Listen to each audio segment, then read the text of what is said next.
Well, good morning and welcome to the May 11th, 2021 regular school board meeting, which I now call to order. The invocation this morning will be given by Rabbi Joshua LaBelle of Temple B'nai Israel in Clearwater.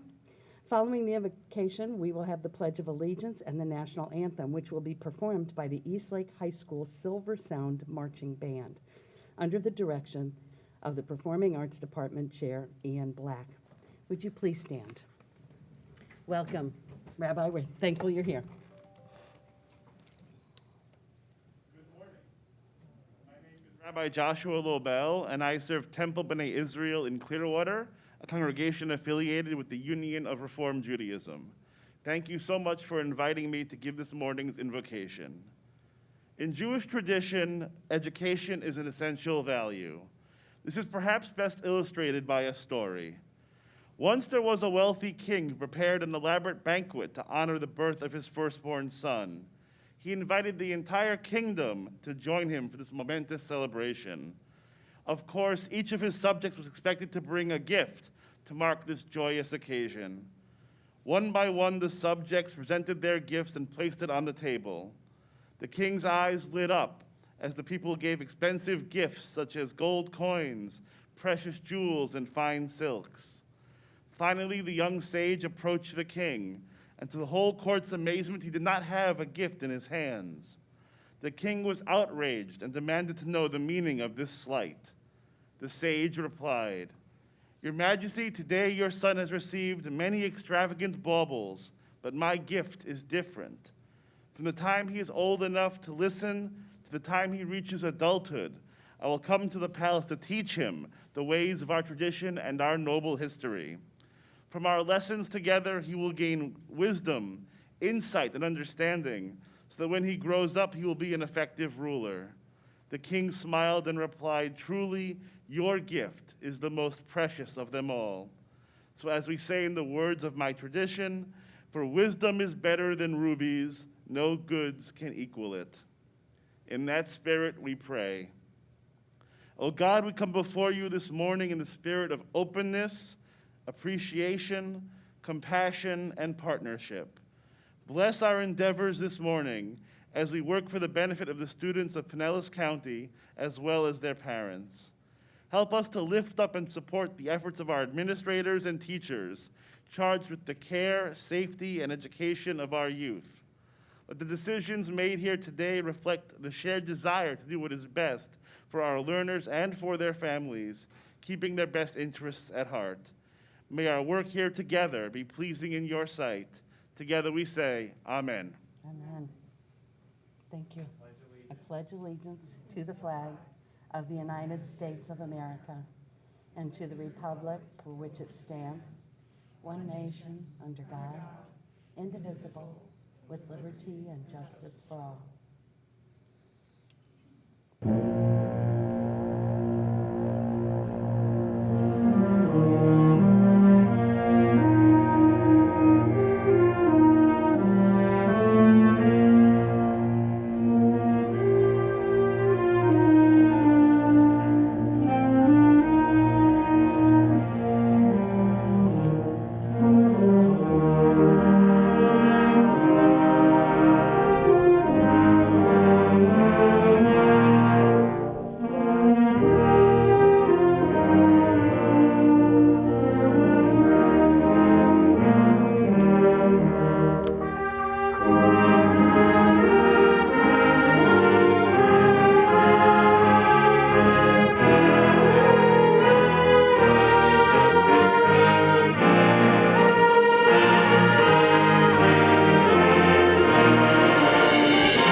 Good. Thank you, Rabbi Lovell.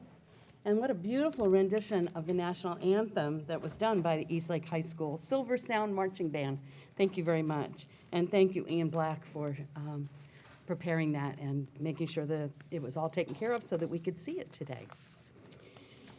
All right, Pinellas County works hard to care for the whole child, academically, physically, and socially, emotionally. We have an outstanding student services team with dedicated psychologists, social workers, school nurses, school counselors, who all care for our students. Beyond that, Pinellas County school staff throughout the district take steps every day to create a compassionate school community and a district-wide culture of caring. I am honored to share that this year's Pinellas County Schools was recognized for this work and was given the 2021 Community Championship Award from the Child Abuse Prevention Network. We are so proud of the work the district does to keep our students healthy and safe. So let's take a look at the online award ceremony.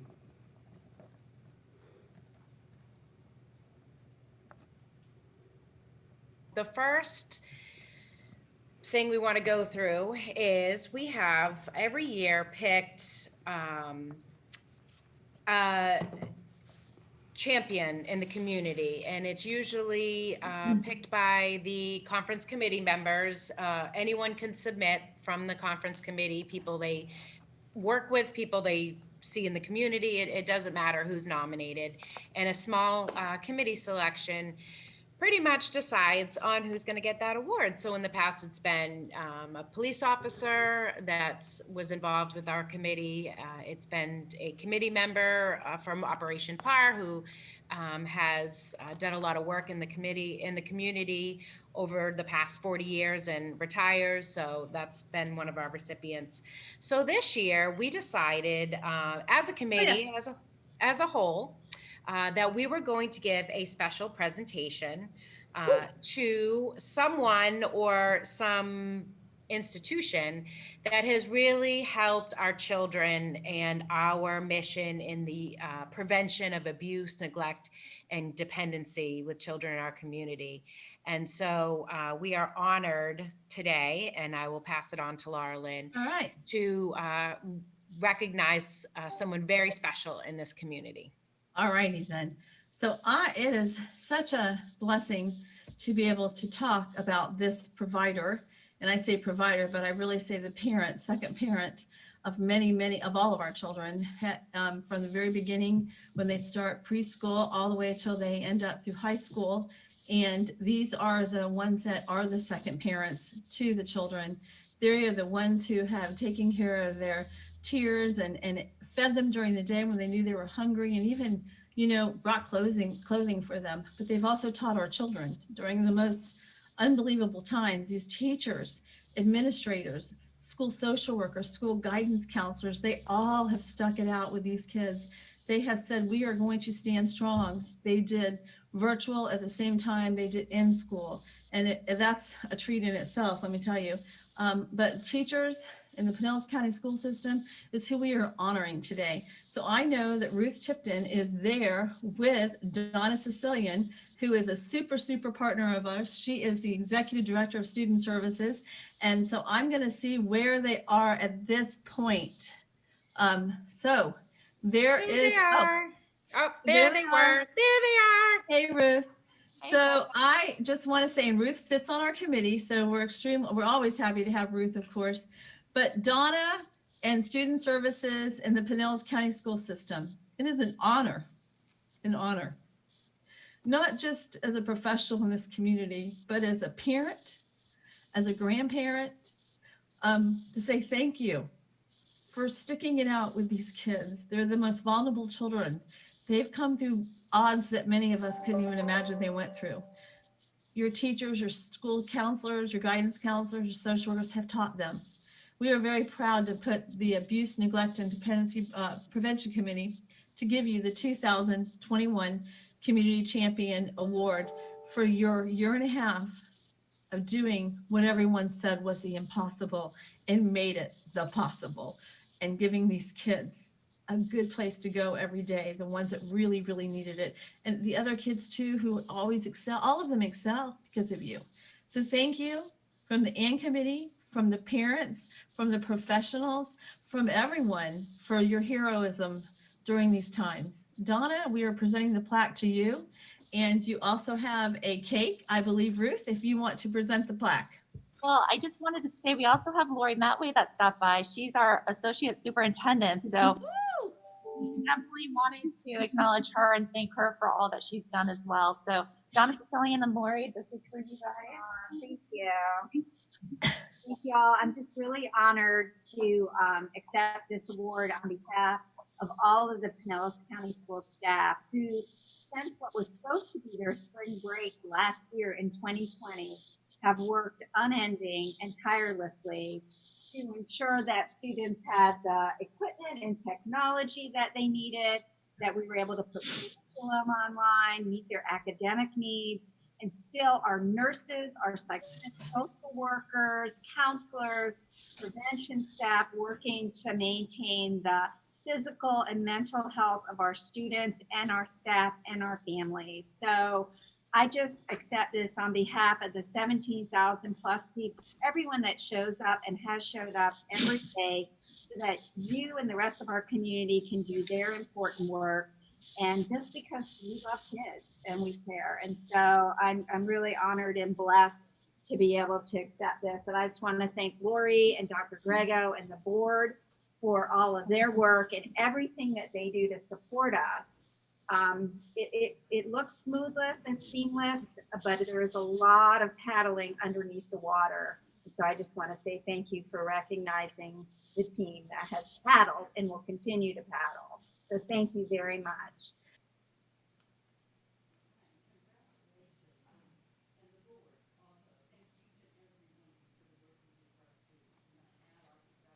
And thanks to you.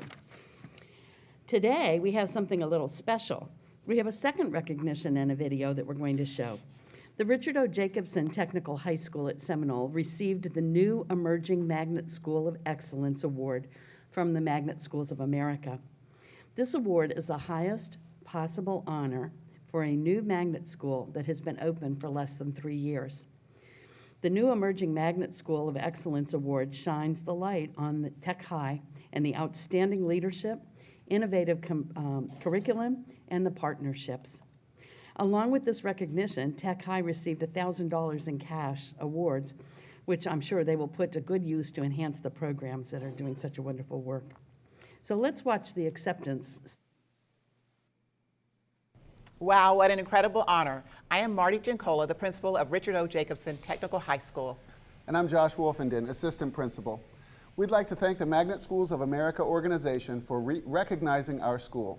We feel we truly exemplify your high standards and our students experience the positive effects magnet programs have in quality education opportunities. We are so appreciative of your work across the nation to continue to promote this great mission. We would also like to thank our superintendent, Dr. Michael Grego, our school board and executive leadership team who give us support so that we can do our jobs in this meaningful work. Additionally, the Pinellas County Schools Office of Career Technical Education Executive Director and staff, District Application Program Specialist, and the Pinellas Education Foundation have been invaluable in helping to provide the best educational experiences for our students. And we'd like to thank an incredible team in our school. From our front office, plant operations, and cafeteria staff to our teaching team, we have had the mindset to overcome every obstacle with excellence. The teachers at our school truly are top-notch professionals. Every teacher has taught simultaneously this entire year, and when they were told about how this would look at the beginning of the year, there was not one complaint. You can never underestimate the power of an amazing, dedicated team. Hi, I am Diavian Roebuck, and I am a junior at Tech High. I will graduate next year with my EKG, CNA, and LPN certifications. I am just one of the great stories happening at our magnet school. And I am Connor McCraney. I am in the commercial arts program. The leadership experiences I have had at Tech High have equipped me for success in any career field that I choose. As you can tell from Diavian and Connor's comments, every student is writing a life story. And as educators, we all have the chance to positively impact that story. Magnet programs adds pages to the stories that give students the chance to actively engage in their education, and it can be life-altering. Not only are the students the winners, but as a society, we are the winners. Magnet Schools of America is a premier organization, and we are so humbled by this honor. On behalf of our staff and students, we thank you.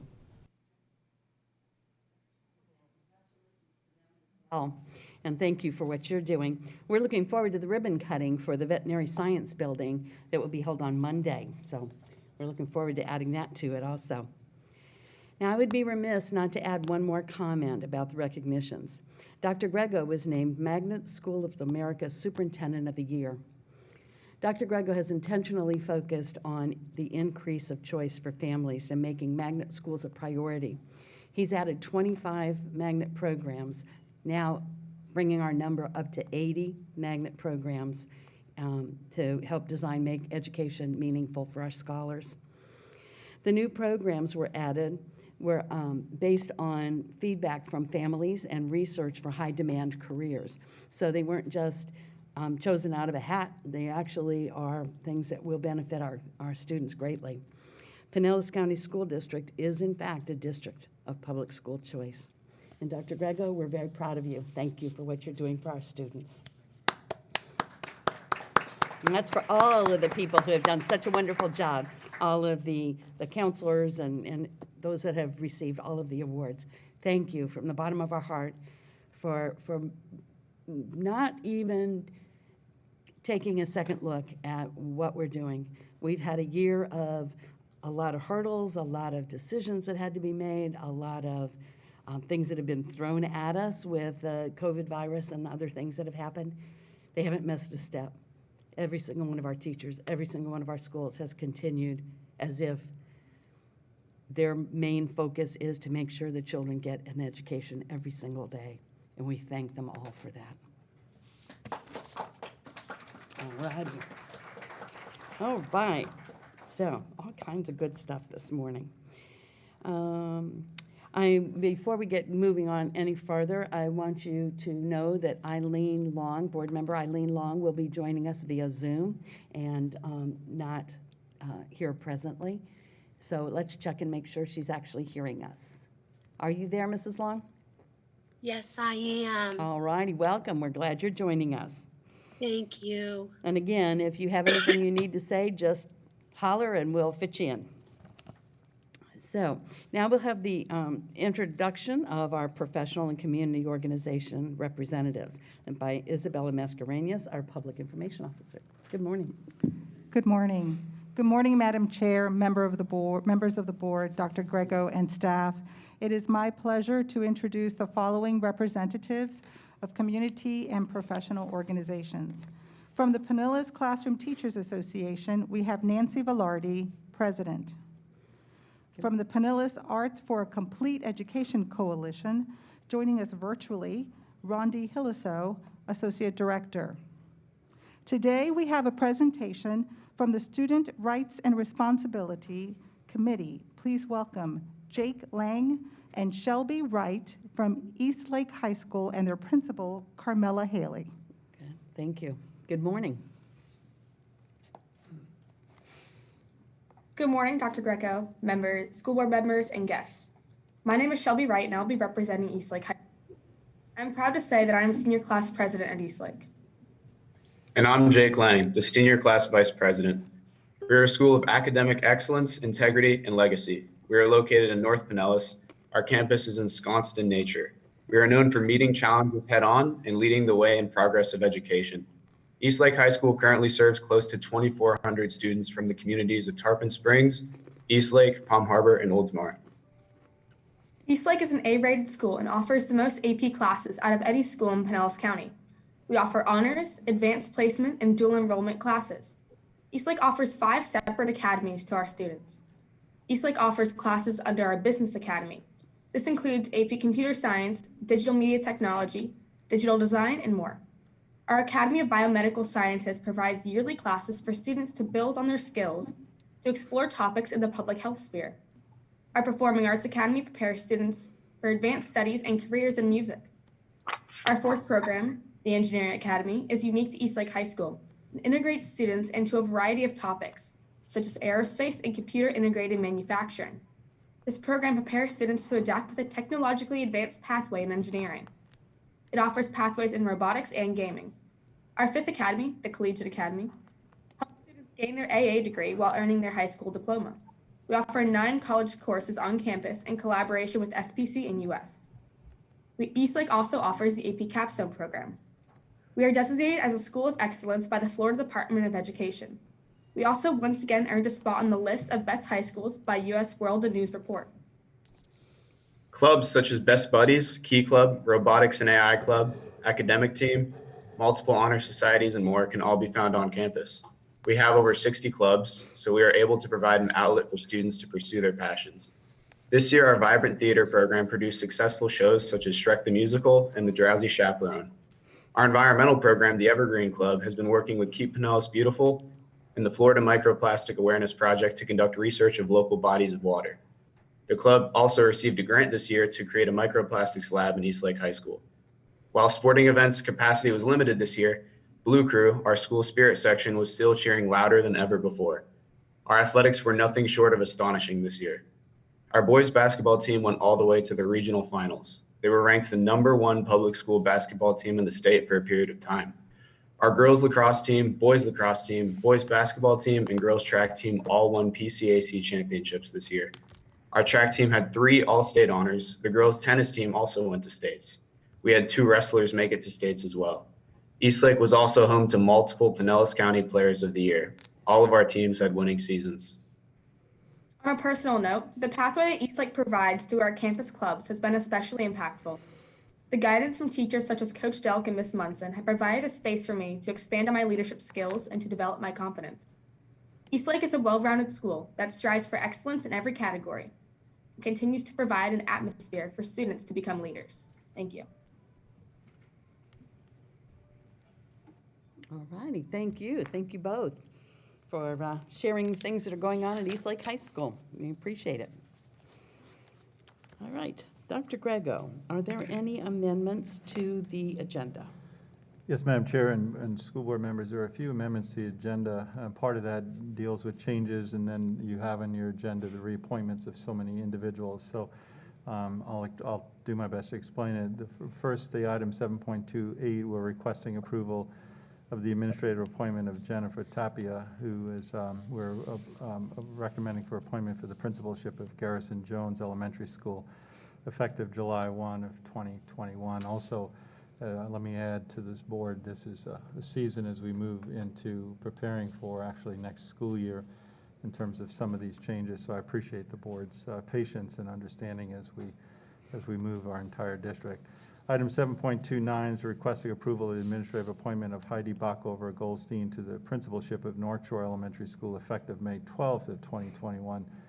And this also results in the modification of removal of assistant principal item 7.7 under administrative appointment. This is a prime example of what I was speaking about before going to the same agenda item. 7.4, request approval of the personnel recommendations, and that's Brandy Williams-Macon, who worked through the regular normal interview process, is being recommended for transfer to principalship of Lynch Elementary School effective June 14th. And this also results in a change in 7.7, which is a change in the new assignment for reappointment of her former school. And 7.5, request approval of personnel recommendations. That is to add Stephen Battister from Tarpon Springs Middle School to the resignation list, and removing him from the reappointment list for 2021, which is 7.8 under reappointments. And then also 7.9, request approval of the personnel recommendations, and this is in support of services for 2021-22. That is to remove Crystal Clisby from the reappointment list. That concludes the amendments to the agenda. Thank you, Madam Chair.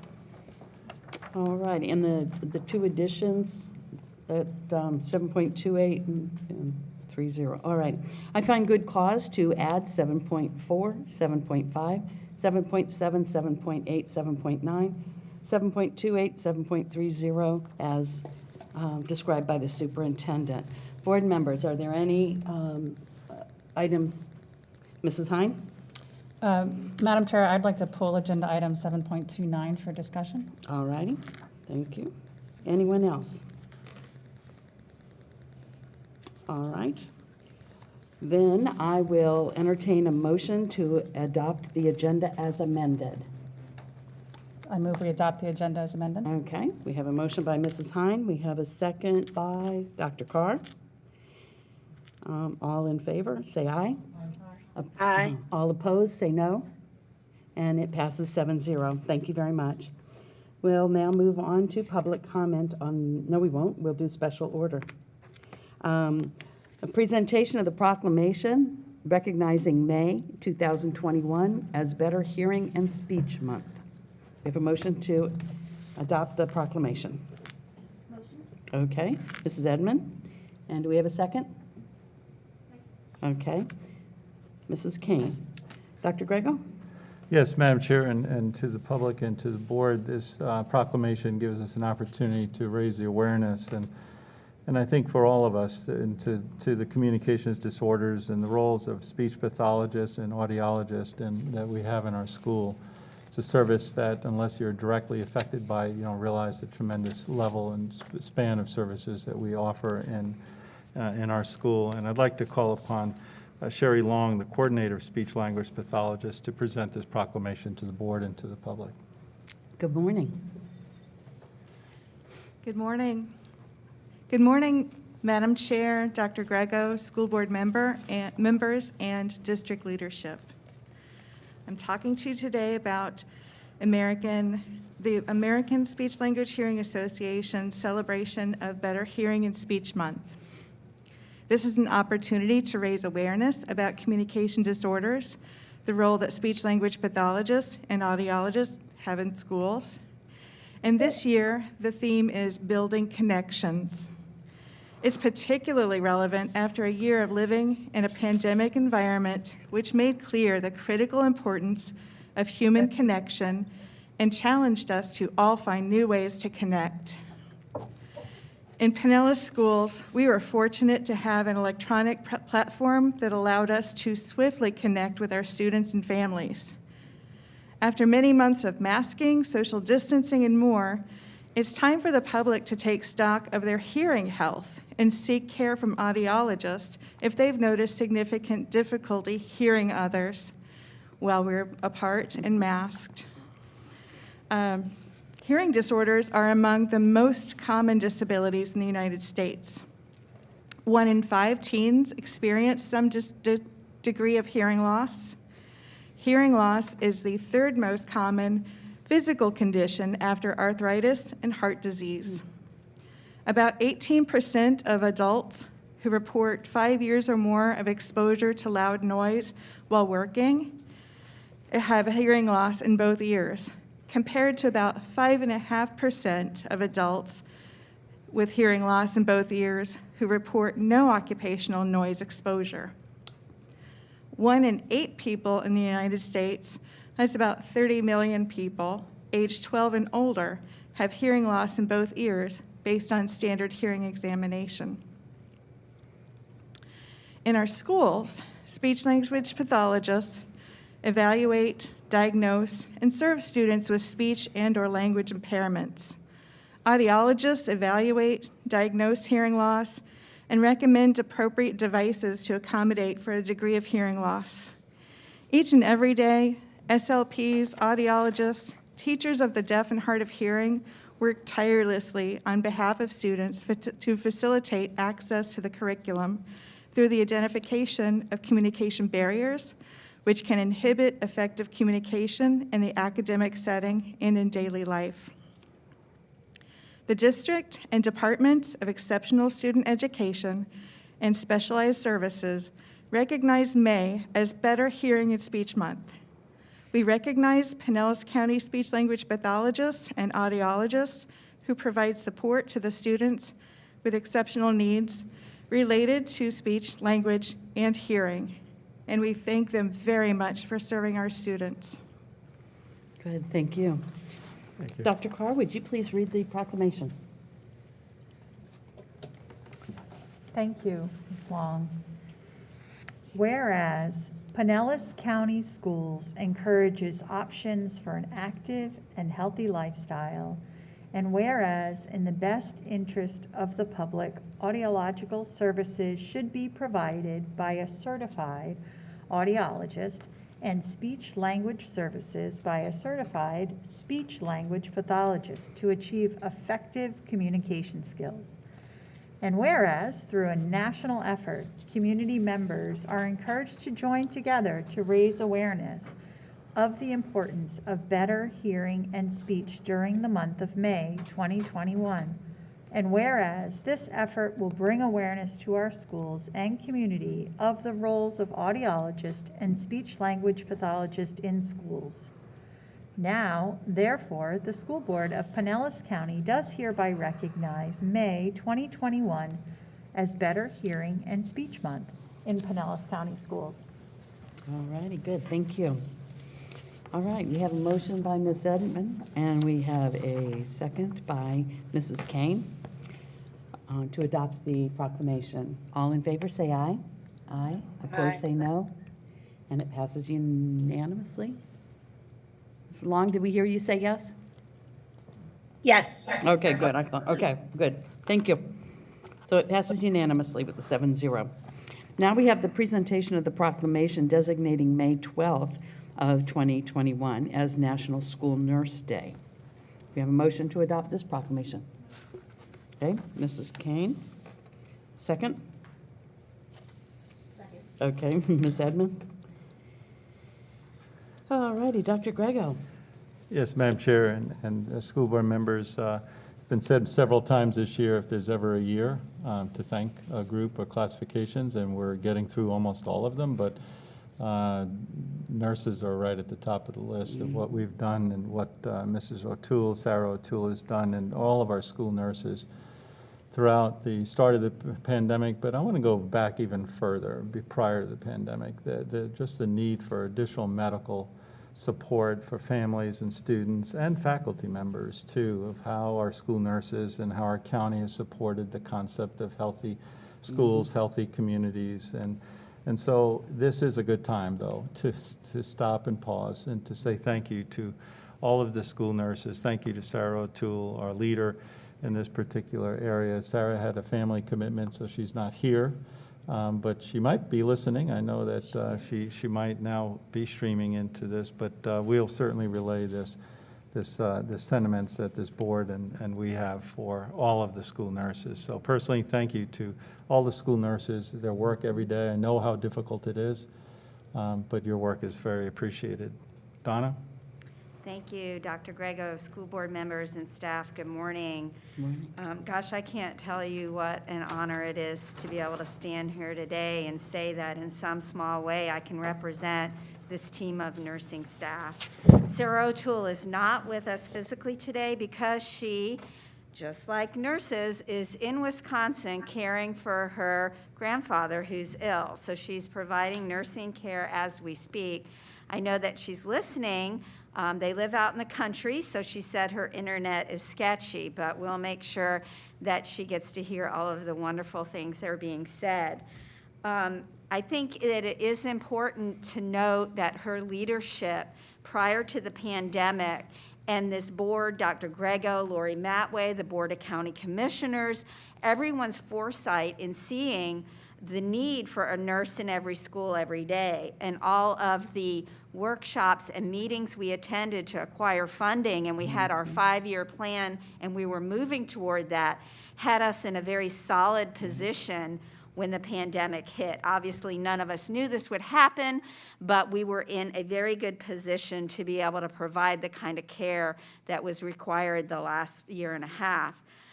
Sarah came into my office right when we returned, because we did return pretty quickly, and we needed to be here to be able to serve the community, and that is what nurses have done throughout our district, throughout our country, and throughout the world. So that is why it is World School Nurse Day tomorrow. I want to mention that Sarah came in and said to me, Donna, and she quoted out of the book of Esther, and she said, "For such a time as this." And I get goosebumps saying it. We sat there, we had a tearful moment, and I just said, "You go, girl, I'm back here, whatever you need." And she did. She grabbed the reins. She helped pull together the medical team. I think everyone here can attest to the support that she provided. And I'm here to say that every nurse that you employ provided that same level of care. We see Mrs. O'Toole, and so we see the work that she's doing, but I guarantee you, underneath her, those nurses are doing exactly the same thing. They are sacrificing their own well-being, their families. Did you know that we have nurses that from the beginning, Pinellas County School nurses, that went out and worked with the Department of Health evening and weekends to do testing early on? They have gone out and helped with the administration of vaccines in our community. They have done so much within our schools for our students, our staff, and families, and beyond that for the community. So most definitely, it is my honor to be able to come up here today and say that we support and ask you to make this proclamation of School Nursing Day in gratitude for everything that every single health service member in our district has provided. Thank you. Sorry. Edmund, would you please read the proclamation? National School Nurse Day, May 12, 2021. Whereas students are the future, and by investing in them today, we are ensuring our world for tomorrow. And whereas families deserve to feel confident that their children will be cared for when they are at school.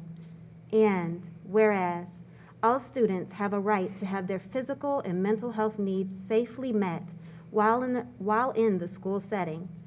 And whereas students today face more complex and life-threatening health problems requiring care in school. And whereas the COVID-19 pandemic has emphasized the essential role of school nurses play in student health and academic success. And whereas school nurses act as a liaison to the school community, families, and healthcare providers on behalf of children's health by promoting wellness and improving health outcomes for our nation's children. Now, therefore, the School Board of Pinellas County does hereby recognize May 12, 2021 as National School Nurse Day, signed this 11th day of May, 2021. Good, thank you. So we have a motion by Mrs. Kane and a second by Mrs. Edmond to adopt the proclamation designating May 12th, 2021 as National School Nurse Day. All in favor, say aye. Aye. Aye. Opposed, say no. And it passes 7-0. Thank you. And please make sure that that Sarah understands that the entire board is very, very thankful for not only her work, but for all of the nurses as well. And I also don't want to blow over the fact very quickly that you mentioned the county commission and the help. We have a wonderful relationship with them, and it is because of them, as well as our planning and the leadership of Dr. Grego, that we are able to be as prepared as we were. So it's a thank you all the way around, and it has proven to be very important this year. If we ever took it for granted before, we better not ever again. Thank you. All right, we will now move on to public comment on the agenda items. Members of the public have 3 opportunities to address the board when we gather for our meetings. The first opportunity is to speak during public comment on agenda items. The next opportunity is when there's a public hearing, most of which are policies. Lastly, after the meeting is adjourned, we will remain for public participation with speakers that may address items pertaining to the business of the district. During all opportunities, the public has the opportunity to give input, but board members are here to listen. This is not a time for discussion or debate. We will not take any formal action on information brought forward unless it is pertaining to an item on the agenda. However, the board and the superintendent may clarify statements or refer the speakers to the proper staff person to help work through their concerns. The board is committed to a standard of civility and decorum in the conduct of our meetings. Please assist us in maintaining a civil, constructive environment by confining your comments to the business of the district and refrain from profanity, intemperate, or rude comments. Thank you very much. Now, I believe we have numerous people today who will be speaking about the mask policy.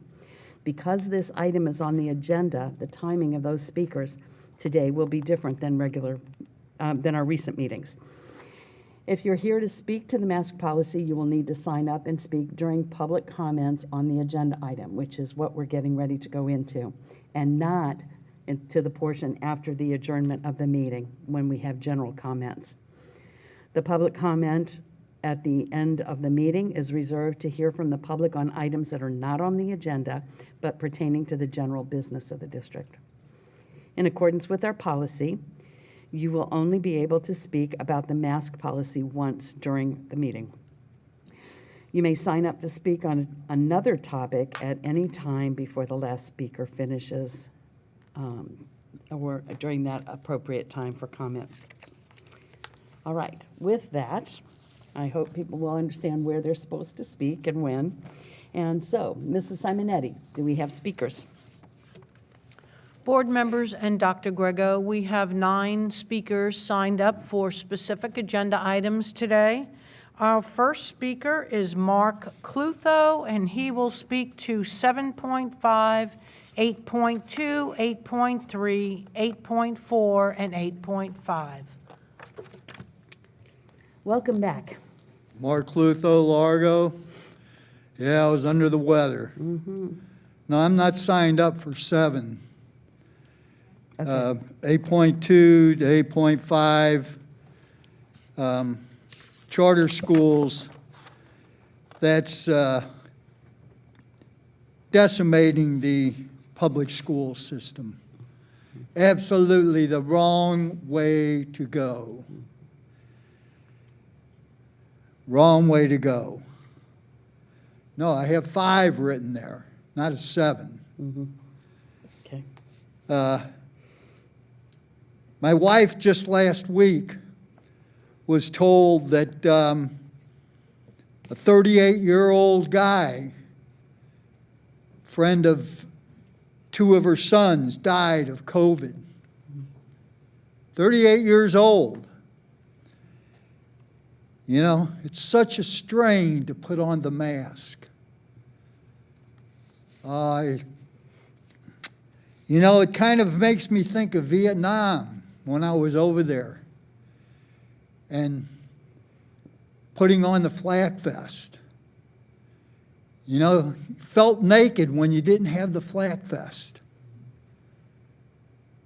You know, went through cancer this past year. That's why you didn't see me for over a year. Not having the mask, feel naked without it. Start to get out of the car without the mask, and I think, wait a minute, no, I better put that mask on. And these whiners that act like putting on this simple little mask is such a burden. Boy, how would they ever made it through something like Vietnam? Boy, it's so pathetic. Kind of like Trump. What did he get, 5 deferments? This country is just so pathetically full of whiners. Again, think about that. These guys lost a friend, 38 years old, to COVID. And they're acting like this mask is some kind of big burden. I think they need to wake up to reality. Good, thank you. We're glad you're better.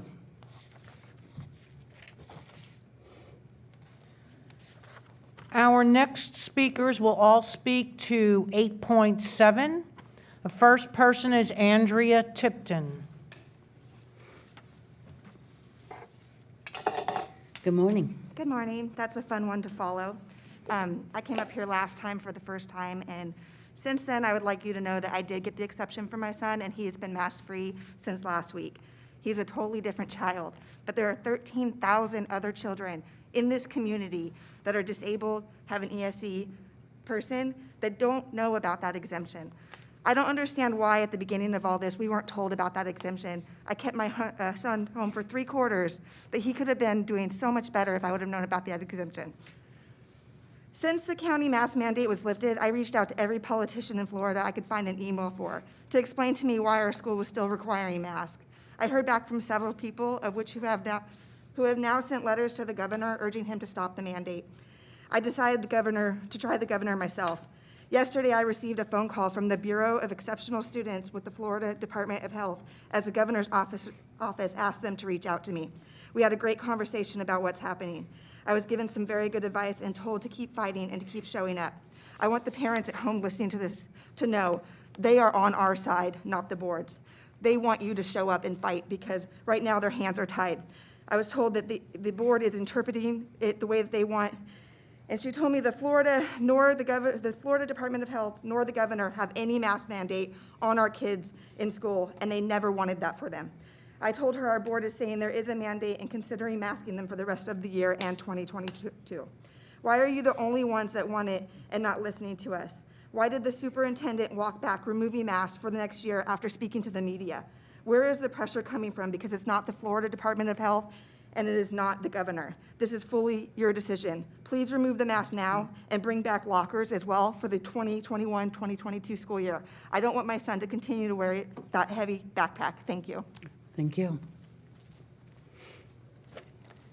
Our next speaker is Dr. John Harrison.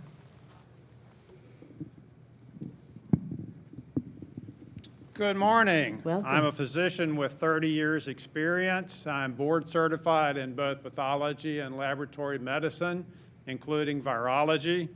I hold both MD and PhD degrees. We're depending on all of you to evaluate the medical data rather than public opinion on this issue.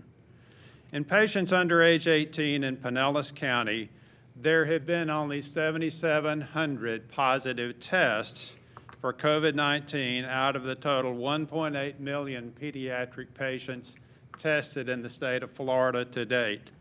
Please remember these are positive tests, not necessarily representing sick patients.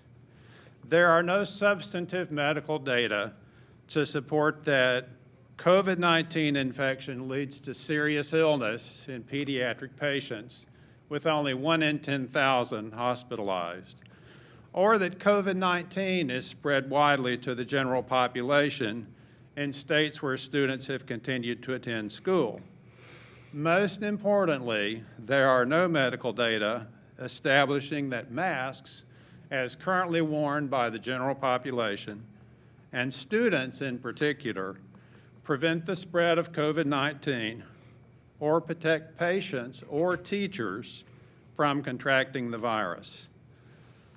On the contrary, masks can cause students to touch their faces, push and pull on the mask constantly to adjust them, and actually contaminate their faces rather than protect them. As professional educators, I respect your opinions regarding the psychological and educational outcome data over the past year. For all these reasons, I encourage you not to make masks mandatory for students in Pinellas County. We're trusting all of you to make an informed, rational decision.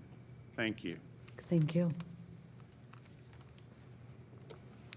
If I misspoke, there were 90 speakers signed up to speak. Our next speaker is Sarah Wood.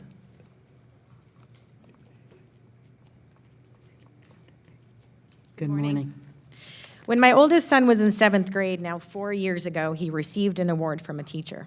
In the delivery of that award, the teacher said, "This student walks into my class every day, big smile on his face. When his name is called for attendance, his reply is always the same, present and ready to learn. A smile on his face." If you could take a few seconds to imagine that moment. Now, put a mask on my son. Does the moment still have the same impact? Does he still have the same impact on the teacher on him? What has been taken in this masked environment is far more than their rights. It goes deeper than science. What has been taken from them is not a grade that can be made up, an absence that can be excused. What has been taken is a full school year of moments just like this. Moments like this that are essential to the mental health and growth of our children. I am here today to beg of you, as we do appear to be at your mercy. Unfortunately, the moments that provide social growth cannot be given back, but we can start here today, right now. Let our children that have been struggling to make friends this year bond before they get out for summer. Give them an opportunity to head into the summer months with new friends. Send our graduating class off with a few weeks, just a few weeks is all we're asking, of some normal, as so much has already been taken from them. I beg of you to make this change today in this school year. Thank you. Thank you. Next, Teresa Comparetto. Good morning. Good morning. I did have something written to speak about for the Mass, but I'm just going to speak about my daughter. She is a student in the Largo IB department, a wonderful school, wonderful program. She was excited to go into IB. She's 11th grade right now. That was her decision. She loved school. She wanted to take that route. Since being in school with the masks, the anxiety from the masks that have caused her, she no longer is excited about school. It's it's sad. The beginning of the mask mandate, she created a staph infection on her chin from the mask. Yes, it was washed, possibly the detergent, so we changed the detergent, but she now has scarring on her chin from the staph infection from the mask. Very sad for a teenage girl. She constantly calls me and texts me from school, if I did not mention she does have asthma, with anxiety attacks, saying that she cannot breathe. I cannot breathe, I cannot breathe, I cannot breathe. Getting that phone call is horribly sad as a parent when you cannot do anything. Please just talk to your teacher, go to the restroom. I can't keep going to the restroom. There are many a days that she does not want to go to school, and I have to admit, she does not go to school. She does do all of her work at home and gets it done. She's still a great student, but the anxiety this child has come out with constantly being masked and having asthma at school is horrendous. I really wish that for the end of the school year, please unmask them for the last couple of weeks. Give them some freedom to go into the summer and have a great summer to start the new year anew without masks and have a great school year. My hope is for my child to love school, love wanting to finish her senior year, having their events back, getting prepared to go to college and be happy. These kids are so unhappy. Thank you for your time. Thank you. Next speaker, Jenny Barr.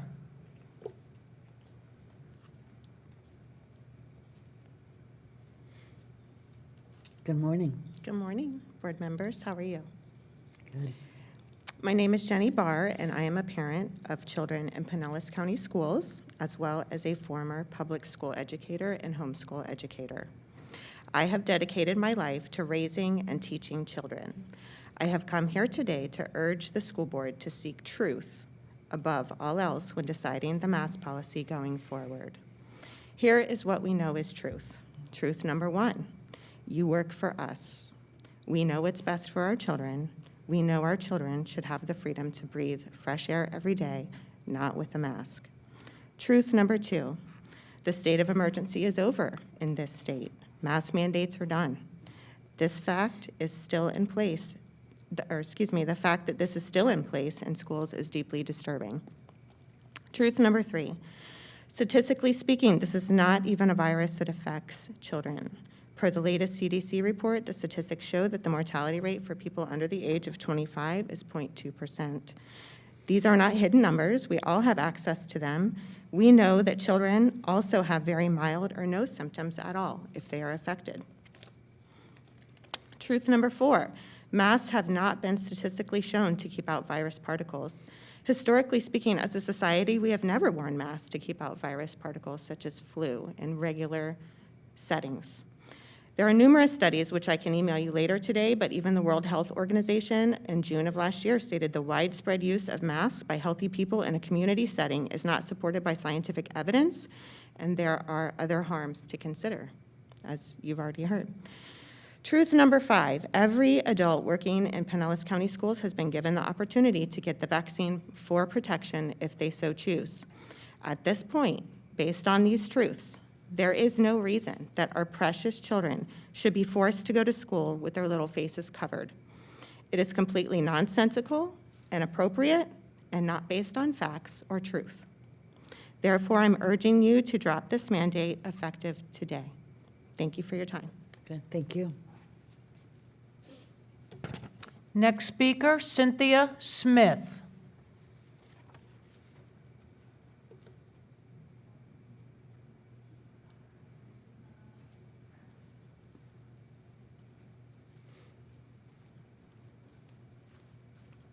Good morning.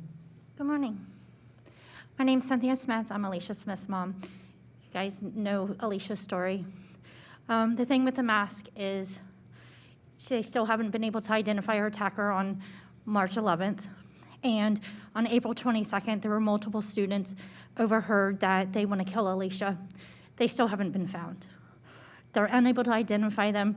If we didn't have the mask on, they'd be able to see characteristics, the lips, if there was a mole, a freckle, something, okay? It's also difficult to breathe. I'm asthmatic.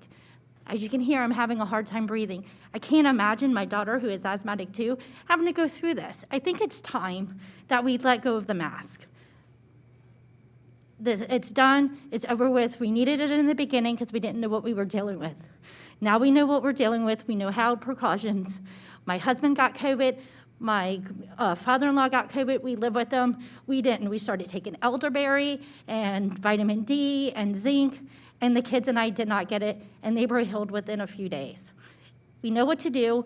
Now it's time to let these masks go. It's time. And it's time also to stand up and to start new things and stronger consequences when it comes to bullying.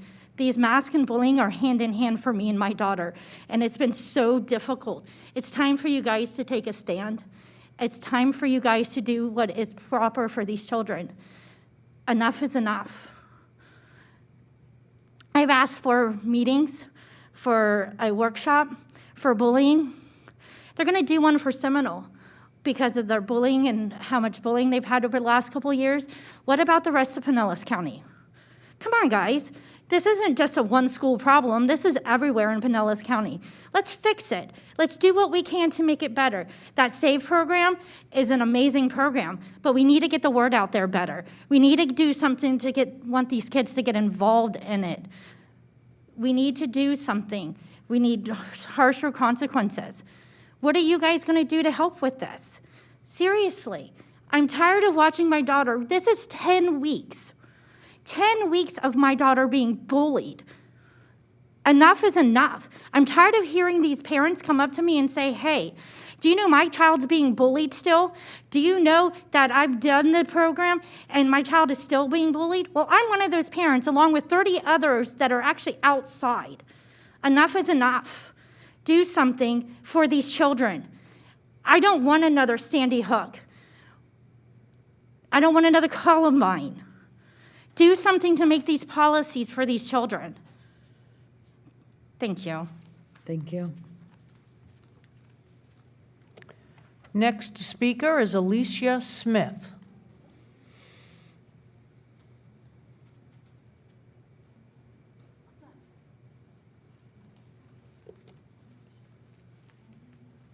Good morning. My name is Alicia Smith, and you already know my story. I've been bullied multiple times and physically attacked 6 times since March 8th for wearing a Trump mask. Not only am I against masks because we haven't been able to identify my attackers on March 11th and the kids who said that they wanted to kill me at school. I'm against masks because it is hard for me to breathe while I am wearing it. It causes a distraction when I'm wearing it while I'm doing my schoolwork. If it falls beneath my nose, I am told to put it back up, which takes my focus away from doing my schoolwork. When we eat, I have noticed kids are afraid to fully take their mask off when eating because they are so terrified to get in trouble. So they eat with their mask on, and I have noticed that food crumbs get stuck in their mask. This is unhealthy. I, along with my fellow students, are demanding that the mask be removed. We can't take this anymore. We also demand that you stand up for victims of bullying and do more to protect them. There are so many things that you have control over and things you can change. When it comes to bullying and policies, I know my mom has contacted people over and over for change, and there is not a lot of progress being made. The victims of bullying and I want to be heard. We want change. We want our voices heard, and we want our freedom back. We want to go to school like normal children and do things without fear. What are you going to do to make this happen? What are you going to do to keep us safe? Thank you. Next speaker, Gina Miller Lane.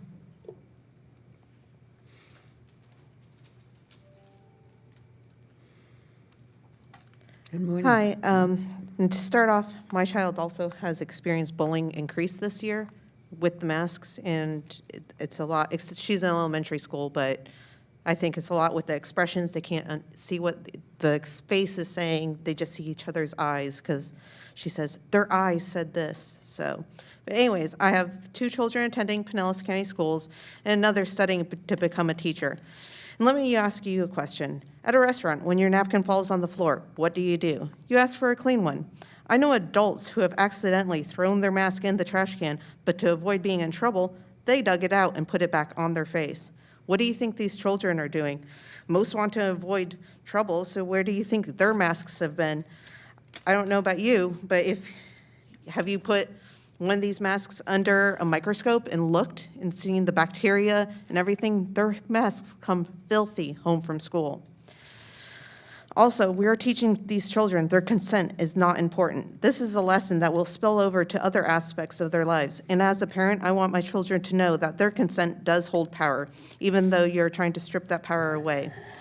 Commissioner Cochran said he believes the mandatory mask order serves no remaining good and does not impact the spread of the virus. But most importantly, it may impede the instruction of these students. He left it up to you ultimately to listen to the parents and the children, and we are asking you to unmask our children.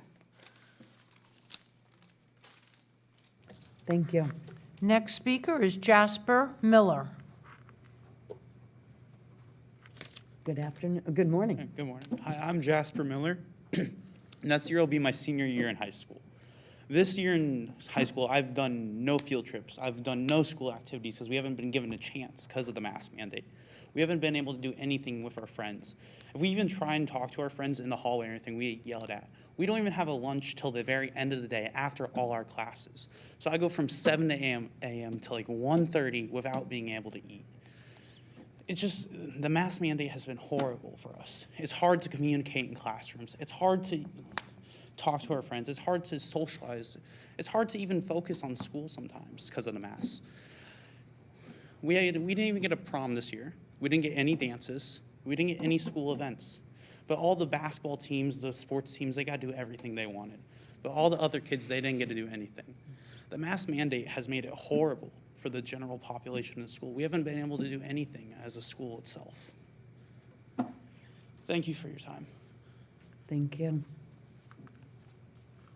Our next speaker is Arabella Lane.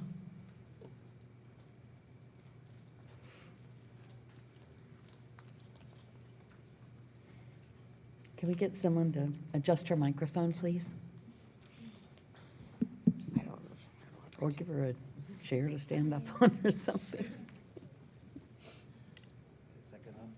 There we go. Hi, my name's Arabella, and I am 7 and in 2nd grade. We should have the choice to wear a mask or not to wear a mask. I miss my friends' smiles and they miss mine, but I do not feel like smiling with a mask. Masks make me feel ugly because I get bumps on my face and from them. It is hard to make friends when I wear a mask because they think I am ugly under my mask. My friends also think we shouldn't be forced to wear a mask. The adults at school and the kids look like strangers outside of school because I don't know what they look like. Please stop forcing us to wear a mask. Thank you. Thank you. Our next speaker is Brad Chappell.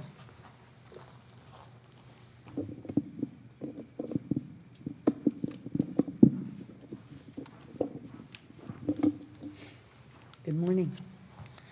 Good morning. I'm here again on behalf of 1,600 members plus of the Pinellas Watch Group, 1,400 members plus of the Parent Advocates for Student Health, Freedom, and the hundreds gathered outside. And most importantly, on behalf of the most important group, I'm here on behalf of the voiceless victims of your policies, our children, and the students of Pinellas County. Mandates are over. Drop the mask in the schools today. I've been here for weeks telling you that my child's affected. My child sees a doctor on a weekly basis for the damage that these masks are doing to him physically and psychologically. My 5th grader is currently learning about the respiratory system. While studying, she asked, quote, "Did the Pinellas County School Board even go to school? Did they learn anything about this? It says that CO2 is toxic." If a 5th grader can get it, then where are you all missing it? If I were wrong repeatedly at my job every single week, you know what they do to me? They fire me. You guys have been wrong for months. When are you guys going to lose your positions?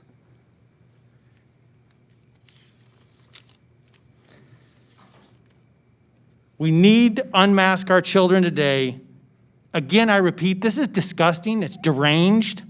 There's no statistics to back up what you're doing. And to think that you would think it's okay to force our children to put a mask on as a condition to receive education in person is disgusting.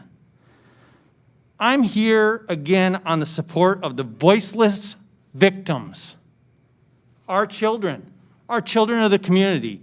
Unmask our children today. And in case none of you, and some of you did step outside, but in case some of you missed it, that walked in the back door or came in early, we're winning. Our numbers are increasing. You guys are staying the same. Unmask our children today. End it. Thank you. Our next speaker is Douglas Fox.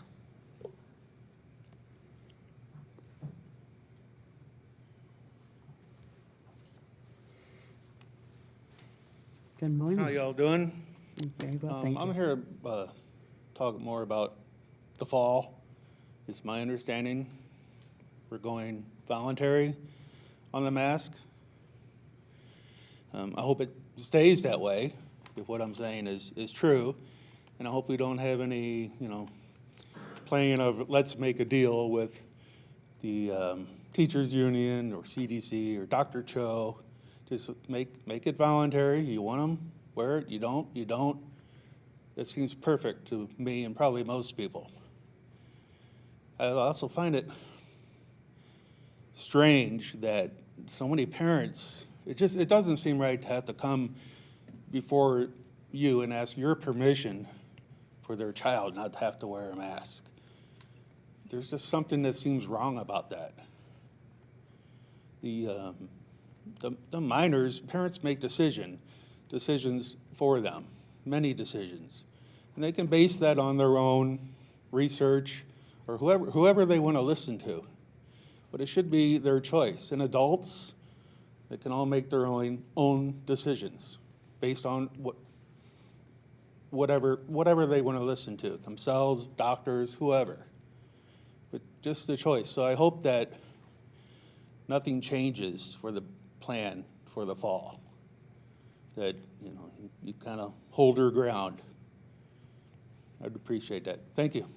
Thank you. Our next speaker is Elizabeth Fox.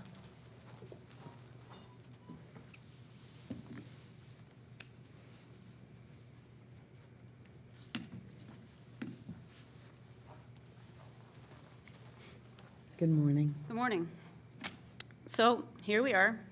Children are free to breathe all over the state of Florida, including here in Pinellas County. They can go to the park, they can go to the roller rink, the Seminole powwow, they can go to church, baseball practice, martial arts, everywhere, shopping. They can breathe freely, except at school, where they spend the most time away from home. They can't breathe freely. They get punished if they try and breathe freely. Why is that? I've not heard any rational explanation. It isn't based on science. You heard a doctor in here today tell you that it's harmful and not helpful. The governor's made it clear that masks should come off. So one can only come to the conclusion that your decision's based on convenience, not the parents' convenience, certainly not the children's convenience, but yours. Your convenience, so that you don't have to deal with the teachers' unions, so that you don't have to think for yourselves. You can continue to pat yourselves on the back and claim that your policies have kept the staff and children safe and healthy. I would argue the healthy part on the part of the children, because I don't think masks help them keep healthy. The reality is that Pinellas has fared about the same as districts that have had no draconian measures in place, yet you refuse to reverse the policy. Where does this leave us for next year? As my husband said, he has hopes, right? But how can we be sure that you won't try to continue with this terrible policy next year? The reality is that you've lost the trust of the parents of Pinellas County, many of the parents of Pinellas County, and the teachers as well. It's time for the board to start actually putting children first. First, not last, not second, not third, first. It's evident that that's not been the case this past year. All the measures put in place were for the teachers, and only for the teachers. The children were at so little risk, these policies did not help them at all. They only hurt them. The school is the only, and the fact that the school is the only place that they have to wear a mask proves that it's not about them. It's not for them. You've heard from many parents and children of the harms done to them, yet you continue. And the abuse of the school children now, permanently. And by the way, where are all the parents taking time off work to come to these meetings to implore you to let their children breathe freely? We heard one guy, I'm not sure what his issue was. He's just afraid. But, and Better Hearing and Speech Month, do you know how laughable it is that you guys have this proclamation about Better Hearing and Speech Month when you put a mask on children and they can't hear their teachers and they can't hear each other speak? It makes no sense. So stop with the proclamations and actually do something that helps these children. Thank you. Our next speaker is Luke Marsh.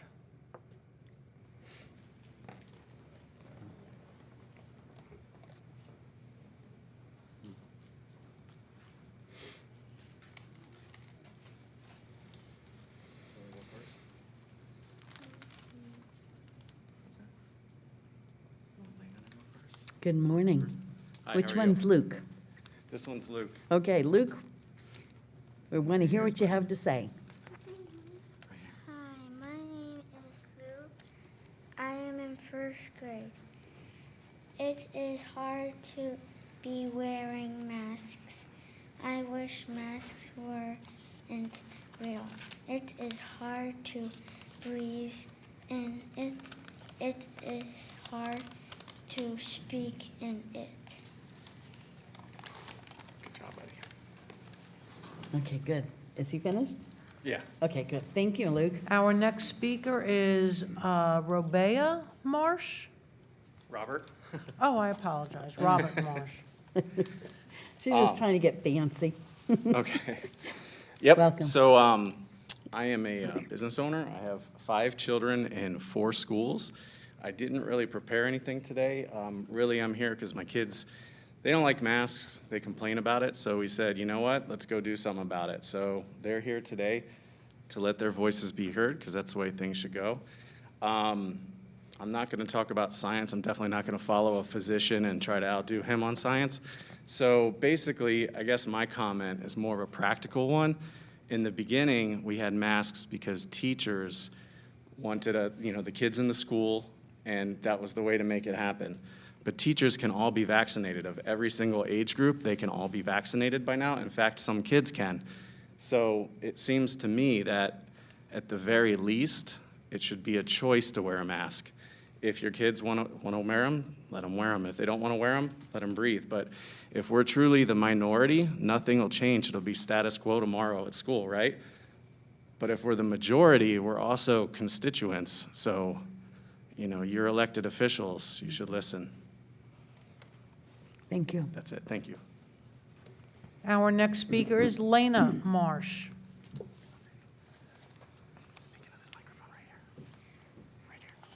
Hi, my name is Lena and Cookie. I am 5 years old. I am in kindergarten. I do not like masks because I cannot breathe. Please do not let me wear masks again. Thank you. Thank you. Good job. Our next speaker is Logan Marsh. Welcome. Hi, my name is Logan Marsh. I am 8 years old and I am in 3rd grade. We should not have masks because it is hard to breathe. It is hard to catch my breath in a mask. It is also hard to speak. Everybody in my class has to speak up, especially the people in the back, because it is really hard to speak. Also, they are really dry. When I wear them, it doesn't take shape on my face when it is supposed to, because it is really dry. Another reason is it is hard to find them in the morning. Almost every day I search around the house to find one mask. Another one is we need masks even when we have partitioners in the classroom and art. Partitioners are supposed to separate others. The last one is masks are uncomfortable and hot. It feels like, it always feels really wet. Thank you. Thank you.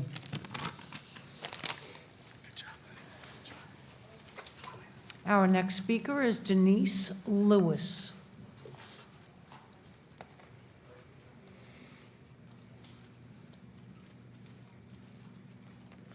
Good morning. Good morning. My name is Denise Lewis. I live in Tarpon Springs, and I don't have any children in this school district. And, following those children, how can you sit there and listen to those children beg to breathe? How does that feel to wield your iron fist of control over these children who only want to breathe and be able to freely learn? I'm with the other speaker who said, Hearing and Audiology Month? Are you kidding? Seriously, you vote that in today on a day where you are going to let those children walk in here and beg to breathe? How does it feel to be you? Do you sleep well at night knowing that you have this control?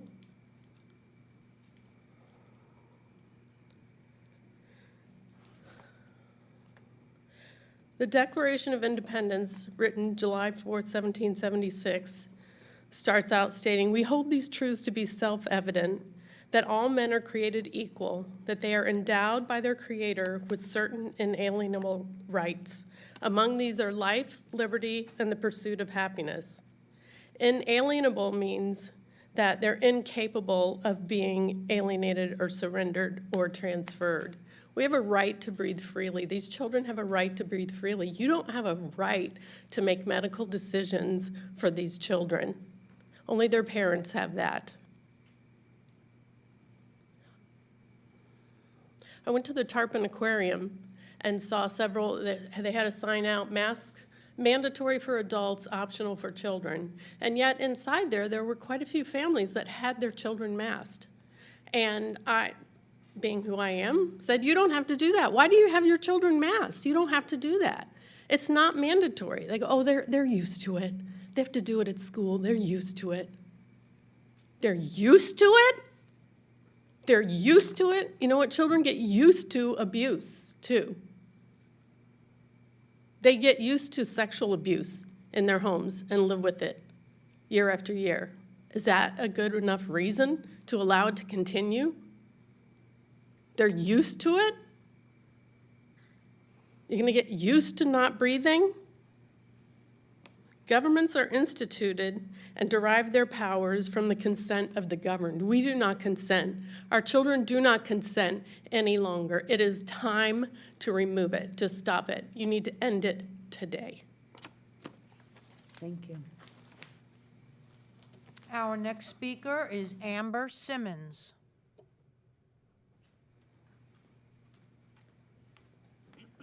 Good morning. Hello. It is a new day. You, the school board, have a new chance to do what is right. You have heard the pleas of the parents to unmask their children. You have heard the cries of our children to please let them breathe. Parents and concerned citizens have sent you thousands of emails full of doctors' reports, scientists' findings, proving that these masks are harming our kids. At this point, if you vote yes to keep this mask mandate going, it is child abuse. And whenever we see or hear your names, you will be linked with child abuse. Is that the legacy you want to leave? Child abuser? You have hurt our children enough. Stop this insanity. Vote no more masks now. Thank you. Thank you. Our next speaker is Stacy Geyer.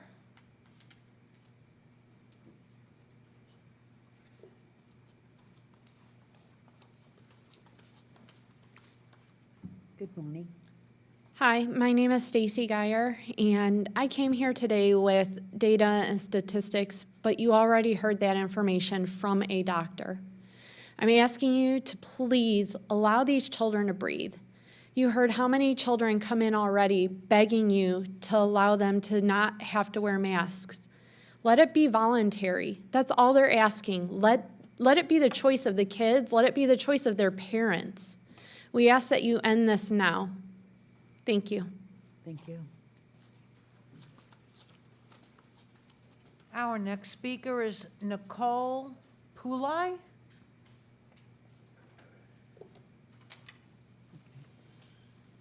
Good morning. Good morning. Hi, my name is Nicole Poulin. I'm a Pinellas County resident and a mother of 2 small children. I am here to echo the sentiments of all the others that you are hearing from today. Please unmask our children.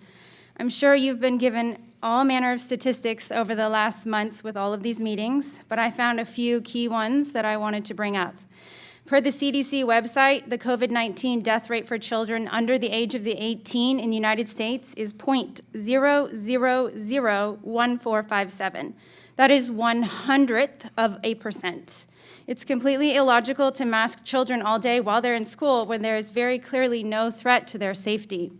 As well, per a report from May 6, 2021, issued by the American Association of Pediatrics, Florida, of all the 50 states, has the lowest percentage of cumulative adolescent COVID-19 cases, with only 9%.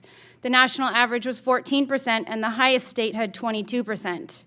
Per this same report, the Florida child hospitalization rate due to COVID-19 was only 0.6%, and the Florida percent of child cases resulting in death from COVID-19 was 0.0%. As you can see, children are not at risk and should not be forced to wear a mask, which, by the way, is also not proven to prevent the transmission of COVID-19. Children need to be able to breathe oxygen and grow their bodies. The long-term effects of wearing non-sterile masks for such a long time haven't been studied. There hasn't been time. You could be damning hundreds of thousands of children to future health problems and have absolutely no knowledge or responsibility of it due to this mandate. Please stop this madness now. Thank you. Thank you. Our next speaker is Stephanie Tomadeus.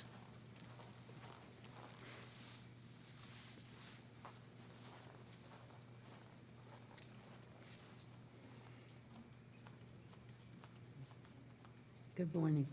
Hello, thank you for letting us speak, and I just want to say that I'm here representing my children and all the other children out there wearing masks, that you would please let them breathe. Our God-given right to breathe, and us parents have the right to choose whether we want our children to wear masks or not. Thank you. Thank you. Next, Peter Thorpe.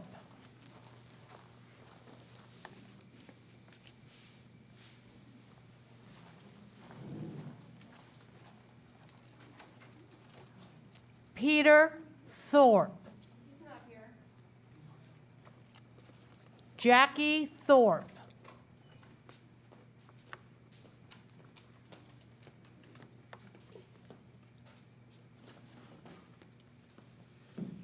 Good morning. My name is Jackie Thorpe, and I do have 2 children in the school system. They're in high school. We live in Palm Harbor. And I am also here to echo what you've been hearing this morning, not only from the parents, but from the children. Unmask our children. There are many reasons and examples you are hearing this morning to substantiate this demand. We're all here to protect our children, not only their health, safety, and well-being physically and mentally, but also to protect their rights and ours as parents. You've already heard from Florida Education Commissioner Richard Corcoran, Director of Superintendents, to not impose mask mandates, making mask wearing voluntary. You've also heard from Governor DeSantis. If we're following the science, I'm sure they follow the science to come to that conclusion as well. I don't understand why the science stops here. Parents should be the one making health and safety related decisions for their children. Again, follow the science. It's time that our kids stop wearing the mask now. The data is here now. We need to take the masks off our kids now. And also echoing that it's Hearing and Speech Awareness Month. My husband's hard of hearing. He can't hear, he can't read lips, he can't see people's facial expressions. My kid can't learn Spanish because her Spanish teacher has to wear a mask. It's ridiculous. Unmask our kids. You hear from the kids today and they're pleading with you to breathe. Do you really feel in your heart that you're doing the right thing for them after you've heard them beg you to get rid of the masks? Thank you. Thank you. Next speaker, Sherry Fiorenzo.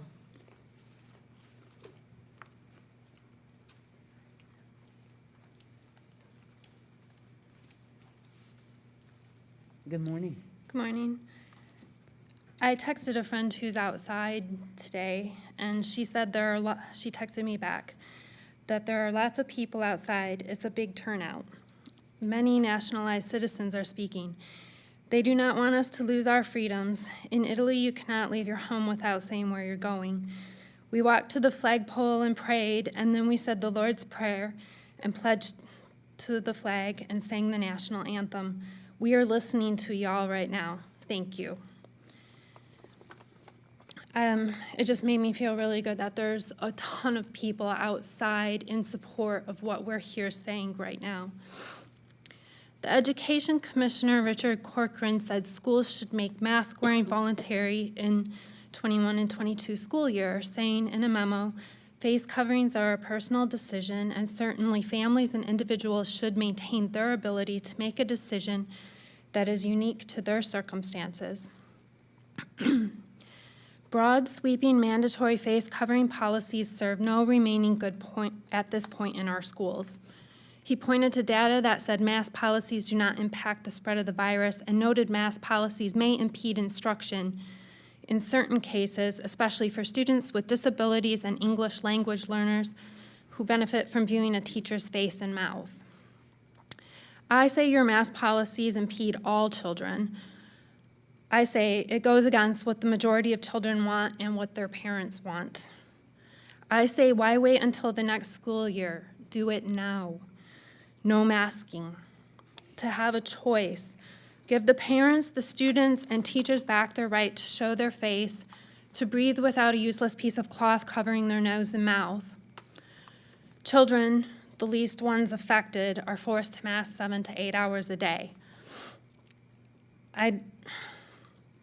If people can sit at a table and eat and drink in a restaurant, then children could absolutely sit at their desk without a mask on. I don't know what the difference is, and I don't know why you force them to keep it on. We have no right to continue this mass charade and virtue signaling. Listening to all these people who came here today, I mean, just listen to them and make it a choice. There's no state of emergency. There is no emergency. Governor DeSantis removed the COVID restrictions last week. He gave individuals their freedom to choose back. In case you didn't realize it, children and teachers are individuals. Unmask the children. Thank you. Next speaker is Marjorie Deskovich.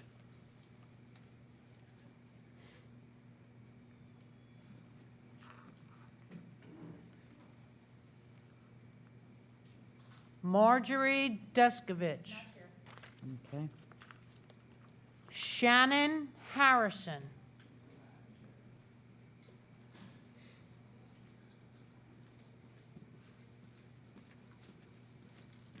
Good morning. Good morning. Governor DeSantis ended all emergency restrictions on May 3rd, which ended local mask mandates. Somehow you decided that schools are exempt from this order so that you can continue to abuse the children. As a taxpayer in this county, with no children in the school system, I just feel compelled to come and speak on their behalf. It is infuriating to know that my hard-earned money is funding a school corporation that believes in abusing children both mentally and physically, and somehow thinks there's absolutely nothing wrong with it. Your evil ways are showing. You've just proclaimed May as Better Speaking and Hearing Month. How ironic. What better way simple way to improve speaking and hearing than by ending the mask today? Thank you. Next is Alicia Reeves.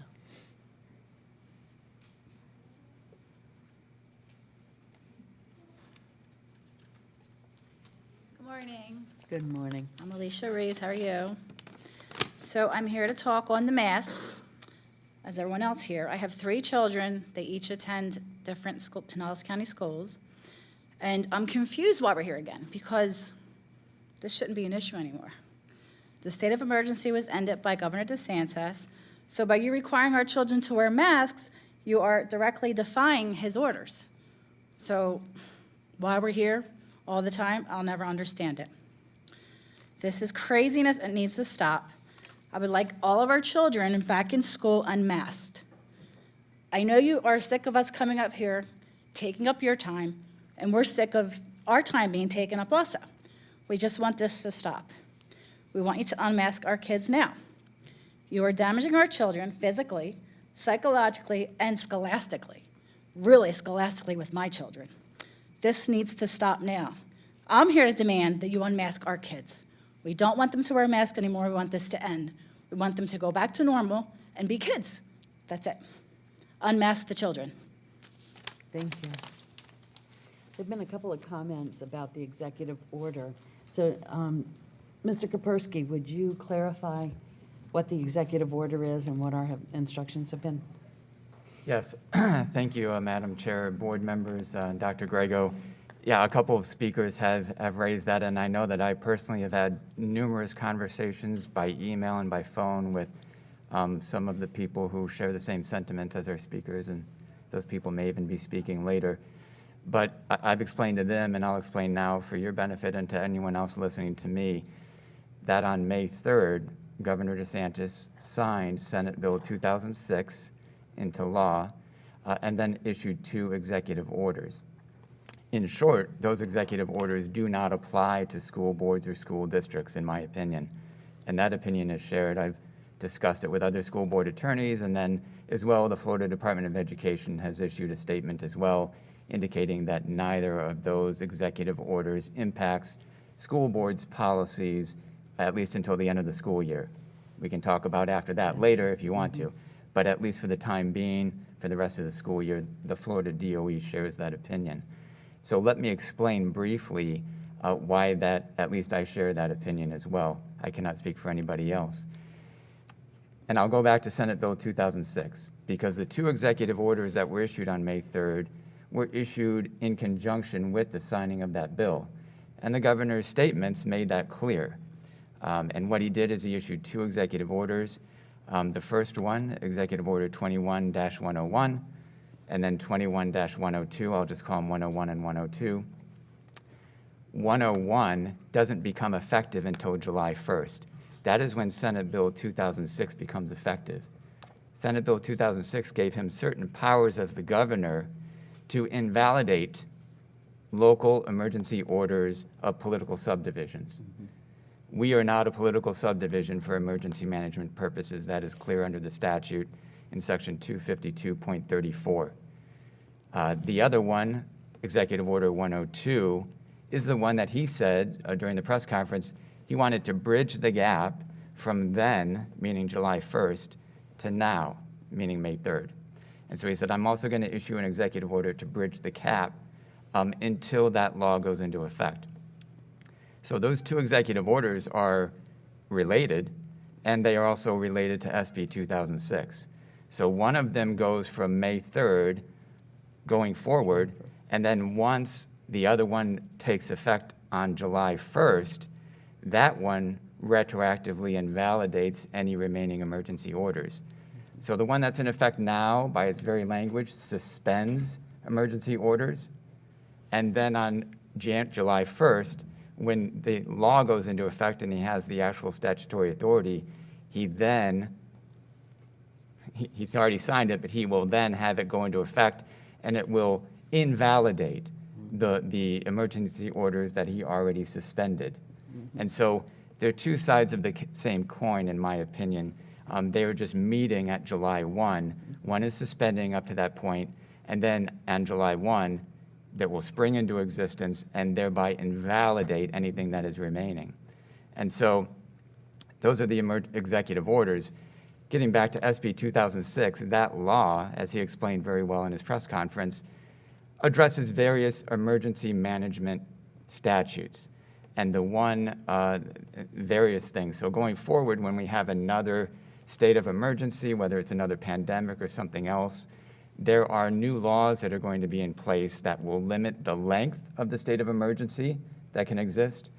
There are new laws in place that will attach conditions to the extensions of states of emergency.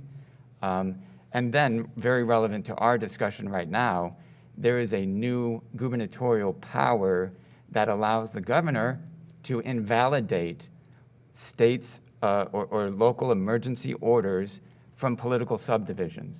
And I'm just quoting from the statute. An emergency order adopted by a political subdivision. That new gubernatorial power is located in section 252.38.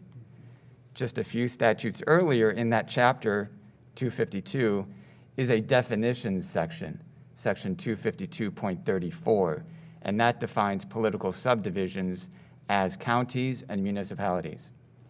Now, I know that you've received, and I've received many emails, as has Dr. Grego, that said, well, a political subdivision includes school boards. And it may come to the surprise of some members of the public, but probably not to lawyers, that in Florida statutes, the exact same term or phrase can be defined differently depending upon the circumstance and the context. In fact, the term political subdivision is defined 8 or 9 different ways in Florida statutes, depending upon whether you're talking about water management, airports, the prison system, or in our case, emergency management.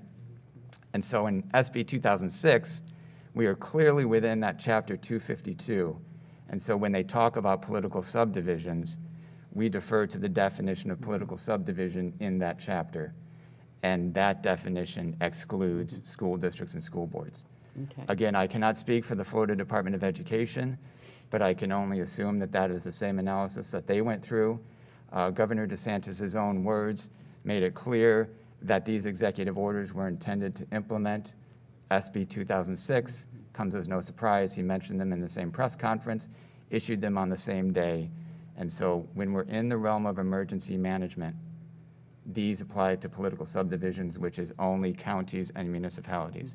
And that is why, in my opinion, these executive orders do not even apply to this school district. And one other thing, if I can, since I have the floor, and I apologize, but just to correct, a couple of other speakers have said as well that there is no state of emergency. I just want to clarify to the board and to the public, there is currently a state of emergency in the state of Florida. Governor DeSantis extended the state of emergency on April 27th, and it goes for 60 more days. I think it made clear in the executive order he probably will not be looking to extend it past that time, but we are currently in a state of emergency in the state of Florida. Okay. So, we have Madam not- Chair, back to you, and I know I'm taking the public's time, but I'm also going to be part of the team that introduces the agenda item, and so if you have any questions for me, I'd be happy to address them either now or at that time. Well, the clarification that I was looking for is, as of May 3rd, we have not been violating the governor's executive order. What we That- choose to do with the agenda item is a separate issue, that we have not been violating it up until this point. That is correct. Okay, thank you. All right, let's go. Anybody else have a clarifying question? All right, we'll go back to the speakers then, please. Our next speaker is Joe Mestis.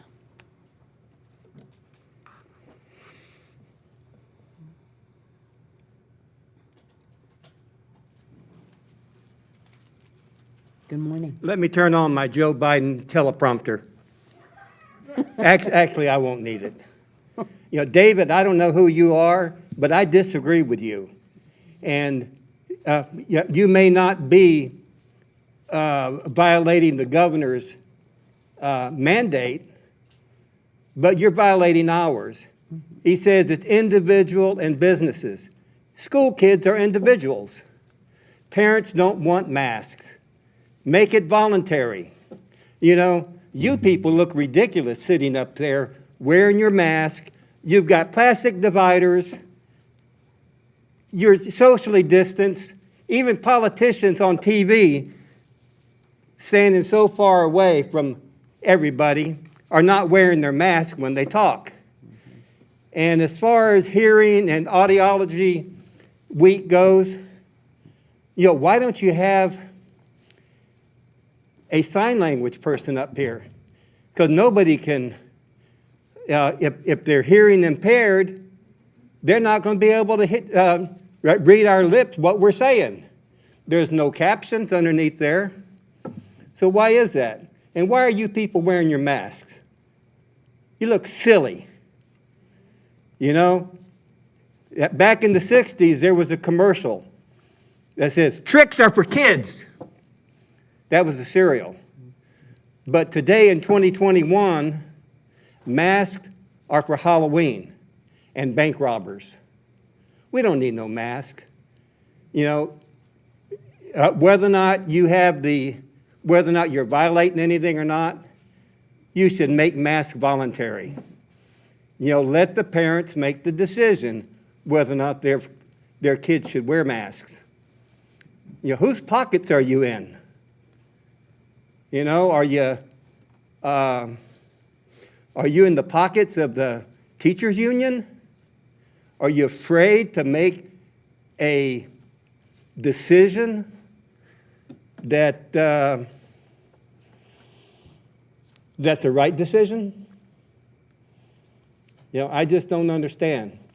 You know, and if you don't lift or make the mask mandate voluntary, I hope you're all voted out of office.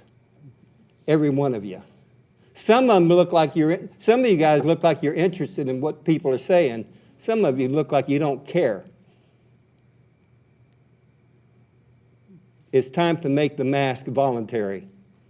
Goodbye. Thank you. Our next speaker is Corey Hacking.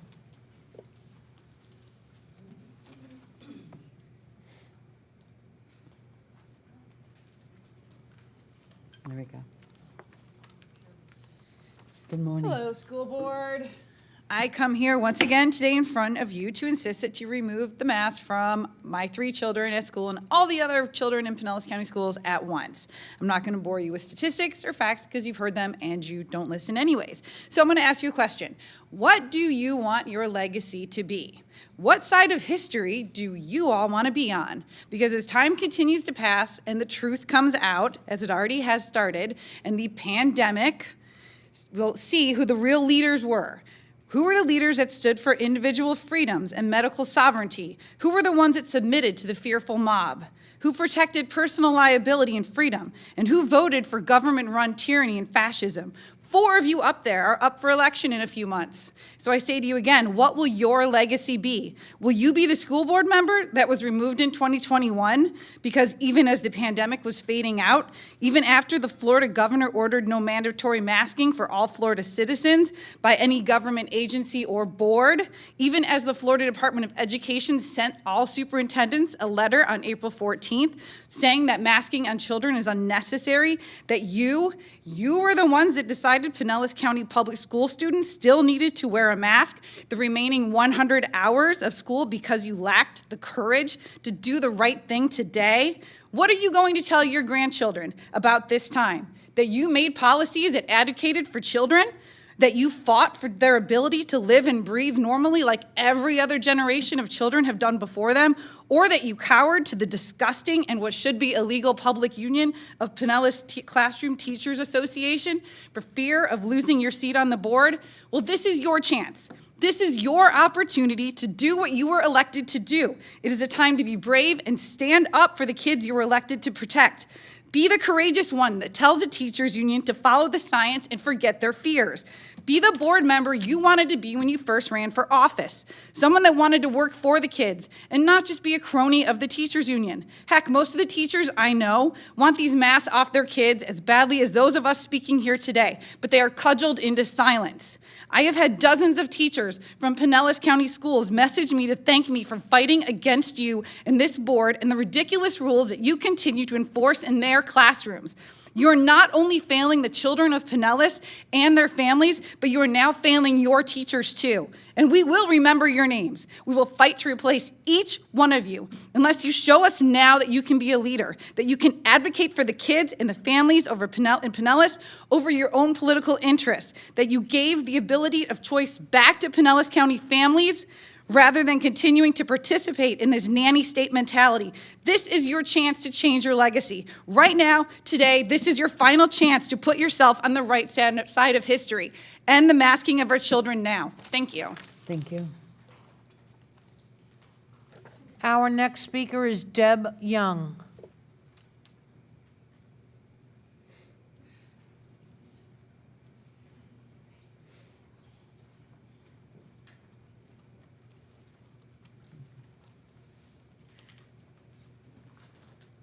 Good morning. Good morning. Thanks for letting me be here. Somebody was shorter than me. In October, I have 2 daughters in Pinellas County Schools. In October, 3 adults in my house had COVID.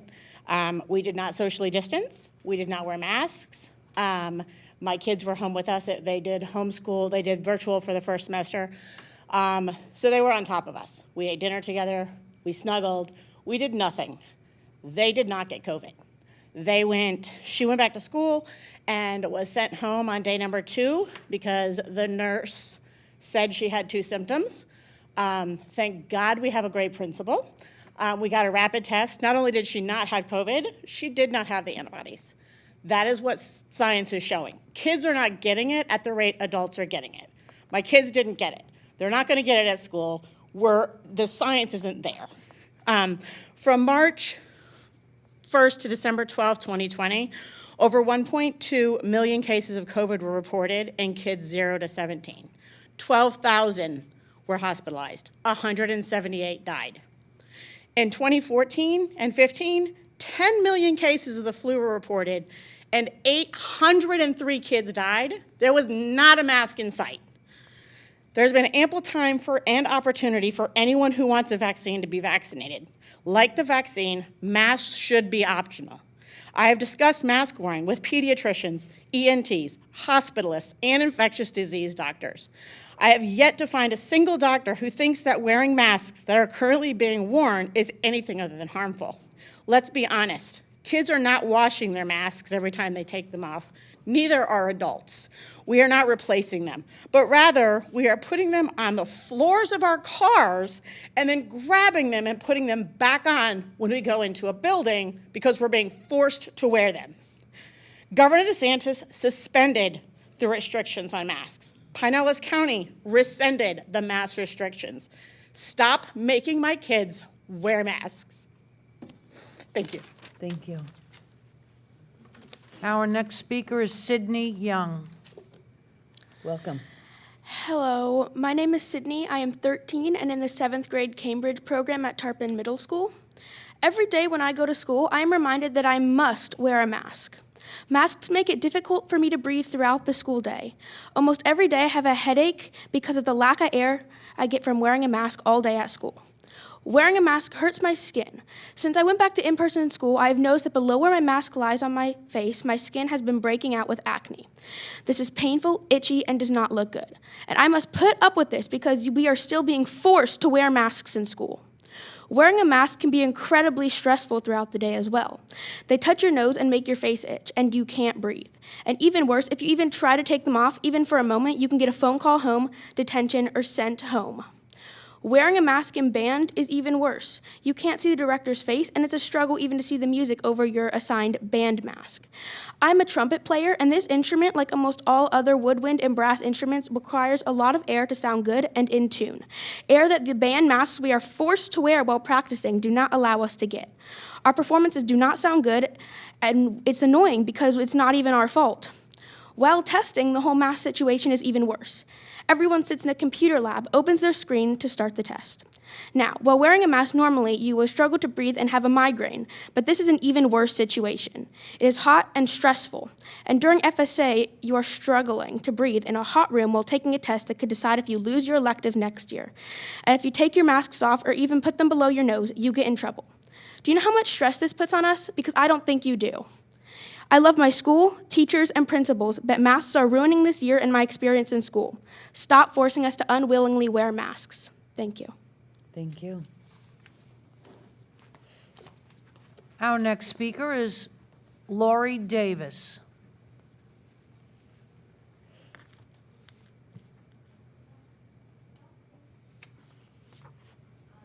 Lori or Tori Davis? There we go. Good morning. Hi. I would like to ask you some questions. Why are Pinellas County teachers forcing children to watch CNN for 20 minutes at the end of every day? Why are Pinellas County teachers telling our teachers abortion is... Wait a minute. Hold on. Why are Pinellas County teachers telling our children that abortion is the only way? Why are Pinellas County teachers telling our children that 85% of the U.S. population fits into the LGBTQ community? Why are the political beliefs of these Pinellas County teachers being pushed on our children? Why are kids being pulled in Pinellas County, bullied in Pinellas County schools, and nothing is being done to help them? The bullies are not getting punished, so they continue to harass and threaten the other kids while hiding behind these stupid masks.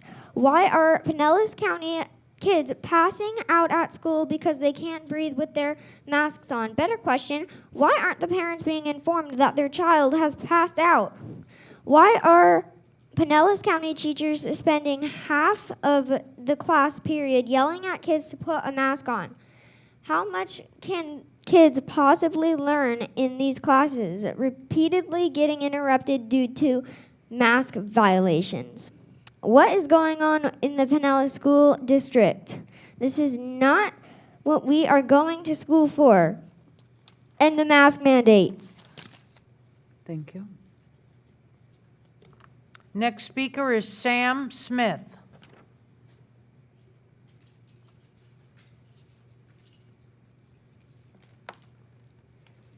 Good morning. Hello. A while ago, my child was diagnosed with leukemia. My child basically had zero immune system for 2.5 years of treatment. When their counts were extremely low, the doctors recommended that we wore masks to sports events, concerts, Disney, or other crowded places. But other than that, masks were not necessary. We were told that if we choose to put masks on our family, they needed to be changed out every 20 to 30 minutes to prevent serious health complications, which have all been presented to you 1,000 times. Interesting how you are forcing these healthy kids to stay in the same masks for 7+ hours a day. I bet they're not even washing them when they get home. Guess what? When we went out in public, we didn't expect anyone else to wear masks. We protected ourselves, we washed our hands, we ate healthy, we kept our immune system strong. We did what was best for our family. At a follow-up appointment with the oncologist last May, we were told not to worry about COVID. We were told to live our lives normally, stop wearing masks, stop skipping school practice, and go back to school in person. We were told that COVID has a 100% success rate in kids. They are not dying from it or having huge issues if they do get it. It's now a year later, and evidence and studies show that this is still the case. Kids are not spreading it or dying from COVID. So why are we forcing masks on our kids? Why are you continuing to abuse our children? These oncologists spent 2.5 years fighting to save my child's life. I am going to trust them and listen to them, not the school board, who is completely unqualified to determine the health needs of my family. Stop abusing our children. Thank you. Next speaker is Debbie Wilson. Good morning. Hi there. I don't currently have any children in the Pinellas County school system. My adult children attended growing up, and I, in fact, worked for the Pinellas County schools in their elementary school. About 6 weeks ago, I accessed the Clearwater High School, which is my zoned high school, their website, and I was just reading through some things, and I found something that I found very troubling. It's the Clearwater High School rules regarding face coverings. And there's a non-compliance section, and I'm reading verbatim what it says. The wearing of a face covering is a public health issue. Students who do not wear a mask when it is required or refuse to do so should first be re-educated. I found that a troubling word, on the importance of wearing a mask. If after the re-education occurs, they still do not comply, the student's administration should be contacted. I found that word just very troubling. I'm like, am I in America or am I in a communist country? I don't know. So I made multiple phone calls to Clearwater High.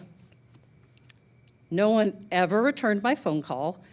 What I would have asked them if someone had returned a taxpayer's phone call is who is administering the re-education?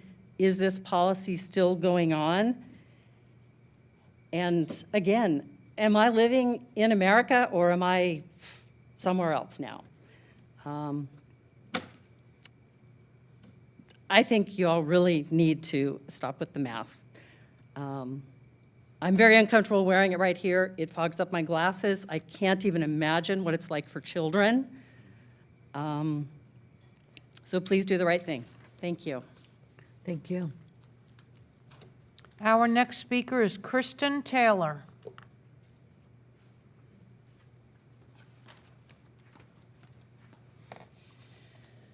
Good morning.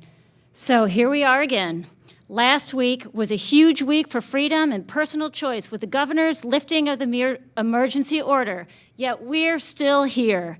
You're still ignoring the science, and we're still fighting for our kids to be able to breathe normally and smile.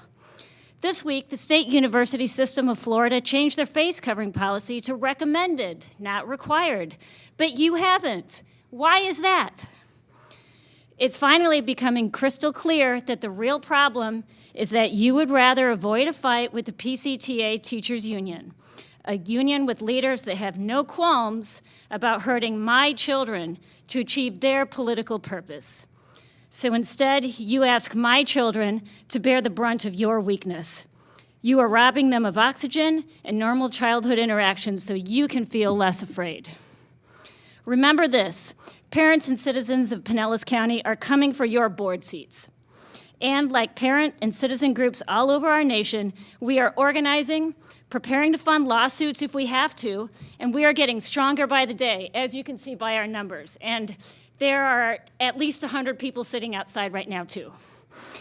More importantly, I recommend as you renegotiate the next memorandum of understanding and set health policy for next year, that you ensure your words and actions are based on facts, not opinions of the biased doctors that you call on in special closed workshops or the political stance of the union.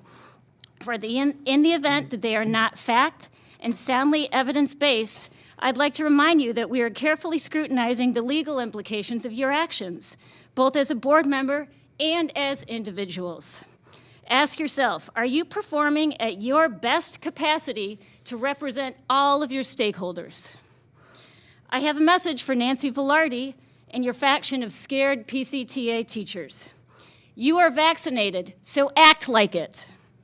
You can't hide behind the narrative of teachers are too scared for their lives and it's too dangerous anymore. Stop this today. Nancy Velarde, you have no right to harm my child to use as your bargaining chip for your political agenda. Stop this today. Nancy Velarde, what gives you the right to make health choices for my child? I'm going to ask you to address the board and not Nancy Velarde, please. Okay. I can send her an email. Yes. School board, use your brain and base your decisions on scientific evidence rather than on opinion or threats from the PCTA. Start using your brain today. School board, represent the governor's order and give students their freedom to breathe and smile today. School board, stand up and grow a backbone today. Unmask our children. Thank you. Next speaker is Courtney Schroeder.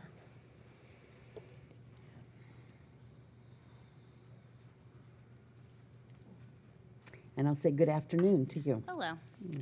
I would have addressed Mr. Kapersky, but he so rudely left the meeting. David, no one gives a damn about your opinion. You're paid to have a professional legal stance, not an opinion. So get that one out of your head there.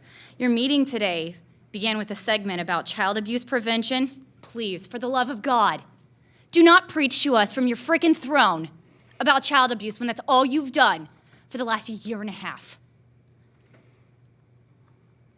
February 13th, August 2nd, November 1st. 8/6, 7/13, 8/10. Does anybody know what those are? My children's birth dates and birth weights. I know that because they're mine. I make the decisions for their health because they're mine. Carol, may I come in your home and go through your kitchen cabinets and pick out everything that's unhealthy for you? No, I may not, because it's not my place. Dr. Grego, a week ago, you were able to personally respond to my email, and then all of a sudden, we're back to Wendy. Wendy's emailing me again. You're the superintendent. You're not representing our children. You're abusing them. You're stifling them. All you're doing is encouraging this behavior. You got students in schools that are tattletaling. Nobody likes to snitch. Nobody likes a tattletale. Mind your own freaking business. Take care of yourself. Wash your hands. If you want to wear a mask, do it. My child is my responsibility, not yours. And every damn one of you that keeps looking down at your computers and your phones, put your freaking computers away. Pay attention. We are here to speak to you, to be listened to. What's up, David? How's it going? Pain in the ass that emailed you all week long. You have no clue what a political division is. You're not paid for your opinion, bud. You don't get an opinion here. You get a legal, professional stance. My children are my responsibility. Their health is my responsibility. Get that through your heads. We're all sick of you. Does this? You think these are good? These are see-through. I send my children to school in these. See-through. This one, you can have as a gift. Thank you. Our next speaker is Summer Ray.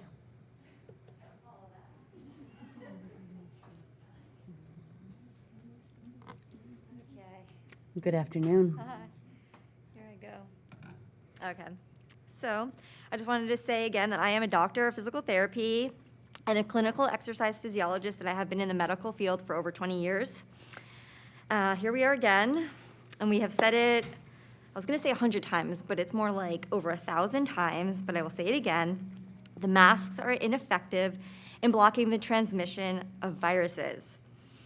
Yet the psychological and physiological effects are damaging. Shortness of breath, anxiety, headaches, depression. A friend of mine's daughter threw up in her mask the other day. Not because she was ill, she didn't have one symptom of a cold or anything, because they're suffocating her, because she has anxiety, because it's too hot. That's unacceptable. We have no mask mandate here in Florida. All the restrictions have been suspended as per Governor Ron DeSantis, yet the kids are still supposed to wear masks. Why? What is the message you are trying to send by wearing the mask? That you are better? That you are more safe? It's like a baby with their little blankie. That's a false sense of security. You're supposed to have the children's best interest in mind as school board members, yet you do not have their best interest in mind. You're forcing them to wear face coverings for 6, 7, 8, maybe more if they're in before and after care a day. Do you guys wear your masks for 6 hours a day? Well, maybe today you will, but no, you don't. The rules are so ridiculous that you can't even follow them yourself because nobody wears a mask for that long. I cannot understand why we are still doing this. As said before by other parents in previous meetings, and I'm sure you'll hear it again today, if this mask rule does not go away, I will be pulling my children from Pinellas County schools. And I know many other parents will be doing the same thing. And I know that that doesn't really go well with your funding. So that's something else to think about, as well as all the other issues that we have talked about today and at every other meeting. Have a good day. Thank you. Next speaker is Anne Marie Weather.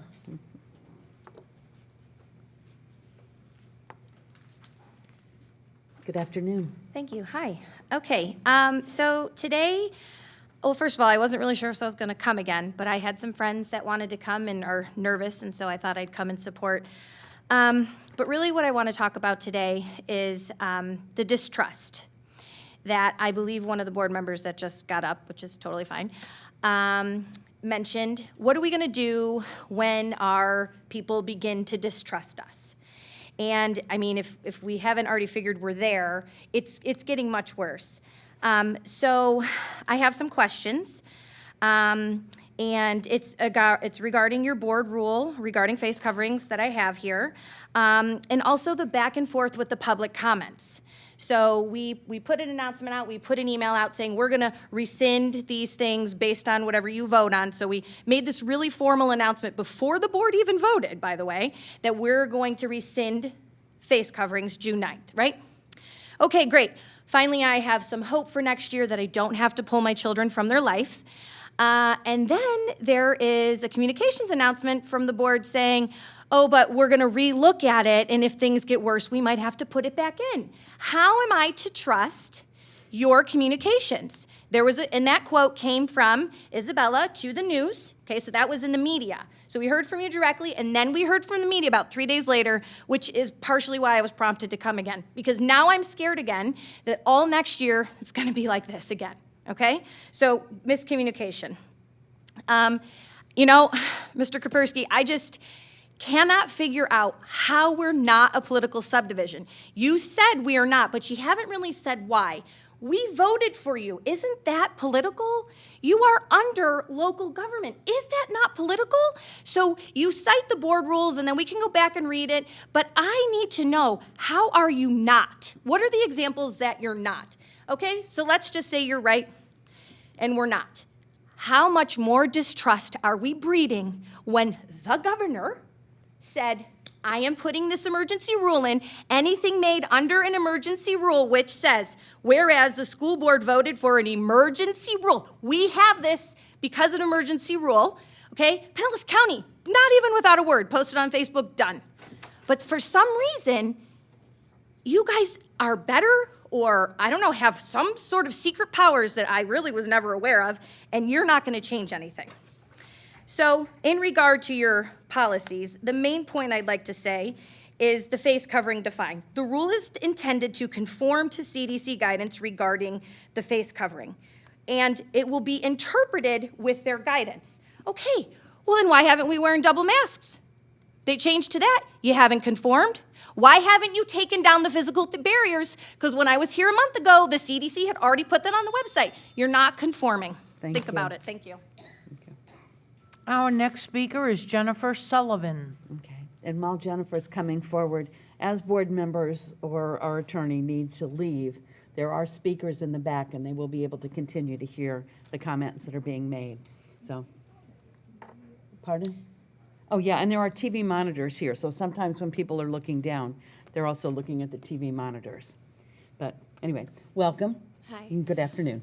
Hi. I am a mother of 3 elementary-age children in Pinellas County Schools, and until this year, they were all 3 in public school. The youngest was entering kindergarten, and because of the pandemic, last year, when school ended and they had the virtual school, it was terrible for everyone in my household. When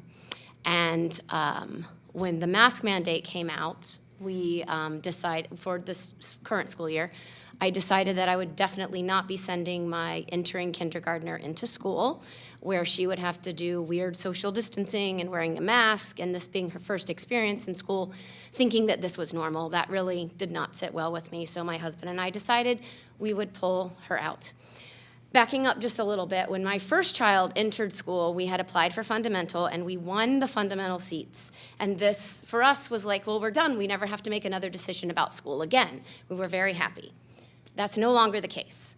I found a wonderful school for my entering kindergartner where they don't wear masks, they don't social distance. They were a little more reserved in the beginning when school started, but since the numbers were down and things got normal, they relaxed a little bit more. The first 9 weeks of school, I kept my third and fourth grade boys home from school because I didn't want them sitting in a mask all day, and I knew that my gifted ADHD middle child was not going to be doing well with the mask.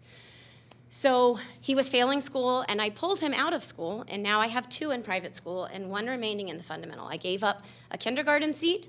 I gave up a 3rd grade fundamental seat. This was never something I ever thought I would do. My children that are in the private school are thriving. I didn't even apply for their fundamental school seats this year, and my 4th grader would have gotten in.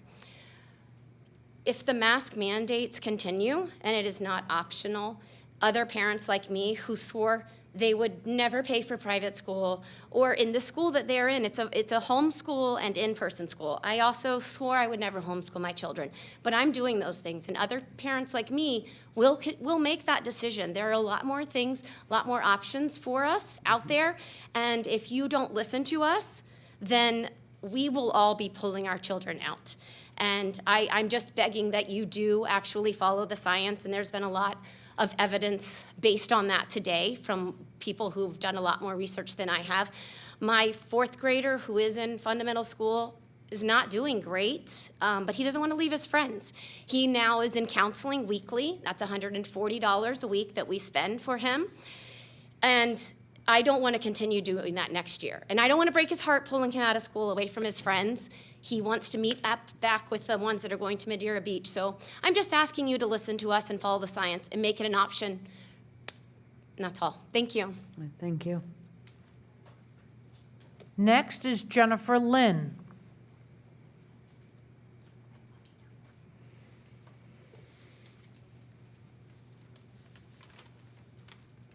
Good afternoon.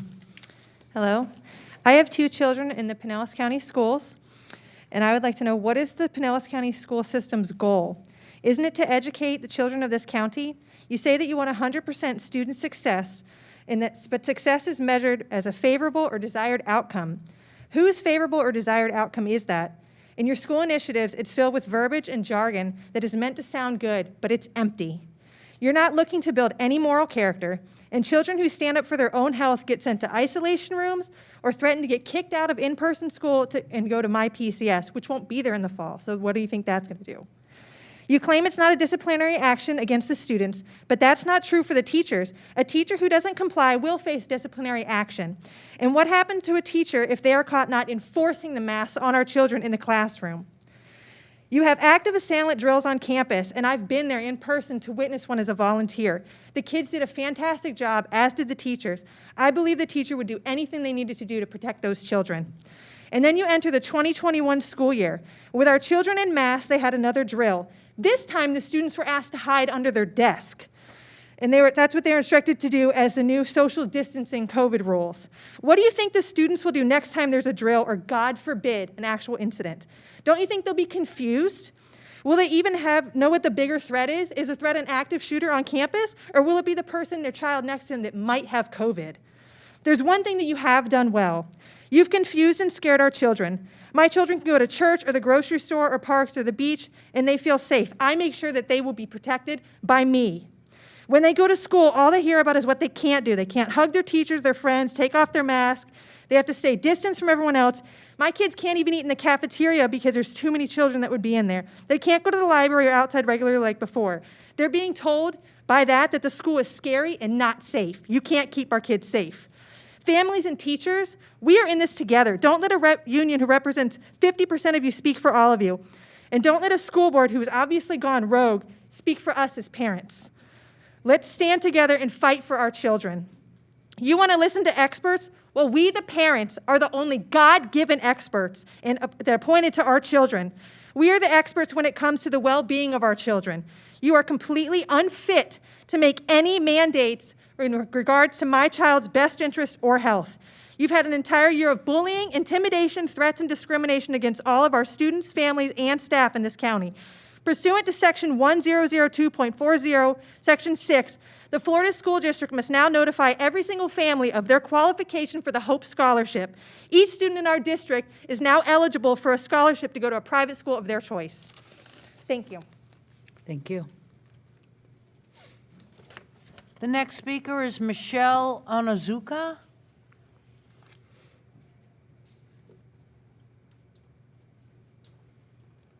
Good afternoon. Like all these parents here, we're here to talk about the mask mandate. You've heard about the kids' individual needs. You've heard about their medical needs. We've even heard about the legal issue, but let's talk about that a little bit more. In the beginning of this school year, we all understood Florida was under a declared state of emergency, and as a county, Pinellas had issued Ordinance 2014, which mandated individuals wear a face covering in all public indoor places. Your rule on face coverings, initially adopted in August, was because, and I quote, "The state of Florida has been under a declared state of emergency, and the wearing of face coverings is required pursuant to that ordinance." And then the school's August reopening plan, it says, and I quote, "So much is still unknown about COVID-19 that changes will likely need to be given a fluid nature of COVID-19, including changes to community health data and amendments to federal, state, and local orders." In November, this board revised that initial rule on face coverings and used the rationale that due to the COVID-19 global pandemic, local health experts recommend everyone wear face coverings. In December, Florida started the vaccine rollout, and since then, 9.3 million people have been vaccinated in this state, and the vaccine is open and available to anyone who wants it. As such, almost 2 weeks ago, the state of Florida Department of Health issued a public health advisory, and our state Surgeon General, the local health expert, rescinded all COVID-19 public health advisories. And this was in part due to the widespread vaccine availability and because, as they quote, continuing restrictions on individuals, including long-term use of face coverings, pose a risk of adverse and unintended consequences. Then DeSantis signed Executive Order 2102. We've discussed that here today. But it does state in there as well, masks pose a risk of adverse and unintended consequences, and declared that the state of emergency for COVID-19 is over and all related restrictions and mandates be suspended. While the state of Florida Board of Education says that doesn't pertain to schools, meaning you, meaning us, but it does. This order suspended our local Pinellas County Ordinance 2014, which I remind you is the basis for which you implemented the mask mandate in the first place. In each one of your rules on the mandates, you state that the reason the mask is based on local and state ordinances or recommendations. Well, those are no longer in existence, so why are we still written? Those rules are now null and void. If the reason for having them is gone, why are they still in there? Why are the kids still wearing a mask? Are we waiting for the lawsuit of the kid that passes out in gym class because they can't breathe? The governor has released the state. The Surgeon General has told us to get back to normal. So now any mandatory regulations are on your own free will. Will you be responsible for the next mask injury since you arbitrarily mandated they remain masked? Let masks be optional. If someone wants to wear one, great. Just like the vaccine is available to those who want it, masks should be optional as well. I want to remind everyone here that we are heading into our hot, sticky, humid days. We all know this makes it harder to breathe normally, not to mention adding a mask. Thank you for your time. Thank you. Our next speaker is Michael Mack.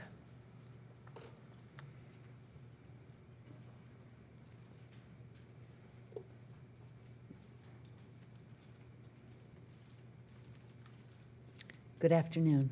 Hello. Last week, the Florida governor issued Executive Order 21102, suspending all remaining local mandates and restrictions based on COVID-19, effective immediately. We have communicated with the school board's attorney. We heard his opinion, which is entirely false, and he knows it. We've communicated with the FDOE and numerous employees of the school system, and none of them can answer the following question. None of them. How does the following language not apply to our children? This is from the order. All local COVID-19 restrictions and mandates on individuals and businesses are hereby suspended. Is the school board not local? Is the mask mandate not related to COVID-19? And are my children not individuals? Is this, how do you explain that all in section 1, the actual word all in section 1 of the EO 21102 does not apply to the school board? You are not excluded anywhere in that order. The continued masking rule relayed by the FDOE and PCSB is overruled by EO 21102, and you know it, which the governor's office has echoed as well. Not one person at your school board or the Florida Department of Education can tell me how the governor's emergency order does not apply to the PCSB. I have the email chains with both the Florida Department of Education and the attorney, Mr. Kapersky, to prove this. You guys are putting politics over the children. The Florida DOE commissioner sent a letter to superintendents last month stating that data shows district face coverings do not impact the spread of the virus and face covering policies serve no remaining good at this point in our schools. So I ask you today, why are you fighting tooth and nail to keep the kids masked for absolutely zero benefit when it actually harms them? Why are you letting a union dictate the policy at our schools? It's time to let the most important stakeholders, the parents, and the most important clients, the students, to have a say. The last time I checked, the school board is local, your mask mandates are related to COVID-19, and my children are individuals. Explain how EO 21102 does not apply to my children who are individuals. You can't, because you are the ones now not complying with the rules. You are not following or respecting authority. You're not. You're now treating our children as pawns for political gain. If you really cared about the health of these children, you would have stopped what you were doing yesterday. But you don't care about the stats, studies, individuals. You don't care about our children. None of you. Everyone sees past your goodwill intentions of allowing the current policy to expire on the last day of school. If you cared about our children, you would end this now, rather than waiting until the last day of school. The only population left in the state of Florida currently required to wear a mask is the population that is scientifically the least likely to catch, carry, or be impacted by this. You are the ones not complying. Our next speaker is Amy Mack.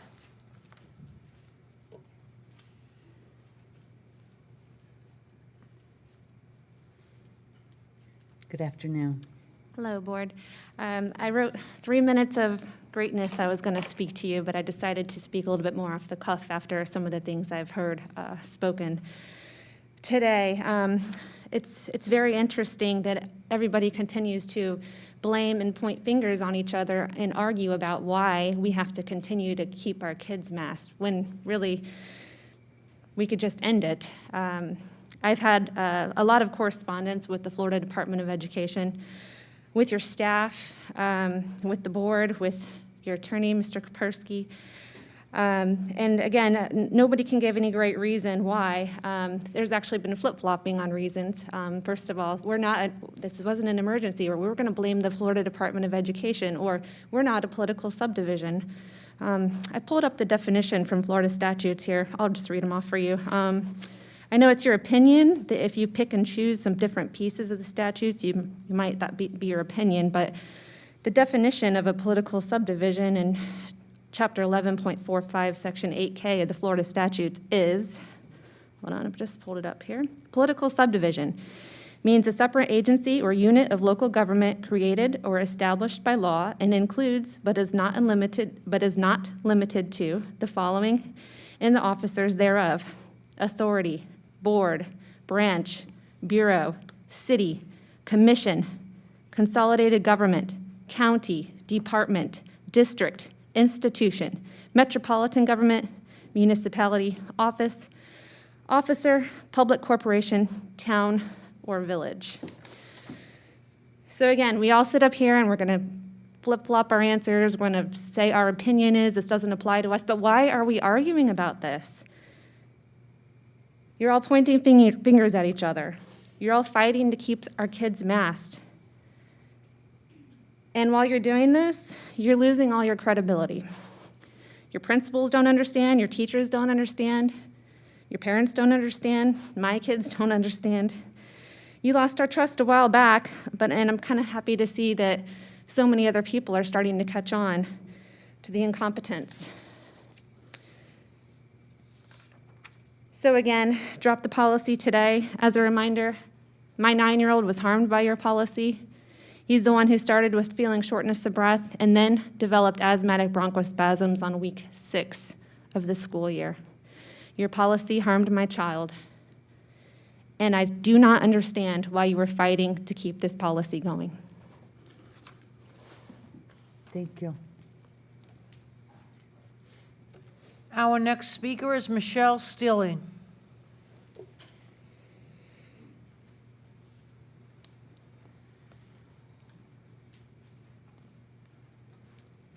Good afternoon. Hello. We are coming for your seats. Nicole Carr, Carol Cook, Bill Dudley, Caprice Edmond, Laura Hine, Eileen Long. We are coming for your seats.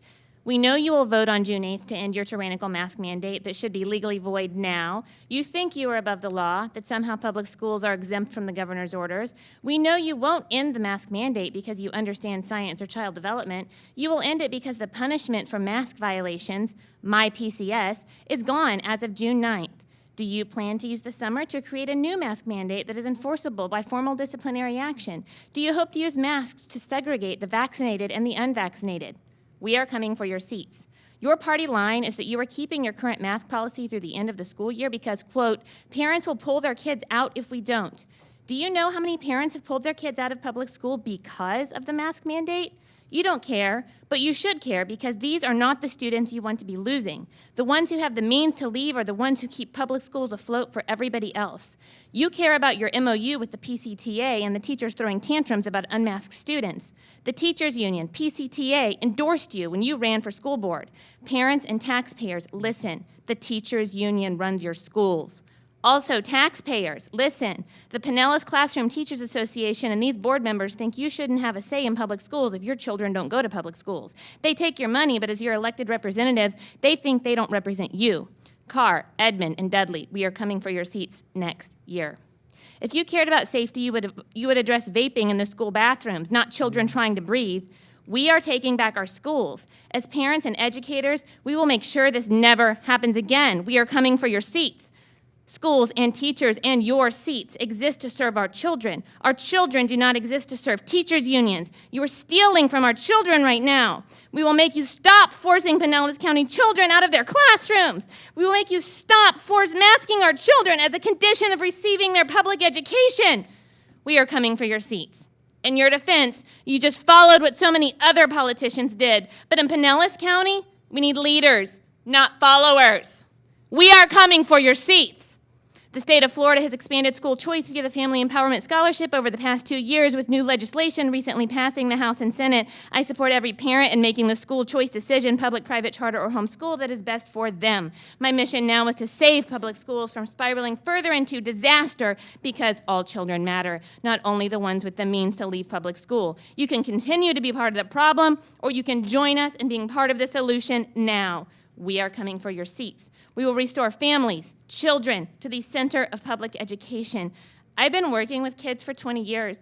This is my life's work, passion, and love. I am coming for your seats. Thank you. Our next speaker is Gabriel Stilling.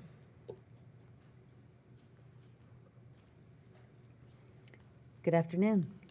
Hello, everyone. Again, I am Gabe Stilley, and I am a 9th grade student in the IB program at Palm Harbor University. I came and spoke at your last meeting, demanding that you stop trying to take our rights. Obviously, you have not listened to me nor any of the other people speaking out against your tyrannical mandate on children. You're in direct defiance of Executive Order 21-102. How can you deny this? Section 1 of the order explicitly states that all local COVID-19 restrictions and mandates on individuals and businesses are hereby suspended. Do you know what? Students are individuals.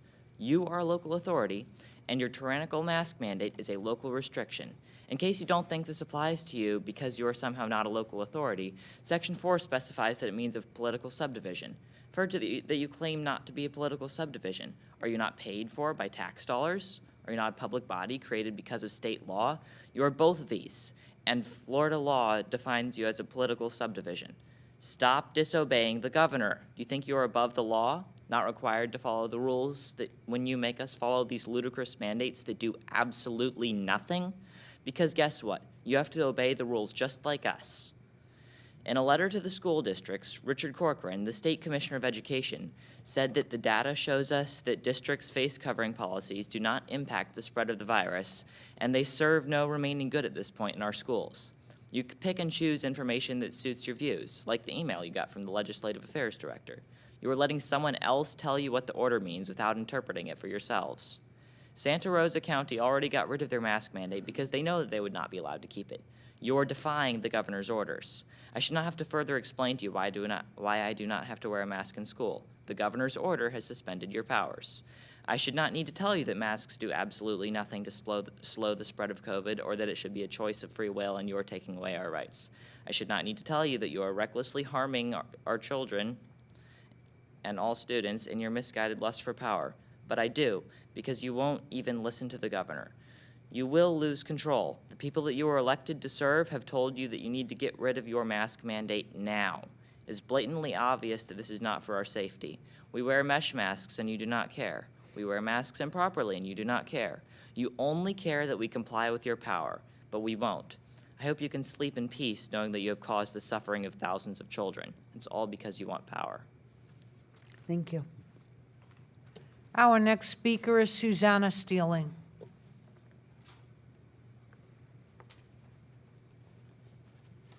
Good afternoon. Hi, everyone. I'm Susanna Stilly, and I'm here to lecture you. Again.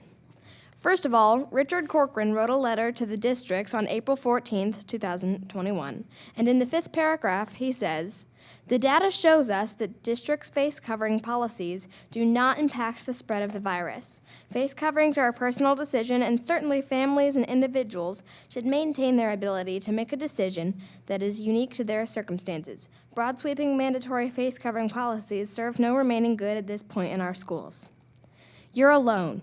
Many counties have unmasked their students. Governor DeSantis unmasked all government buildings, and Richard Corcoran requested that you unmask us at the end of his letter. How long do you think you can keep this up? The only reason that you have the power to do this is because we comply. Children don't know that masks harm them. They don't know that by complying, they're letting you in control. They're afraid of their classmates and friends. Do you like to do this? Is it fun to watch kids run away from their friends because they think they'll die? You're hurting these kids emotionally, and when they get home from school, their parents realize, and then that hurts them too. You have caused many amounts of pain in Pinellas County. I know that you're going to end the mandate on June 9th this year, but what about next year? Are you going to make another mandate? These children and parents will remember this year forever as the year we were forced into compliance. But I will remember this year and day that I did not give up, the day that I took a stand, and the day that I fought for my rights. Unmask the children right now! Thank you. Our next speaker is Debbie Foch.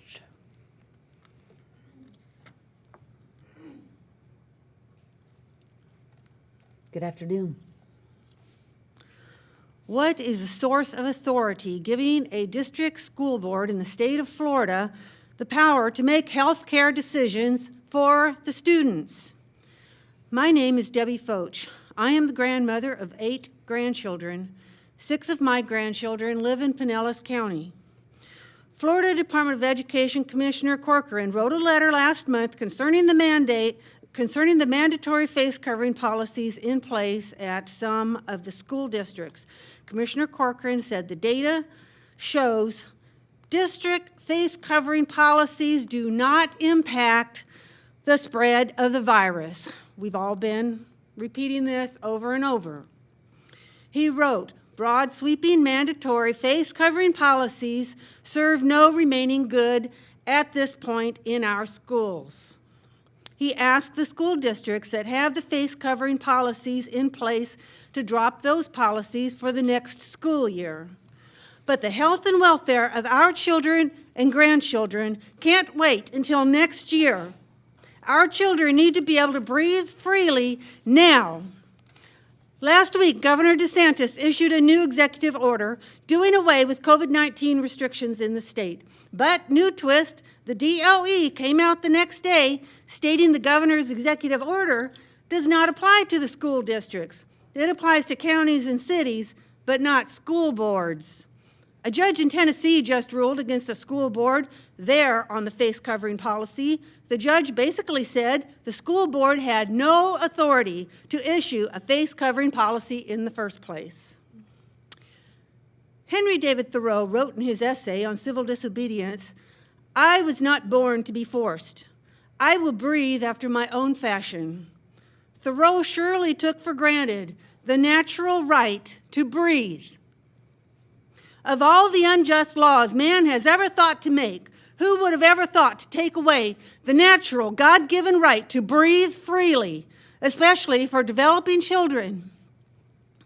Ephesians 6:4 says, "Fathers, do not provoke your children to anger, but bring them up in the discipline and instruction of the Lord who created us and breathed into us the very breath of life." Parents have the right and the duty to protect their children, to direct the upbringing, education, and care of their children. Health care decisions for children, including face coverings, are the province of parents, not the school board. Your authority in this matter is illegitimate. Your time as elected school board members is limited. We are not going to continue paying the fox to take care of the chickens. End the mask mandate now and let our children and our grandchildren breathe. Thank you. Our next speaker is Mila Lembo. Good afternoon. Hi, my name is Maya Lembo, and I'm an 8-year-old homeschool student. I am here today with some good news and bad news to share. The good news is that since Governor DeSantis changed the rules, my sister and I can go to the library without being stopped by a security guard. While at the library looking for books, there was a little boy with his mom in the children's section. Once the mom saw my sister and I, she immediately told her son that he did not need his mask and that he could take it off. This made me feel so happy because I was able to see his smile and he was able to breathe. I brought this book I found at the library that tells kids why they are wearing a mask. It is a story about a little girl, Abigail, who is sad because she was kept away from her grandparents for a whole year. Her mom got her different masks with animal faces so she can use them as toys for her imagination. She wears the mask riding on her bike and splashing in the water or climbing a tree. Finally, she is allowed to see her grandparents, but she is not allowed to take off her mask, but they are.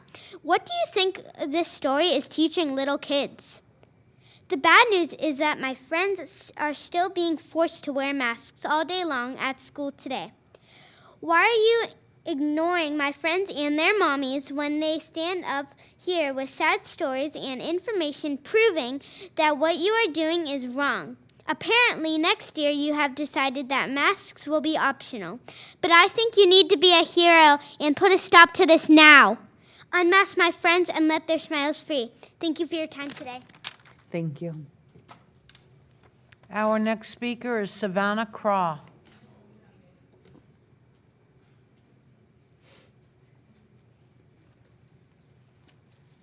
My name is Good Savannah. afternoon. I'm just 9 years old. I was here last time speaking on my diabetes and what these masks do to me, but none of you listened. I just want to know why you're abusing me.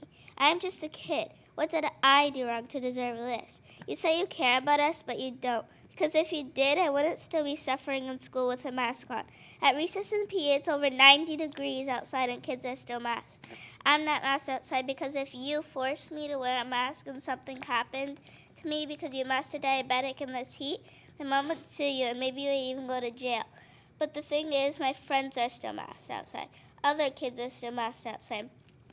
The kids get yelled at to pull their masks up if they pull them down.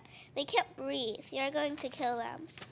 Why don't you care? Why do you not care about us? Why do you hate us kids so much?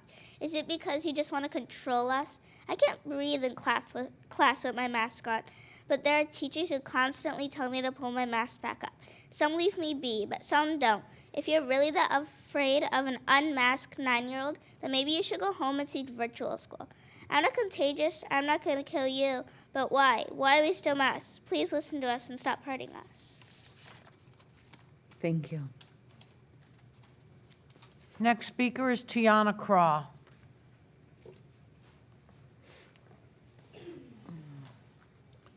Good afternoon. Hello. As I stand here today in front of all of you, I am disgusted.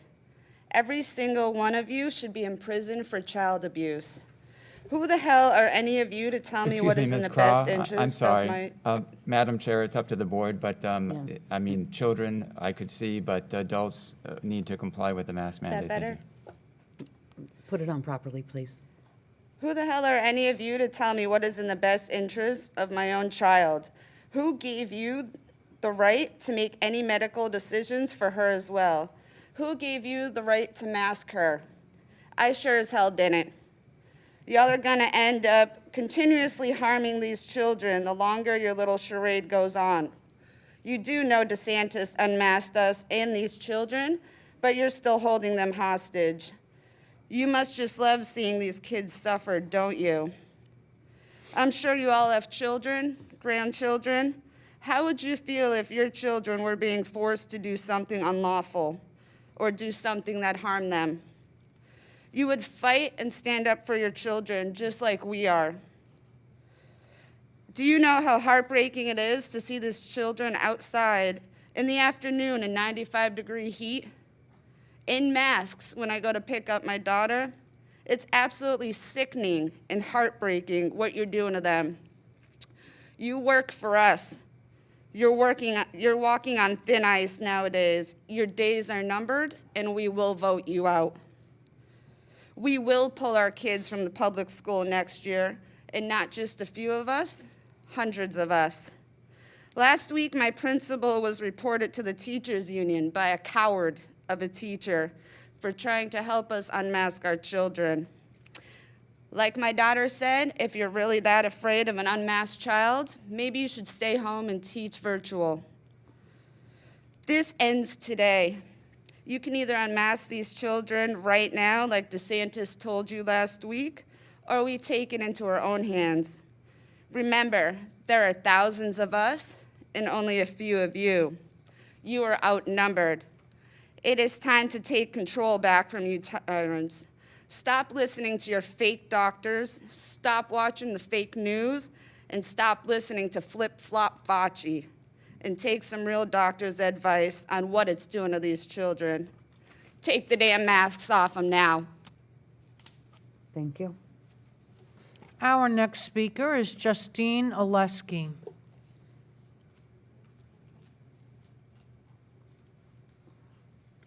Good afternoon. Hello. Before I speak, I want to say that it's really pathetic that we have to beg you guys to let our children breathe. It's really pathetic. It's really pathetic. Today I'm speaking on behalf of my 6-year-old daughter that goes to Mildred Helms. To everyone that works for this county, we voted you in office to take care of our children, and you are failing us every day that you continue to make our children wear a mask. It just doesn't make sense to me. When you go into a restaurant, you're allowed to take the mask off when you sit down, yet your children aren't allowed to take them off even for a break to breathe. It just doesn't make sense.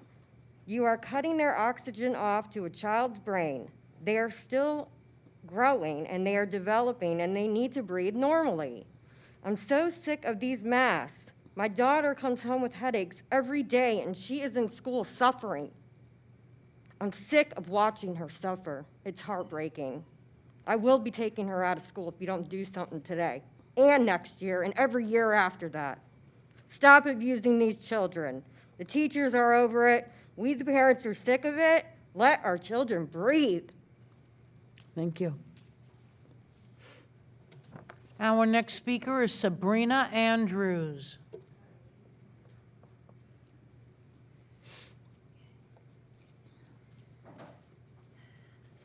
Hey, how are Good you? afternoon. Good afternoon.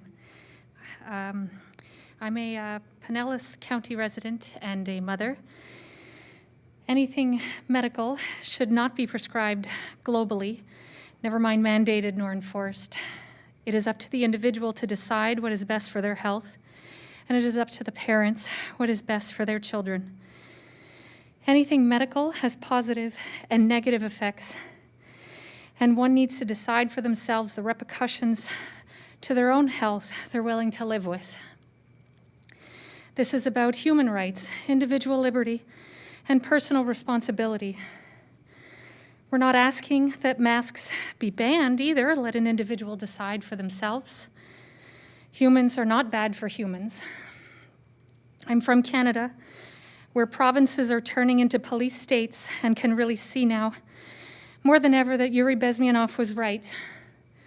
Communism has been hard at work destroying the USA alone for at least 100 years. And he added, we can show the demoralized, those at least 60 years old and younger, exposed to the KGB propaganda via our own people, via entertainment, news, media, and school, etc., during their childhood. We can show them that the gulags, and they still won't believe it. That it's not until they have had a military boot to their bottoms that they will realize what is really going on, what communism really is. Well, that's starting to happen in the name of health and safety in Canada, of all places. May we never think it can't happen here again. These masks are another drop that bring us closer to tyranny. Reverse the trend with us and the masks. Thank you. Thank you. Next, James Jones Jr.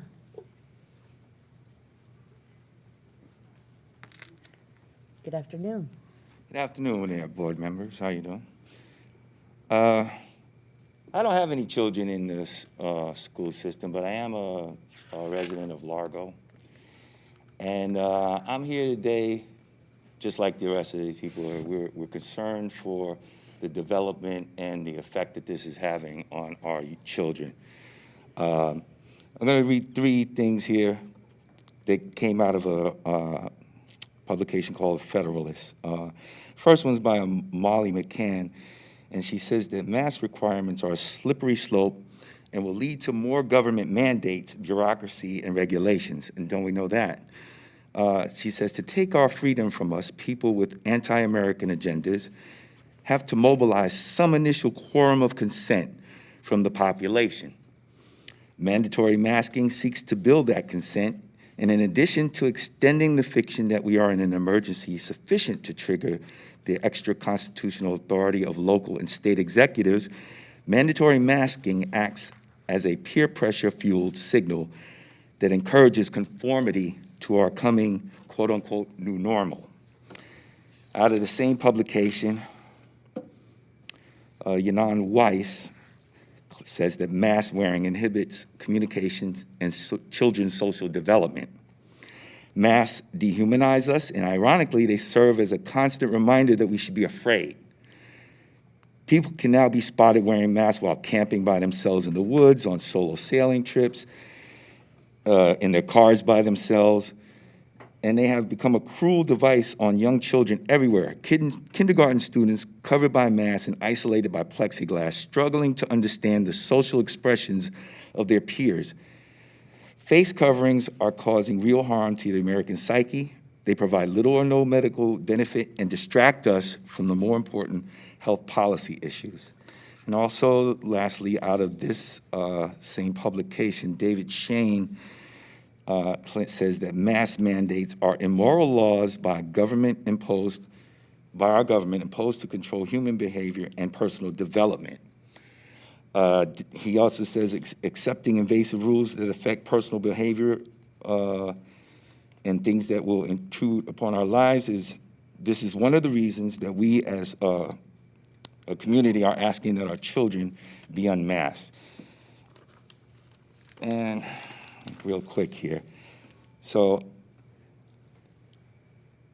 if you guys are going to still mandate this down the road, I'm going to ask that all our children start putting political statements on a mask, and I want to see you try to stop their First Amendment. Lastly, if masks work so well, and I don't want to be crude here, I'm sorry, people, but if I made a really nasty, stinky fart, and you could smell it through your mask don't work. Thank you on those parting words. Next speaker is Shauna Nelson.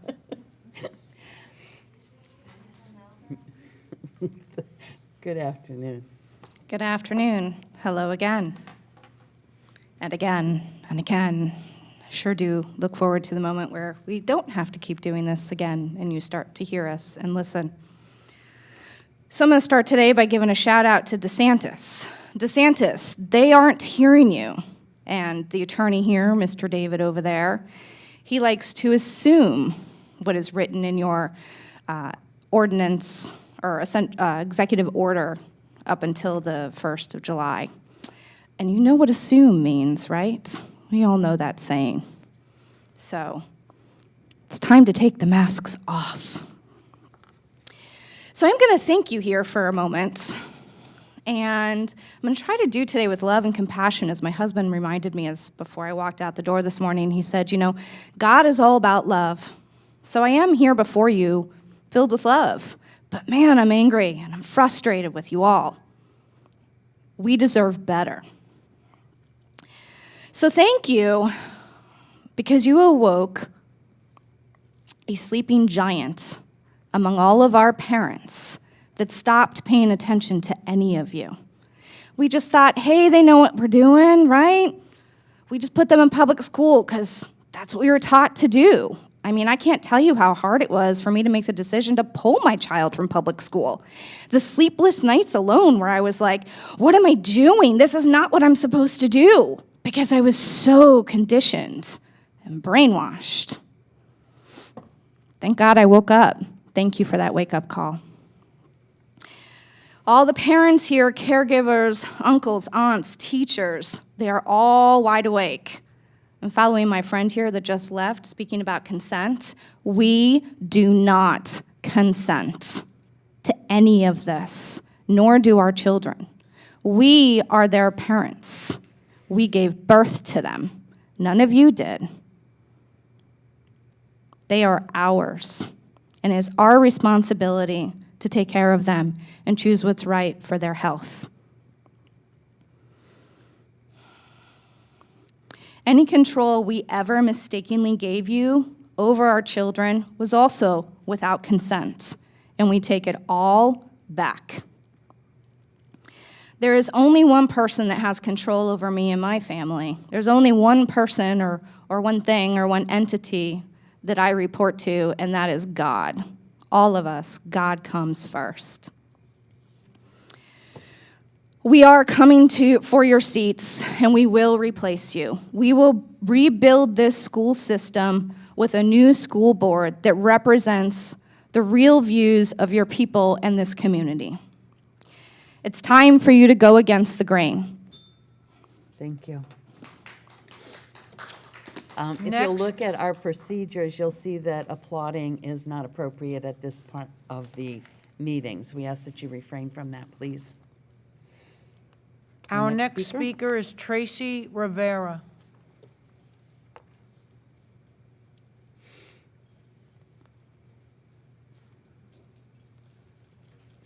Good afternoon. Good afternoon. My name is Tracy Rivera, and I have a 12-year-old son who is on the autism spectrum. I pulled him out of Pinellas County Schools because of the fact that with the masks, he, would focus on, he has issues with focusing on his behavior, and, what the masks are uncomfortable. Now, if you were to try to sit in a classroom, for 8 hours a day, and you had to wear the mask. I mean, just to be sitting upstairs or just be sitting down the hall while we're waiting to do this, it was uncomfortable for him to be doing that. So I asked that y'all take the have the kids take the masks off.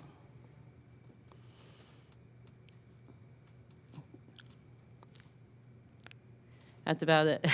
Okay. All righty, thank you. Next is Sweet.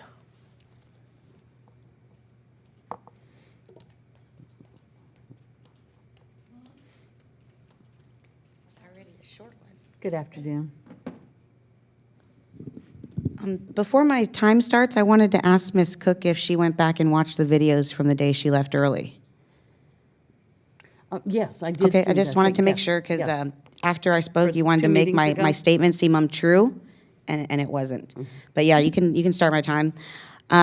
So, well, when we come here, we don't come here to speak to you. I hope you know that. We do come to address you, but mainly we're coming here to have our voices heard, not to specifically talk to somebody else. So even telling us who we're talking to, you don't really know who we're coming here to talk to, so that is just ridiculous. But I come here for the public that may be watching, because we already know that your ears are deaf. I bet you feel justified in the fact that you're giving us the mask mandates off next year, but that's not what we asked for. We asked for options back in November. Remember November, when a non-violent violation of a mandate activated violent police force by 2 police officers to sit on a woman and knock down her child? Totally silent about that, but I guess I get it. Nobody wants to go against the police, because then you're not supporting the police. When we support good police, yes. We just don't support bad police or people who allow bad police to do things. But I bet you do feel justified, but that's not what we asked for. And although you've learned nothing from the facts that we've brought you, we've learned a heck of a lot about you. We've learned that when given the slightest little bit of power over our lives, you will wield it to the last possible second. What a slap in the face the last day of school is. Like, are you kidding me? That's like when you're telling us, I could let you go, but I'm not gonna. I'm gonna wait for that last day. You could have had it end sometime in the summer, but no, you wanted it to be that last day because it makes us feel like you're slapping us in the face. So even if that's not your intentions, what I have to teach my kids is it doesn't matter what your intentions are. What matters is what actually happens. So maybe you didn't mean to break something. Maybe you didn't mean to hurt somebody, but when people get hurt and things get broken, those actions are real. You've shown us that you do not respect mothers, children, veterans, or teachers. You have teachers that are actually too afraid to come and talk to you right now because they know that the power that the union has and that you guys bowed down to them. And you've heard it, and we all know it. Because if you actually cared about children, you would have listened to the real stuff that just keeps coming in. And there's going to be more people, even after you repeal the mask mandate, or even if you never do. And we are coming for your seats. And Ms. Cook, I want your seat. Until the day I die, I will do whatever. I'll take anybody's seat, anything to get to your seat, because I will run this place better. I will never have a veteran escorted out that went, fought, and possibly could have died for our country, but for you guys to say what you think is better. Or I would never plan things on my day of work that the public came and sat for hours to talk to me, but I gotta go, something's a little bit more important. That's real easy for you to do, but we're sitting here and we're gonna continue to come. And you know what? Because you've taken away the prom, we had to actually make our own prom in Pinellas County, Prom 2021, where every single high school student can come, as well as the graduating class, and that's May 23rd at 7 p.m. at Banquet Masters. Ticket sales end on March 20th, but if you wanna be a student and have a great time and have a mask optional, I doubt anybody's gonna wear a mask there because nobody chooses it unless somebody forces it. And this isn't consent. You use the police to force this. Thank you. Next speaker is Jonathan Rivera.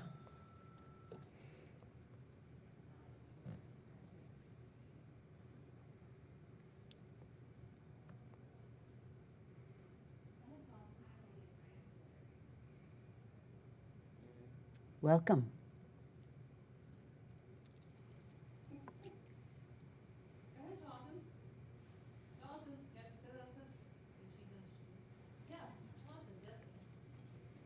Would you like to stand next to him while he does it? Go ahead, bud. Go ahead, bud. Jonathan, go ahead, read it.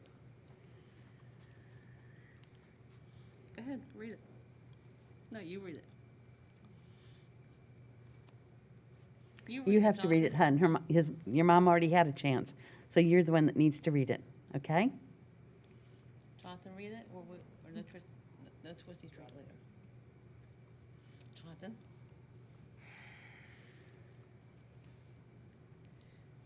Go ahead, read it, Jonathan. Jonathan, go ahead, read it. Excuse me, Jonathan, stop. Would he rather send it to us? Jonathan, stop. Jonathan, go ahead, read it. What? Use your words. Huh? You're nervous. It's okay. Hold my hand.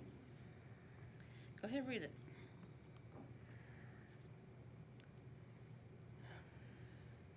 It's okay, Jonathan, read it. It's okay, read it.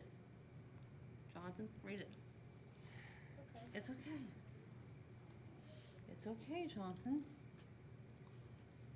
Do you want us to give him a few minutes and we'll call somebody and he can come in after that? Jonathan, can you please read it? And no YouTube. No YouTube for the rest of the day if you don't read it. Read it, Jonathan. It doesn't go ahead of me. Hmm? It doesn't go ahead of me. Jonathan, all right. Okay, if he'd like to come back, just let us know. And we'll squeeze him back in, okay? All right, let's do the next speaker, please. Our next speaker is Amber Lissy.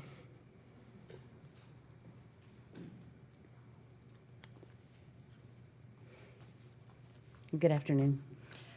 Hello.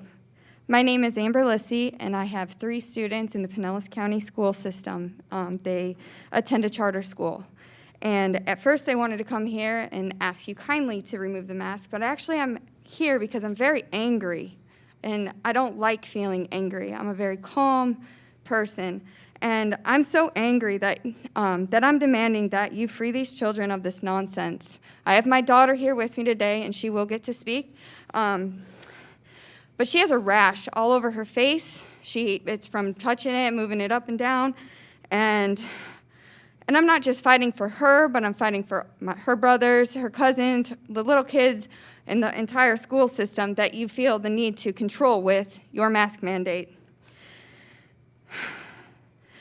Their little expanding brains need the oxygen. These are suffocating. I can't even wear one. We don't wear them at work. I don't want to wear them. They don't want to wear them at school. They need smiles from their teachers of acknowledgement that they're doing well. They need the social interaction with their friends. They need the smiles, the laughs. And this is not healthy. It's causing mental breakdowns. Mental health is definitely suffering. This morning, I dropped my other children off at before care later than normal so I could be here. I didn't have to be at work on time. And there were children running around without masks on their face on the basketball court outside. And when I asked my oldest why they were doing it, they said it's because they don't wear a mask they forgot their masks, or they don't wear a mask when they walk into before care, so they make them run. That is child abuse. We are teaching our children to fear something that is not something to be feared. Kids get sick. Their immune systems are built to withstand this. That is why they're in the lower of transmission. Please step aside from your political agenda and end this mask mandate today. Thank you. Our next speaker is Alexis Toe.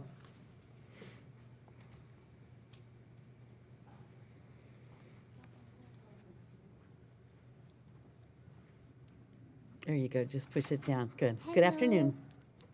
Hello, my name's Alexis, and I'm here with my mom, Amber.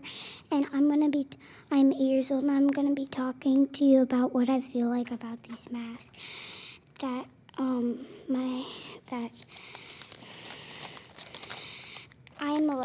I'm Alexis. Think that we should make our own decisions if people want to wear masks or if they don't want to wear a mask. You can choose. Alexis, do not control it. If you fear that you are going to get sick, wear a mask. But I'm not scared of the coronavirus. And I do not like masks because you breathe in your own bacteria and actually could get you sick or cause a rash like me. Remember, make your own decisions. And you up there, right there, you are a huge liar. Thank you. Our next speaker is Mei Shang.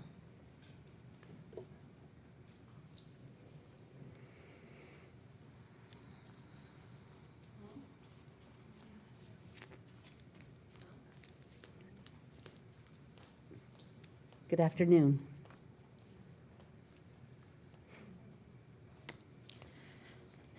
Namaste. The light and love in me sees the light and love in all living beings. And Namaste. The immune system in me recognizes the immune system in all living beings. I want to share a quote from Dr. Martin Luther King. Darkness cannot drive out darkness. Only light can do that. Hate cannot drive out hate. Only love can do that. So welcome to the Great Awakening. I want to thank everyone here, the darkness and the light, because this is the Great Awakening, because any darkness makes the light shine brighter. We that are united, that love our children, that live, my whole life is divided, is for the purpose of sharing health and freedom and love to all living beings. And I thank those who are a part of that. And if you're not, you just make the love and the unity of everyone else shine brighter. So I thank you for everyone for showing how much you love our children, even people that don't have children in the system. I have 2 grown sons, and I have a child that is in a charter school that's been forced to be suffocated every single day this whole year, because I thought, this is the first time, I'm 54 years old, I've never worn a mask in my entire life, and then my daughter was forced to be suffocated. I just watched this every single day because I thought I didn't have a choice, but I do.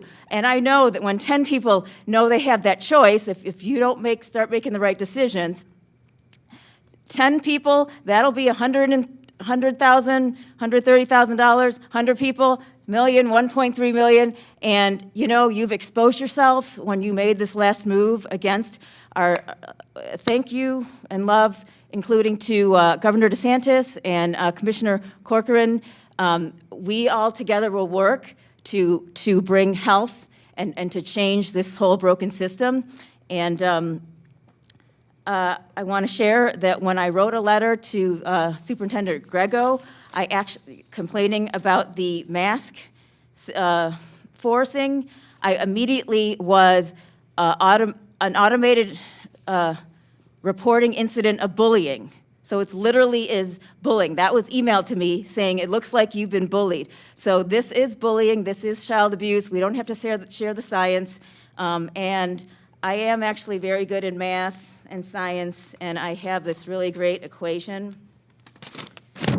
And it's love is greater than fear. So just everyone here know, please keep praying. Love is greater than fear, and we will stay united. And I really share all the just prayers for everyone that, and I just pray because those with such darkness, I'm not sure how you sleep at night, but. Thank you. Our next speaker is Matt Tito.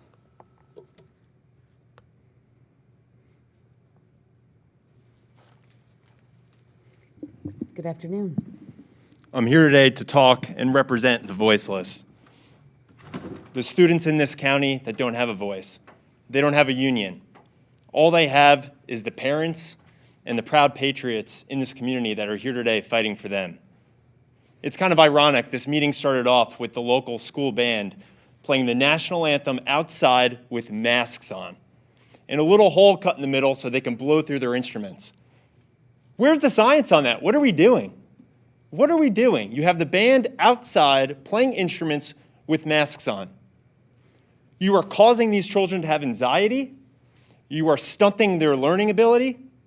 They have social anxiety issues. They don't know what their fellow classmates look like. It's affecting their ability to make friends. And all of this has nothing to do with the science. You know it, and I know it, and everybody knows it. And for all of you here who are suffocating the children in this community, if I ever see one of you out in town without a mask on, I will make sure to publicly shame you and mass shame you. You better have that mask on 24/7. You better not leave your house without that mask on, because every member of this community will mass shame you, and you deserve it. I don't have any children right now, but I promise when I do, they will not be in the public schools in this system as long as all of you are in power. And you better all start looking for new jobs, because I look forward to finding candidates and supporting candidates that go up against you in future elections. Your time is running out. End the mask mandate now. Do the right thing. Thank you. Our next speaker is Dawn Peters.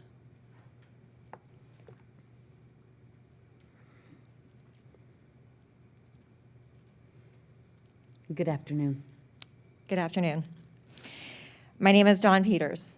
I'm a personal trainer and a certified nutritionist, and I volunteer with veterans. And I'm telling you this so that you understand that I live, breathe, as much as I can, nutrition, health, and freedom. This is the first time I have worn a mask this entire scandemic. But I have 2 children that have opted to go to school in person, and they have to wear this every day. So I thought it was worth the sacrifice, this one day, to speak to you in person. You know, my children used to love school.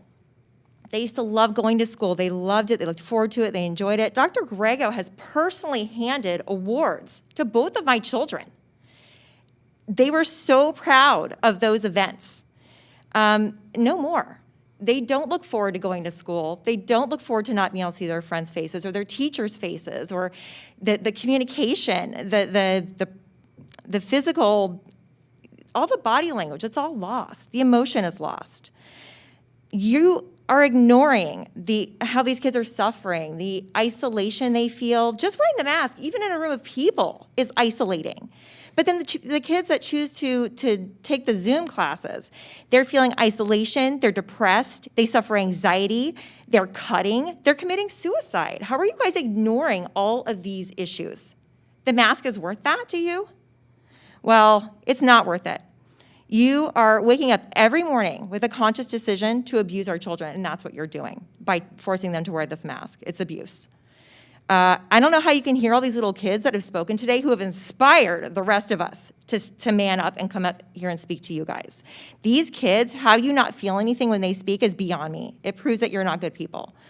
I I'm sure George Soros is very proud of what he has paid for here, because I'm quite sure that he may not have given it to you directly, but it's coming this way. We all know it. We are awake. We know what's going on. We all know your names. God knows your names. We will all remember you. And when it comes time for voting, you won't be able to stay. We're all going to rise up and take your spots. Unmask our children. You have a chance to make that difference right now and prove that you guys are listening to our kids. At least listen to the kids that spoke to you today. If you don't listen to any of the adults, listen to the kids. It was so brave of them to come up here and speak to a bunch of grown-ups. Can you imagine that? Those little people, those little voices, speaking their true emotion and feelings. It was extraordinary.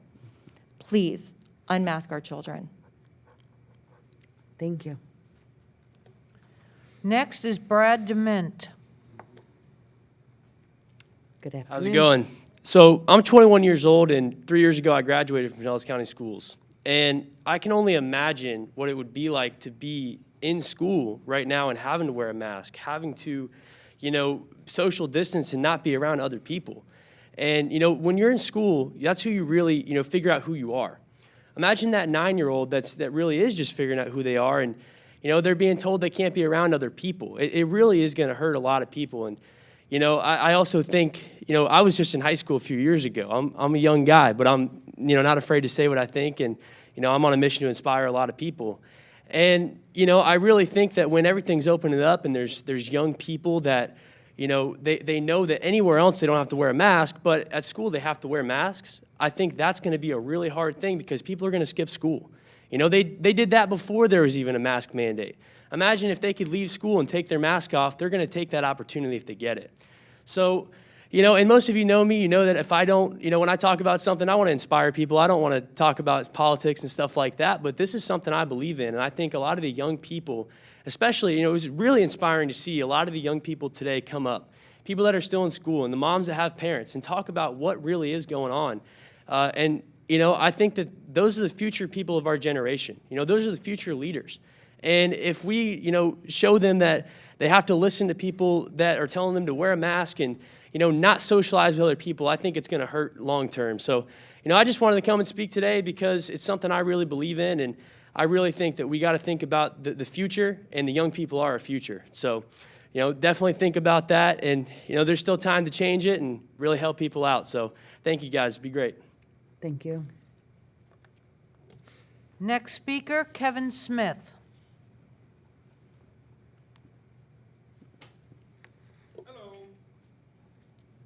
Good afternoon. Good afternoon. Before I start, I would like to volunteer my time to the younger gentleman that was having a hard time reading his speech earlier, if that's possible, if he would like me to read it. Oh, he may have his time back whenever he wants it. I'm not sure if you understood that was an autistic child that was having a hard time reading his speech. Yeah. And you guys already shut down his mother from reading it for him. Correct. Awesome. You guys are going to be even more combative than I anticipated. No, whenever she wants to, he may come back up. Is he wanting to do that now? I would Okay. offer to read it for him in his assistance. If he wants to take his 3 minutes and read it for him, yes. As a teacher, this young man, if he needs extra assistance, as a teacher, I would be providing that assistance. That's what we're doing. But you're taking his 3 minutes? I volunteer it. He volunteered it when he stood up. That is wrong. This is what happens when we stand up for each other. Thank you. Good morning, Pinellas County School Board. My name is Jonathan Riviera, and I am on the autism spectrum. The masks are uncomfortable for me. I would like to go back to school without a mask so I can focus on my schoolwork and interact with my friends. My mom unenrolled me from Pinellas County Schools, and I'm doing schools through Florida Unschoolers, which their initials are FU. This is how I feel about the school system and the mask policy. All right. Thank you. Now you may have your 3 minutes, sir. Thank you. I appreciate that. Like another parent had said, actually, I'm not even a parent. I'm a Dunedin native, Dunedin resident, Dunedin business owner. I said the same thing last week. It might look familiar. I'm incredibly angry with you, like the hundreds of other parents. I don't know if you guys really enjoy this. Are you guys paid by the hour? You like having hundreds of parents come up here and chew you guys out on a, weekly, bi-weekly basis? It's just getting more. Have you guys not noticed? Are you guys getting bonuses from the teachers union? Is that why? Like, this doesn't make any sense to anyone. Where do I submit for a refund if the Pinellas County School Board and Pinellas County Schools are not government agencies, yet they take my tax dollars? So do I submit the refund to you guys? Do I submit an invoice for my time wasted to come down here? This is the most ridiculous thing ever. This is the definition of insanity. It's doing the same thing over and over and over again with no change. And that's on both ends. That's us having to come up here and yell at you guys, and you guys sitting here not doing a thing about it. I'm not sure if anyone else has also pointed out that the other reason that no one trusts you guys, and I don't mean just Pinellas, I mean the school board system, the education system. And this is the surrounding area: Hillsborough, Pasco, Pinellas, Polk, Manatee, and I believe even Hernando. Every one of you guys have issued statements on Facebook, Twitter, one of them, have issued statements for the upcoming school year. And I understand as a business owner, you don't want to put too much out in the head and say, oh, we're not going to do it, we are going to do it, and then you're going to get chewed out for months for something ahead. Okay, I get that. But the fact that you guys are fighting against a lawful order and a government institution, and then you can't even just admit or just even hunker down and say, you know, we're going to try for no masks next year. Every school board, all the surrounding ones around the county have done it. It is ridiculous. On the same note, too, every one of us should be dead. If this thing is so deadly, and all these parents and people and children have come up here and said, we don't wear masks anywhere, the school is pretty much the only place that forces us to do it, some respective jobs. Other than that, we keep getting, there's more people here.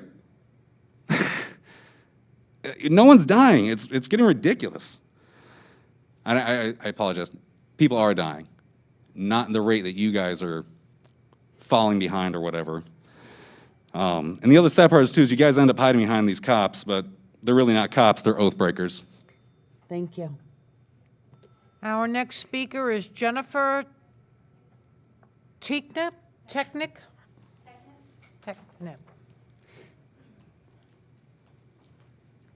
Good afternoon. Good afternoon. I'm here as an educator with 20-plus years in the education system. I'm used to trying to get students to comply. I'm used to making sure that they are abiding by the classroom management and making sure they're sitting in their correct seats, socially distanced or whatever it may be, but conforming. And I can't go back into the classroom. If I was in a classroom, I love teaching, love it. It is my passion. But I can't do this to people anymore. I can't. Your teachers did a fabulous job. All of your teachers did a fabulous job making you conform to the world that it is today, instead of speaking up and doing what is right. Honestly, I walked away when I couldn't make people do what people were asking me to do. And so I know it's going to take courage for you, because I know that there are people that will take your positions. But it's going to take courage for you to make the decision to unmask the students, let them make it a choice, because if you were to do that, then you are actually giving them you're letting them do the critical thinking that you're asking the teachers to teach them to do. Give them the choice to research, educate themselves on what these masks actually do, not only to students, but to you guys, everybody. History is repeating itself. These are our yellow stars. The Spanish flu in 1912, it wasn't the flu that killed the people. It was the vaccines and the masks. And Dr. Fauci has written articles on it, but everybody is too busy to do their homework. So I'm asking you as a teacher, do your research, do your homework. You will find that this is just a matter of getting us to conform, and they know who is in control because they're dividing us by race, by religion, by color, all of the things that we in here say that we don't do, but they're doing it. They're doing it with masks. They're doing it with vaccines, all of it. So my homework to everybody, because most people don't realize, I taught health and PE. I also I'm certified in mathematics, so it's not that I can't be teaching. I just can't do it anymore, and I can't teach people how to be sheep. I want people to be lions. I want them to think critically and know if they want to wear a mask, wear a mask. But OSHA, if you were to work in an industry where OSHA, it's got to be 19.5. Thank you. Our next speaker is Stephanie Grondin.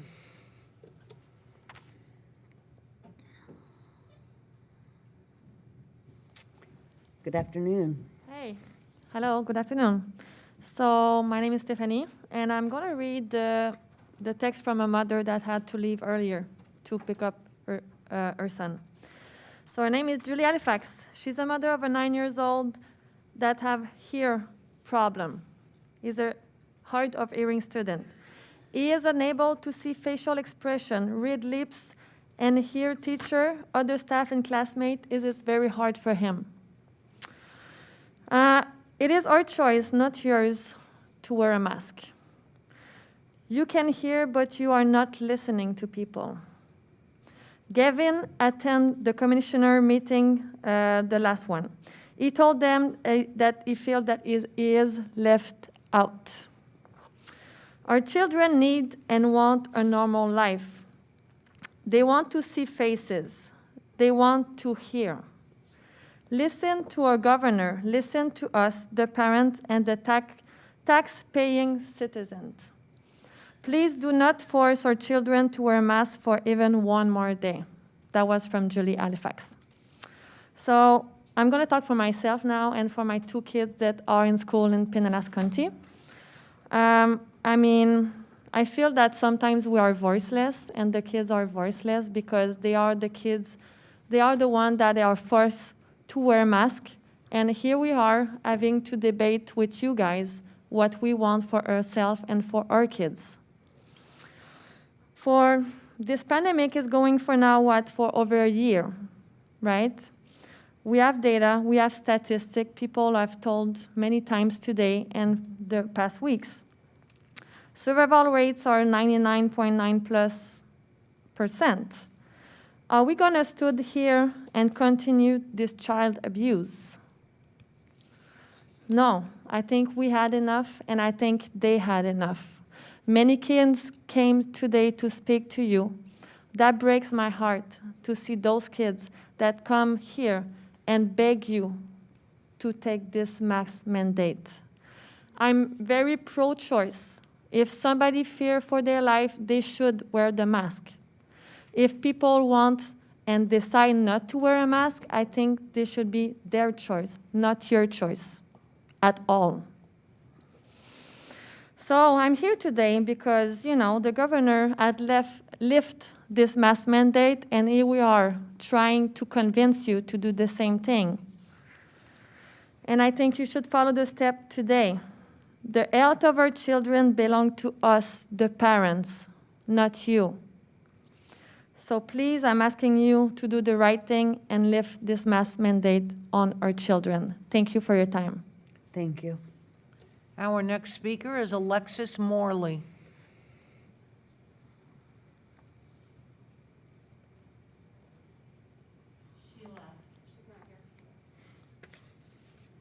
Jennifer Farr? Thank you. Good afternoon. Thank you for this opportunity. I am exhausted, and I can only imagine that you guys are exhausted. You have a lot coming at you today, and I would not want to be in your position. I don't want to be in my position. I am a business owner in Pinellas County. I live in Pinellas County. I have a child who's gone through all of elementary school, middle school, and is getting ready to go into high school in Pinellas County. And he's been robbed this year of a lot of the fun stuff that we all remember from our own youth. I have been on boards and I've been on committees. And I know that some of you are here because you were a passionate child and this was a way for you to make a difference. There are people who are on this board who are here for the power, and that's understandable. We all kind of get a little excited when we have that opportunity to rule over somebody else. What has been made clear to me today is that not many of you here seem to actually be here for the children.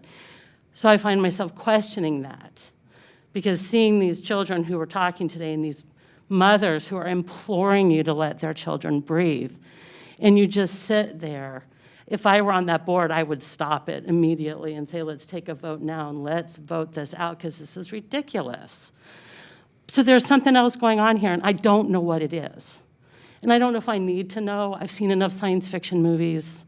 I've seen enough power-hungry people that some of you are probably in other people's back pockets. There are backroom deals going on. There's something else here. And I don't need to know about it. I've seen enough passionate mothers today to know that they're sniffing things out, they're on your heels, they're gonna be voting, right? But I implore you to actually, I grew up in Northern Virginia. I walked in the footsteps of our founding fathers. I'm very passionate. I'm a very big George Washington person, right? And they set forth a constitution. They set forth a way of life so that we didn't have to do this. And I kind of always think about them, how disappointed they would be hearing this today.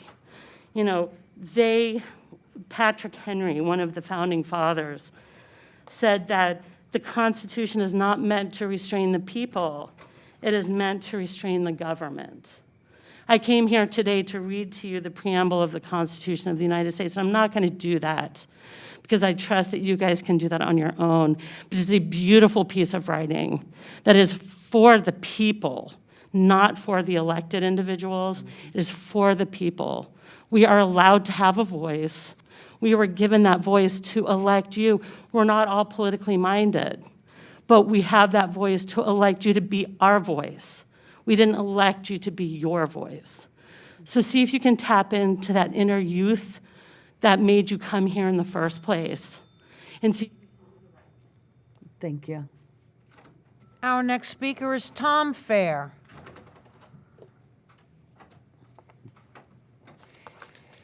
Good afternoon. Good afternoon. Masks aren't about science. We know they don't work. We all know it. Every one of you know it. We know it. They don't work. And if you have any questions about it, just look on the box where you got your mask. It'll tell you they don't work. That's not what they're for. You know, there are numerous studies of ineffectiveness. There's nothing, I've not seen one study on mask effectiveness, not one ever. So, but there are numerous studies about their ineffectiveness, and they do not work. Again, you all know it, and I don't know what, again, like my wife said, I don't know what the game is. I don't know what you guys are playing, but it needs to be over, okay? It just really needs to be over. I think if the mask worked, the hundreds of people that are here today, the hundreds of caring parents and citizens, would run out as fast as they could to find the very best mask they could get, put it on their kid, and send them off to school. But they don't. They don't work. So that the parents obviously are not going to do that. Your job is, you're the Board of Education, right? I hope you're not the Board of Politicians, because I hope this isn't a stepping stone for you. You're the Board of Education. Your job is our students' education. And that's what it is. It's not about anything else but that. And that's what you need to focus on. Our students' education should be for them to look and be able to think and use common sense and go, masks don't work. Why are we using them? And most of the kids, honestly, know that. They know that. These kids aren't stupid. I don't know why you think They are not stupid. Anyway, they are not stupid.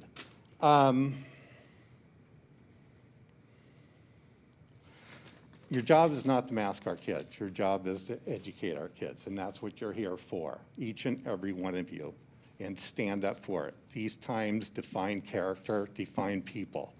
I would like you to be defined as heroes. Thank you. Next is Carlos Cortez Jr.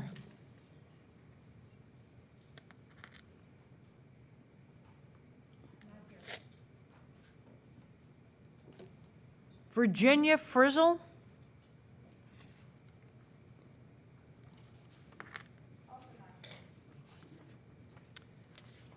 Denise Gleiss.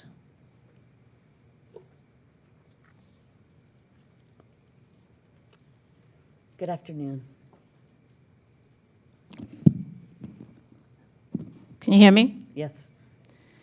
It must be said, you are each fake, phony frauds. It's repulsive. I am here along with everyone speaking and rallying outside to make the same points month after month. This is a clear indication that we are relentless. We will be heard. Our stories will be heard until our parental rights and medical freedoms are returned from your overreach. You need to take us seriously and oppose the destruction of our children's lives. Listen to our pleas. Public policy is to weigh the safety of our community, not this illusion of fear. You lack the use of critical thinking and logic, and obviously do not have the best interests for our children. Your mask mandate agenda is for political gain. It is shameful and disgraceful. Where are your moral values? Shame on you and you and you and you. A very wise woman once told me, my grandmother, just don't aspire to make a living. Aspire to make a difference. I challenge each of you today, make a difference to the lives of our children that are hurting, our innocent children. I compel you to take a stand. Be brave, get bold, fight for our children. Protect God's children. Hear me loud and hear me well. God wins, good wins. We the people win. Unmask our children. Do you hear? Open your hearts. Listen to us.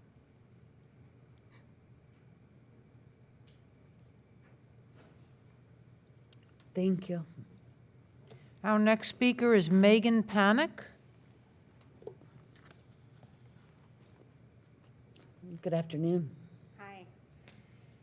I'm here to speak on behalf of all the children and parents of Pinellas. Many of my friends can't be here today because they have to work or take care of their kids, and I'm fortunate enough that I'm self-employed and I can be here. You should not be demanding masks on anyone, especially kids and especially kids who aren't your kids. It's not your job to decide what's best for them. It's your job to provide a safe place for them to expand their minds and potential, and that's all. Florida just passed a new bill 2 weeks ago on April 22nd, and it will be law on July 1st. The Parents' Bill of Rights, House Bill 241. This bill prohibits the state, its political subdivisions, any other governmental entities, and any other institutions from infringing upon the fundamental rights of a parent to direct the upbringing, education, healthcare, and mental health of his or her minor child without demonstrating a compelling state interest for such actions. This bill is based on the 14th Amendment of our Constitution. How are you going to demonstrate compelling state interest when all of your science shows that kids aren't carriers and masks are ineffective? The people of Florida and their legislators have spoken and risen and fortified our parental rights. If you don't end these masks today, we'll keep going. And we'll end them through laws. And we'll ask DeSantis to take the same action he took against the county by signing an executive order to fill the gap between now and July 1st to end this unlawful masking of the kids. Today. I'm pretty sure DeSantis watches these meetings and listens, his constituents, and he will hear my message. I'd like to point out what happened in California and New York when they overregulated their population. They went bankrupt. They experienced mass exodus of their population. They lost House seats and electoral votes and more. This is what you're doing to the schools. The kids are leaving. The parents are pulling them out, and you'll lose funding. My friends who couldn't be here today asked me to say a few words for them. For my friend Leanne in Clearwater, she says, I'm a nurse who's worked on the front lines since the beginning of this. It's time to end the masks for these kids. Children are not the carriers like we thought they were. They need to see one another to learn, to grow, and to continue masking these kids with no end in sight is not what's best for them. End the masks. Let these kids flourish as children should. From Beth in Clearwater, she says, I'm a teacher in a second grade class. We've had no outbreaks and don't have mandatory masks. I worry about how this will affect kids long-term in public schools. I've had a few new students, about 7 to 8 years old, move to our school, and when I hear them say, my old school, I had to wear a few masks, how was I supposed to learn like that? It breaks my heart. It's not realistic to expect them to have masks on all day.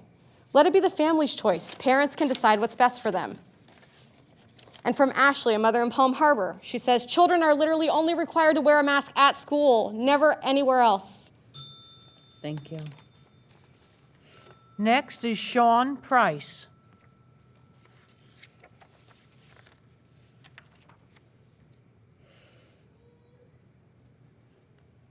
Sean Price? No? Not here, okay. Julie Halifax?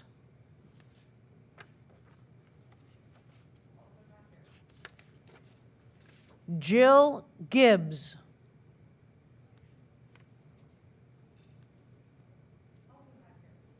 Good. Isaiah Neal?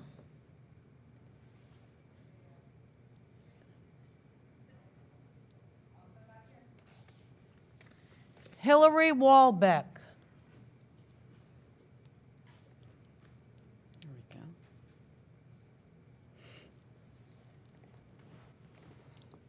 Good afternoon.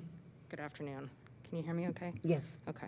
All right, so I'm actually a little disappointed to have to even be up here considering our super brave governor passed that wonderful executive order banning the masks, which is great. Obviously, the county followed suit, which was kind of surprising, but also exciting. And, you know, obviously one would hope that the school board would follow the same path, but clearly we have not, which is why I'm here today. You guys have an amazing opportunity right now to end this today and give these kids 1 month of joy and freedom to end their school year. They deserve it. They've been through so much already. My daughter was told that should she need to sneeze throughout the day, that she must do so in her mask, otherwise get in trouble. So after she sneezes in her mask, she now has to wear this dirty, disgusting mask throughout the day. I mean, how gross is that? None of you would do that, right? And how about these mask checkers? These kids who are appointed by teachers to determine whether or not their peers are wearing their masks properly, and if not, they get sent to the principal's office to answer for their mask sins. This is outrageous, and it's causing these kids to discriminate against one another and instilling this irrational fear in their brains. Sorry, I can't breathe on this thing. One way that will, I know, eventually change your tune is when we start plucking our kids from the public school system and putting them into the private schools where they celebrate this medical freedom. 2 of the private schools in the area, I know very closely, have 0 restrictions and 0 masks, and their kids are thriving. Plus, they have no more cases than we do. So how do you explain that if these masks are actually effective? You can't. My best friend has 3 kids in one of the private schools, and it's business as usual there. They all get to eat together, they can play football at recess, and they get to have all of their end-of-year celebrations. But not my kids, not my son, who is going into middle school. He doesn't get his 5th grade celebration, definitely doesn't get to play football at recess, certainly can't eat with his friends. The damage you have done is significant, but you have the opportunity today to start the healing process, end the mask mandate, for the rest of the year and next, please. Also, one more thing, if you no longer have children in the public school system, you have no business being on the board. We need people on here that have skin in the game and know what it feels like to drop off your kids in the car line with their faces completely covered. Thank you. Thank you. Next, Ryan Raditz.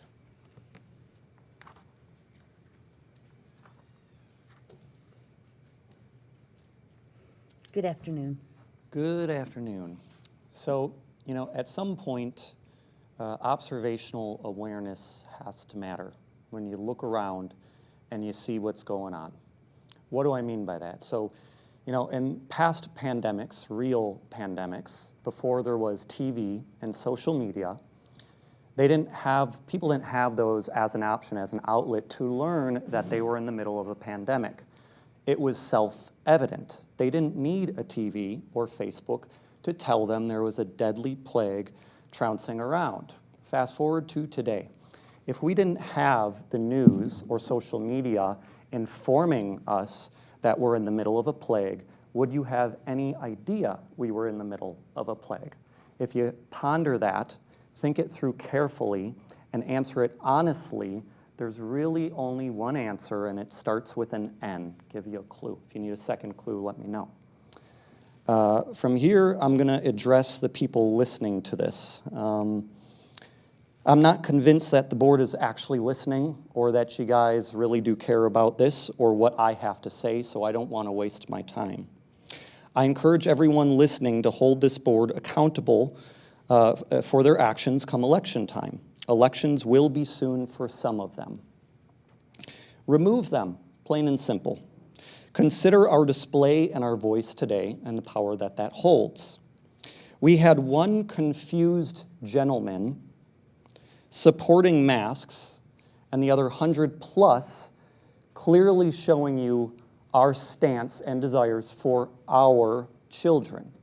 Our children. I had 4 in the school system.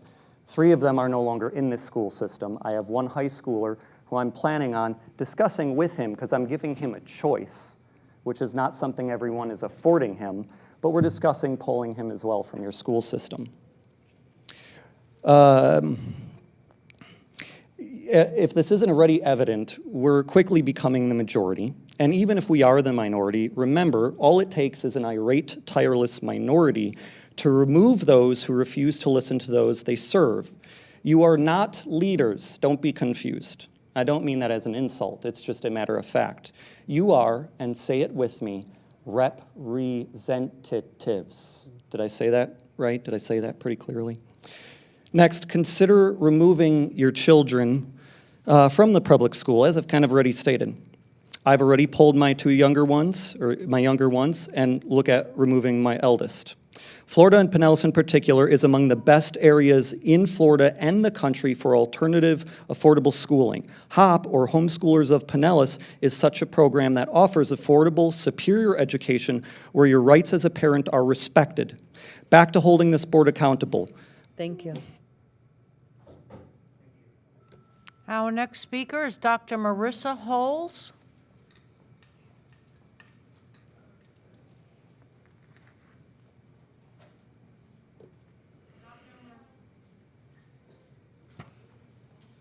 Dr. Marissa Holes? No? Savannah Stefan?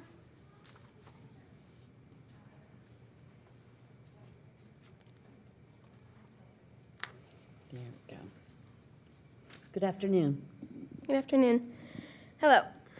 Now imagine you're a kid. You start your day with the math test and the difficulty to wear a mask. That same morning, you couldn't find a reason to get out of bed and go to class because school just isn't the same. It's weird and unnatural with masks. Now teachers and friends fear you because you've instilled a fear in them with the masks. You also know people who are depressed, stressed, have very high anxiety, and more, all because of the current state that we're in. But what's sad is that some of those people are your own friends and family. It's been an hour and you start to get a headache. Then you feel dizzy. Suddenly, you can't concentrate on the math test you so dearly need to pass.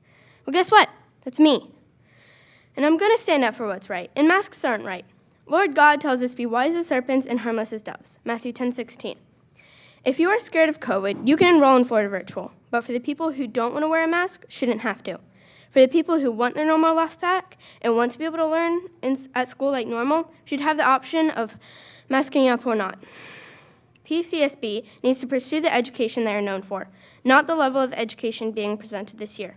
I don't agree with the rules you put out. They are unjust and plain wrong. With your logic, we should all wear seatbelts outside our cars because that's safe. Last night, I asked my parents to withdraw me from Pinellas County schooling. When my little sister was in public school, she's not anymore, she was at PE and needed her shoes tied. She needs help because of her limb difference. She went over to the PE coach and politely asked for help. He went to her and then said, "Oh wait, gotta put my gloves on," and then walked away, taking time out of her exercise. How do you think that made my little sister feel? She's young and impressionable. How would you feel if somebody put on hand sanitizer and gloves and mask just to get close to you? She did tell me she was quite confused. If we all took off our masks and breathed fresh air again, we see we have working immune systems. There is zero data that shows masks work, but there is data that shows masks harm kids. Why do you like hurting us? And I don't wear my mask each time I leave my house, yet I'm living, breathing, and happily exercising the freedom to wear what I want. Masks are severely changing the quality of education and instruction for the worse. I very much dislike going to school because the teachers are scared to get close to you and there's no healthy relationship from student to teacher. Now, in the past years, I love seeing my teachers because they greeted and helped me. Now, teachers are yelling at you to put your mask on and constantly telling you not to be close to your friend. I don't like being treated like a super spreader because I'm not. I'm a normal human being, like all of us. I'm just an 11-year-old kid, yet I have more sense than some. It's not right for us to be wearing these things. They don't work, and nobody is winning in this. You don't have to have a big brain and fancy clothes to tell that masks don't work. While in this so-called pandemic, people are killing themselves, and we need to wake up and take off the masks. I'm not asking you to take off the mask on the last day of school, then later change your minds and turn it into dress code. I'm saying that you take them off us now. They're harming us, and I know that firsthand. We are not rebels, we're freedom fighters. Thank you, and may God bless. Thank you. Isaiah Nile.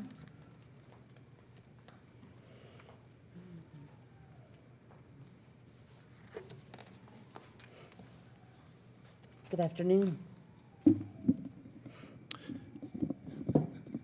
Good afternoon. I don't have anything prepared, and frankly, I didn't want to waste my time writing something up because I feel it falls on deaf ears.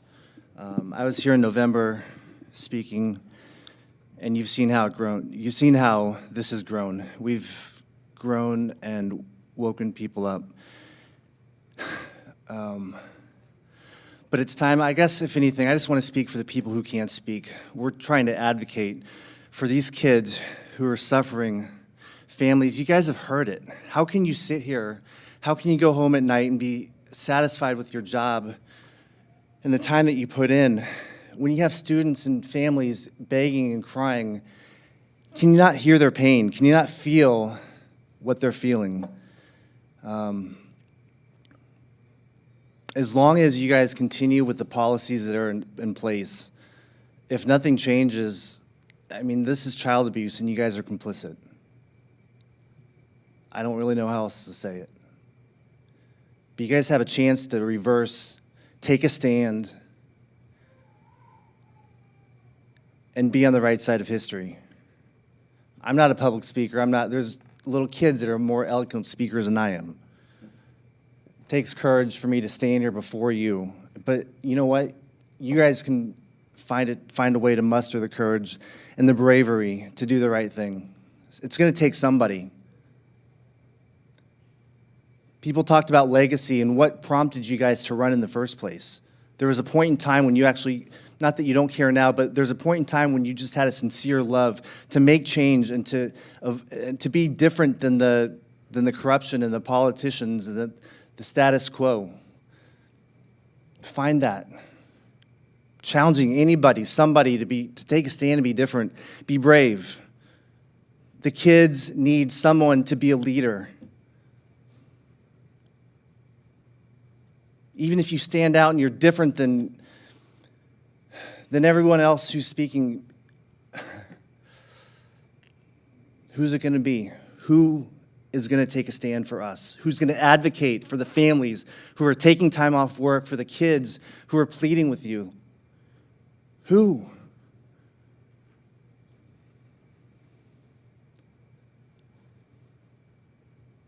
You guys are playing a semantics game with all the language and with all that, but anybody? Will anybody be brave?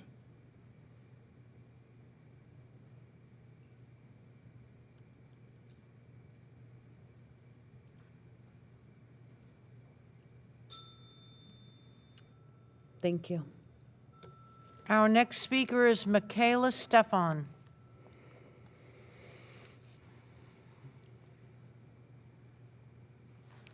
Michaela Stefan.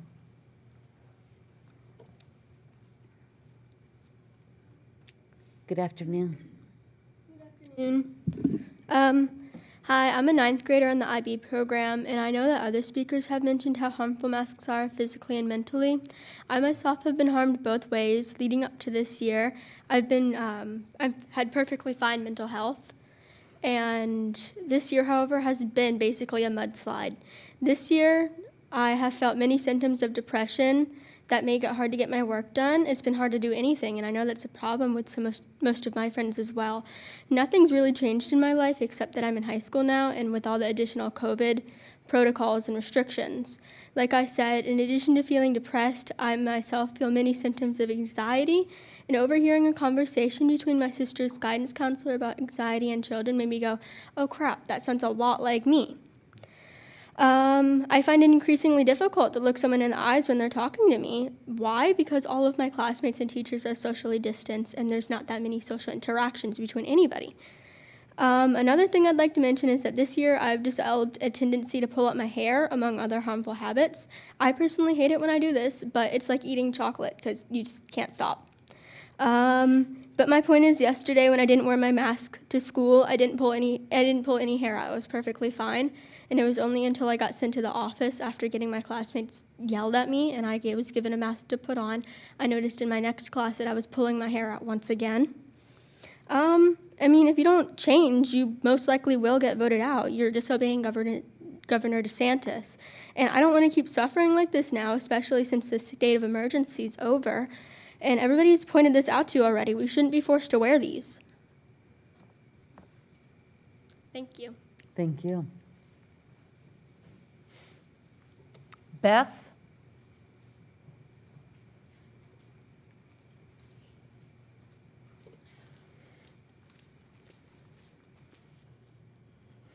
Good afternoon. Good afternoon. Hello. Which microphone should I speak into? Okay, so hello, Dr. Grego, board members. Thank you so much for hearing us today.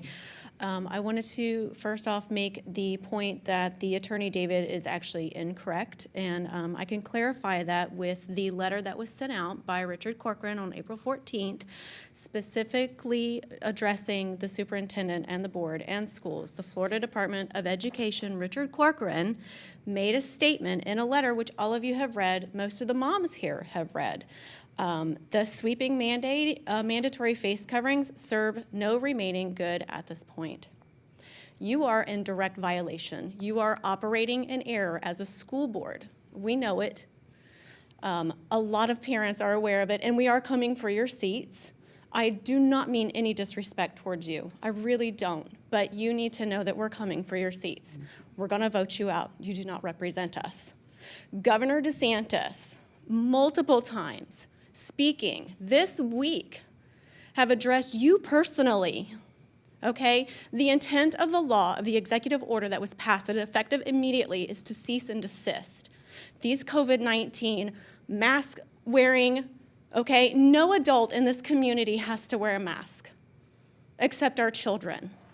The intent of the law that Governor DeSantis, when he created that executive order, was to stop this.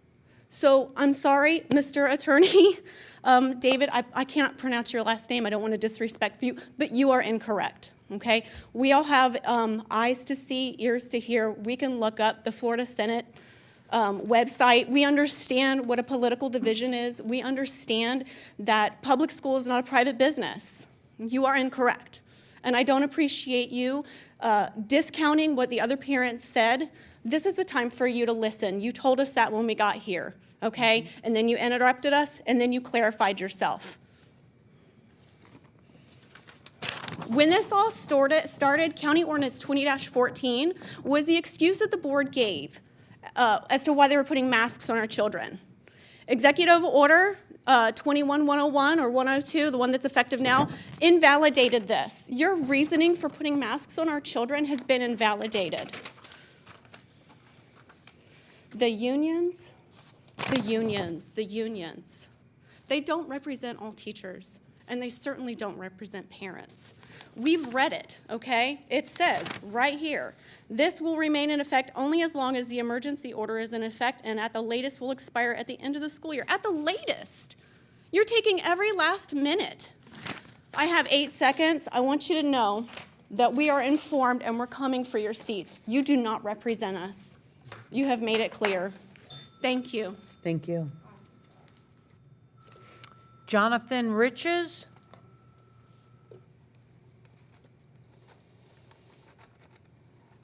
Good afternoon. Hi, how are you?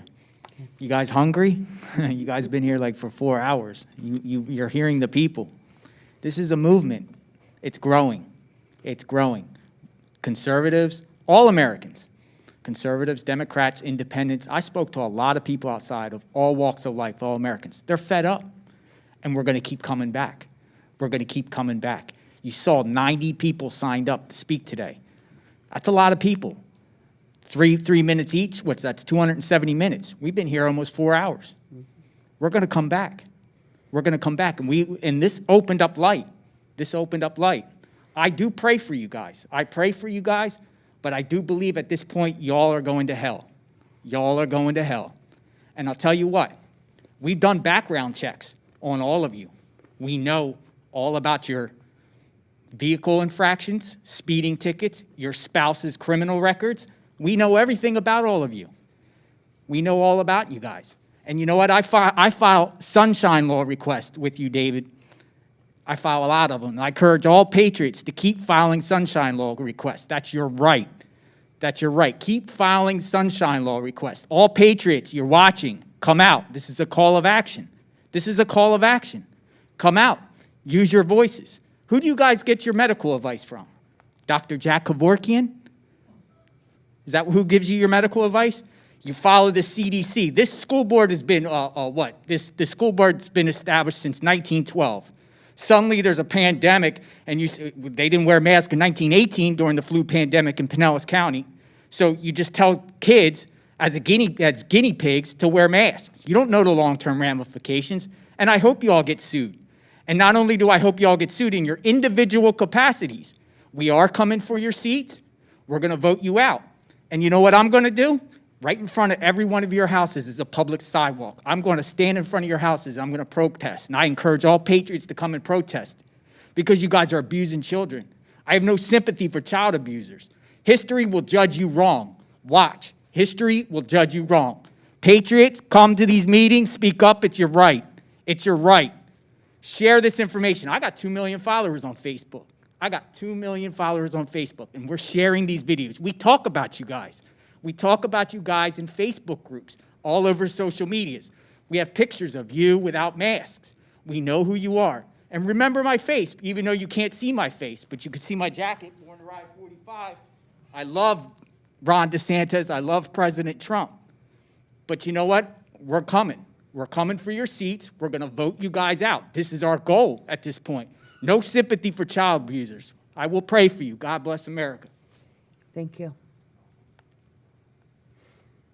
Next is Gina Alker.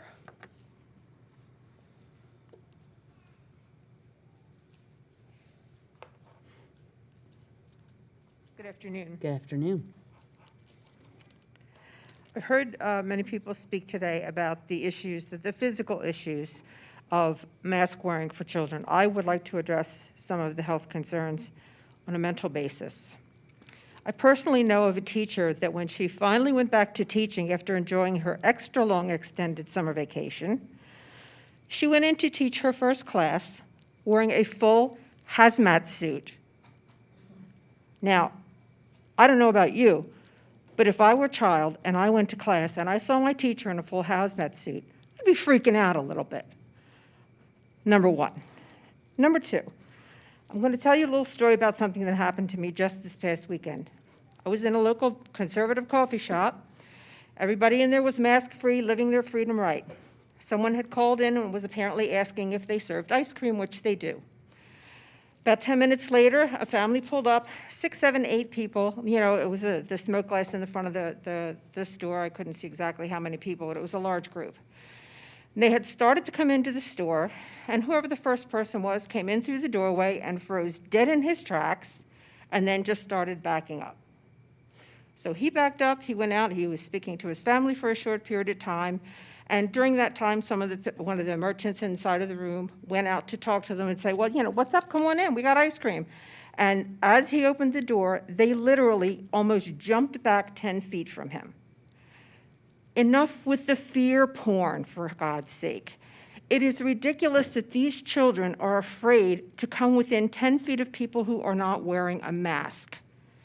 It's ridiculous, it's beyond control, and it's changing the children physically, and it's changing the children mentally, and it needs to change. Each of you are responsible. You are all going to be voting today. Keep in mind that when you vote, you're voting for the future of these children and the future mental health of these children. It's ridiculous of what's going on. Now, I understand you had your attorney speak as to whether or not this was legitimate for you to continue this or not. Personally, it means zero to all of the parents and the people that have spoken here today. It's nothing but legal mumbo jumbo, because all they care about are their children. Enough with the legal mumbo jumbo, do the right thing. Lastly, let's call this what this is. You're the school board, you're making the decision. This is not about the health of the children. It's not about the health of the teachers. It's about control and your egos. Curb your egos, do the right thing by these children, and vote to get rid of this stupid mask mandate and free these children. Thank you. Next is Bruce Feldman.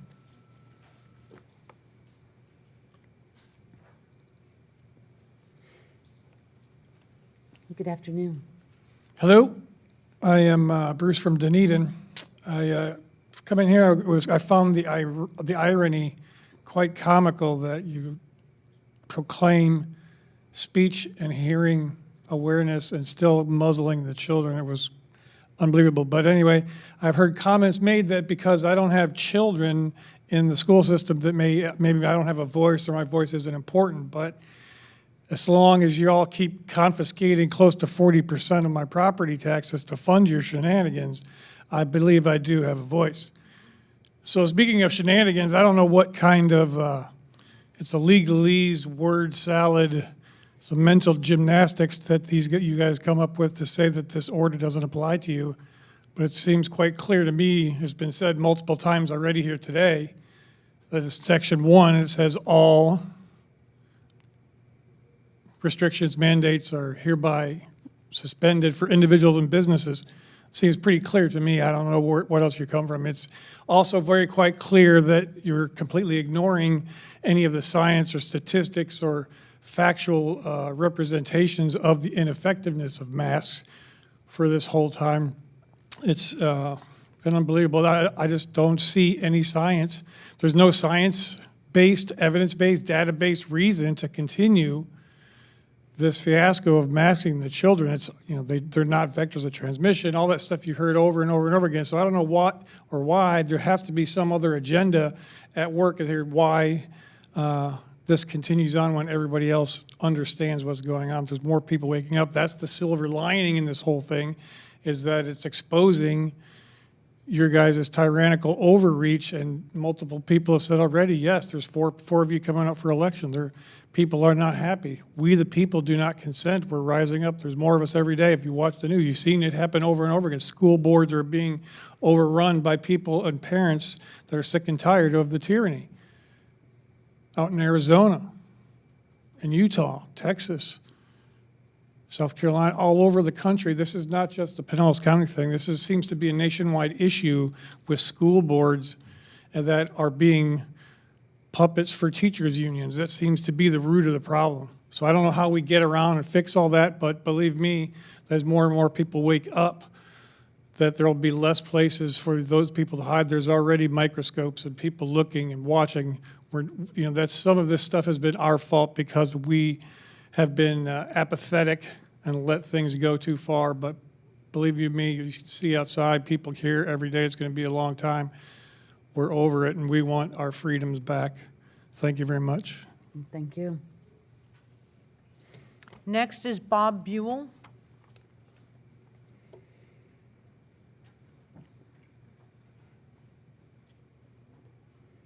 Good afternoon. Good afternoon.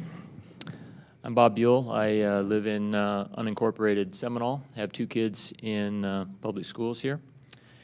And as I have been sitting listening to all of the people talk, I was trying to think about what I might want to say. I didn't really prepare any statements, so the next 2.5 minutes might be a bit of a rambling mess, but bear with me. I've heard lots of anecdotes about masks not working. I have some in my own household that shows that that's true. One of the children came home one night, wasn't hungry for supper. A 12-year-old boy that's not hungry for supper, something's seriously wrong, especially in our household. We found he had a temperature, took him to test the next day, and found that he tested positive. So we were quarantining both of them at home for the next 2 weeks. The other one never caught it. So one caught it wearing a mask at school. The other one didn't catch it not wearing a mask at home. So it's whether or not you wear a mask or not isn't going to make any difference with whether you catch it. Further, the one who did test positive, he had a fever for about a half a day, and he lost his appetite for about 3/4 of a day, and then he was fine. So the harm that this is doing far out overshadows any benefit or potential benefit. And I would like to just encourage each of you to think for yourselves and put down your vote of whether or not you're ready to get rid of this mandate today. Go on record today. In fact, I challenge you to go on record today, because we really want to know, we need to know what you think.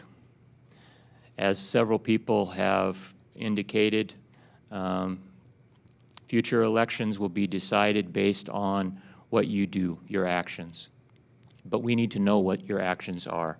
Hiding behind something that the CDC does is kind of a cop-out, to be honest. The governor has given you a different cop-out. You could take that one just as easily.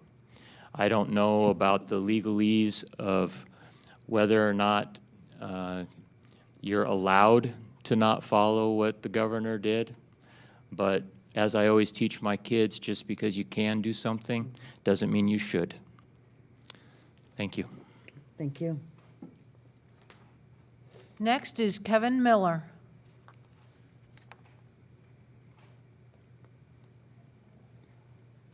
Kevin Miller. Tiana Lake.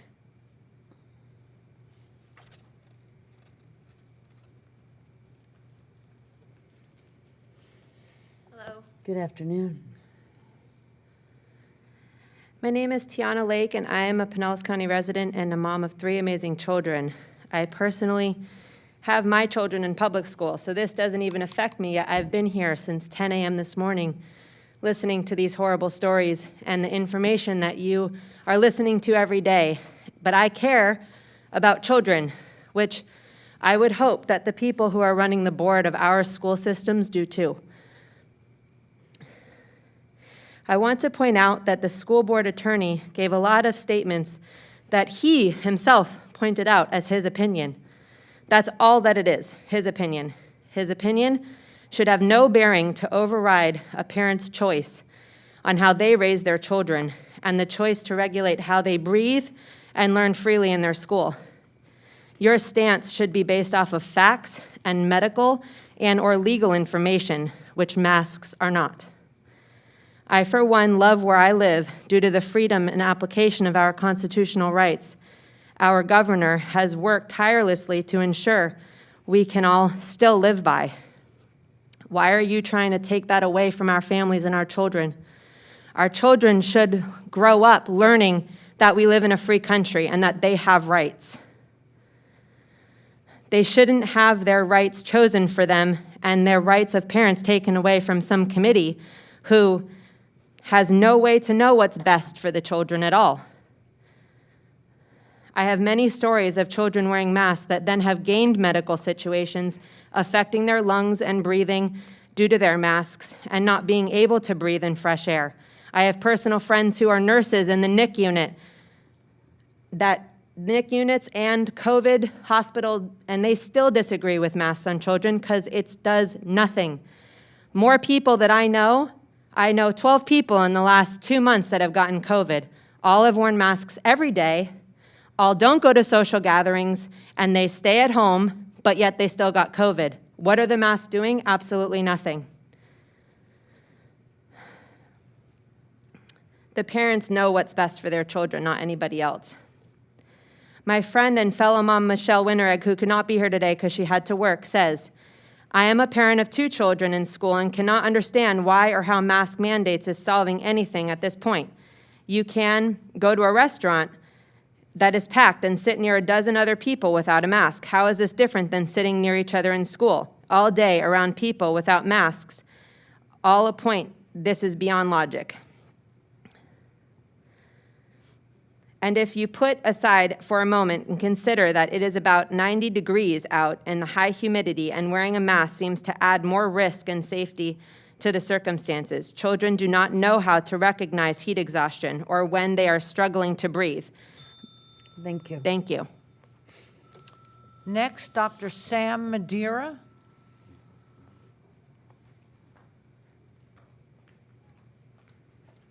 Good afternoon. Hello, good afternoon.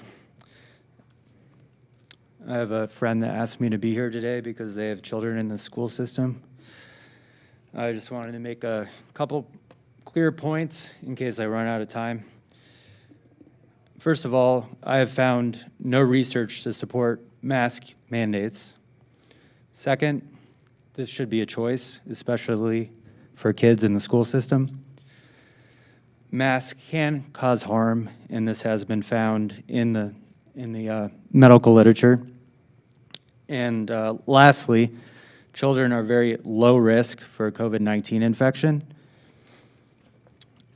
And recently, this research was published last month in the International Journal of Environmental Research and Public Health. And you can look it up yourself. It's titled, Is a Mask That Covers the Mouth and Nose Free from Undesirable Side Effects in Everyday Use and Free of Potential Hazards? ? In the abstract, it says all the harms that masks can cause, and they evaluated over 65 publications. In these 65 publications, they found that relevant adverse effects of masks in numerous disciplines. They refer to psychological and physiological deterioration as well as multiple symptoms described because of the consistent, recurrent, and uniform presentation from different disciplines. And this has been deemed mask-induced exhaustion syndrome, MIES, which you can look up in the literature, We objectified evaluation evidence changes in respiratory physiology of mask wearers with significant correlation to oxygen drop and fatigue, a clustered coherence in respiratory impairment and oxygen drop, N95 mask and CO2 rise, N95 mask and oxygen drop, N95 mask and headaches, respiratory impairment and temperature rise, but also temperature rise and moisture under masks, etc. So you can read that literature yourself. Just wanted to close by saying this quote from a fellow doctor. When children are masked, forced to breathe their own exhalations, incapable of seeing the smiles on their friends' faces and loved ones, separated by plastic shields and commanded to remain 6 feet apart from each other, they are not in school, they are in hell. Thank you. Thank you. Amy Pert.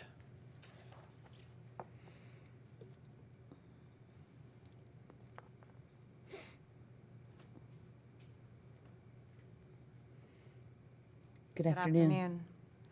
My name is Amy. I am an 18-year ER nurse. I'm also a mom, most importantly, a mom. This afternoon, I would like you to consider one particular question. How do you want to be remembered?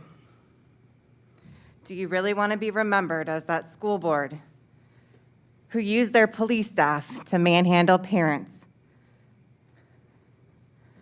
who were brave enough to speak up in defense of their children because that happened? Do you want to be remembered as the school board who dismissively sat through meeting after meeting where parents and community members presented you with facts and figures and logical information with which you could make logical decisions that represent the informed will of the community you were chosen to serve? Do you want to be remembered as a school board who ignored the bravery of the children who came to your meetings, to plead with you to hear their stories and do right by them and their peers who you are trusted to protect? How do you want to be remembered? Because we will not forget. Most of us never knew your names or what went on here. Most of us were busy raising kids, going to work, taking care of our families. Most of us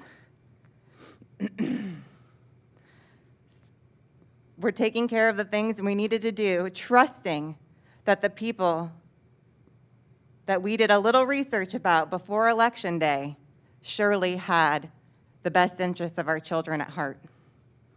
We are no longer asleep at the wheel. The choice is yours. You can be remembered as the board who stubbornly went down with the sinking ship, or perhaps you grab a hold of a little bit of courage today. Perhaps you decide today to stand on the right side of history. Perhaps you decide that doing right by these children before it is forced upon you is the way that you want to be remembered. Courage, leadership, these are the things my child is learning through this shared experience. All we hope for is that some of you will pull through. Some of you will show our kids that their courage was not wasted. Some of you will show our kids that real leaders stand up, real leaders pave the way forward despite how unpopular that might feel. Optional mask is all we ask. Give us the choice. Thank you. Thank you. Aaron Olszewski.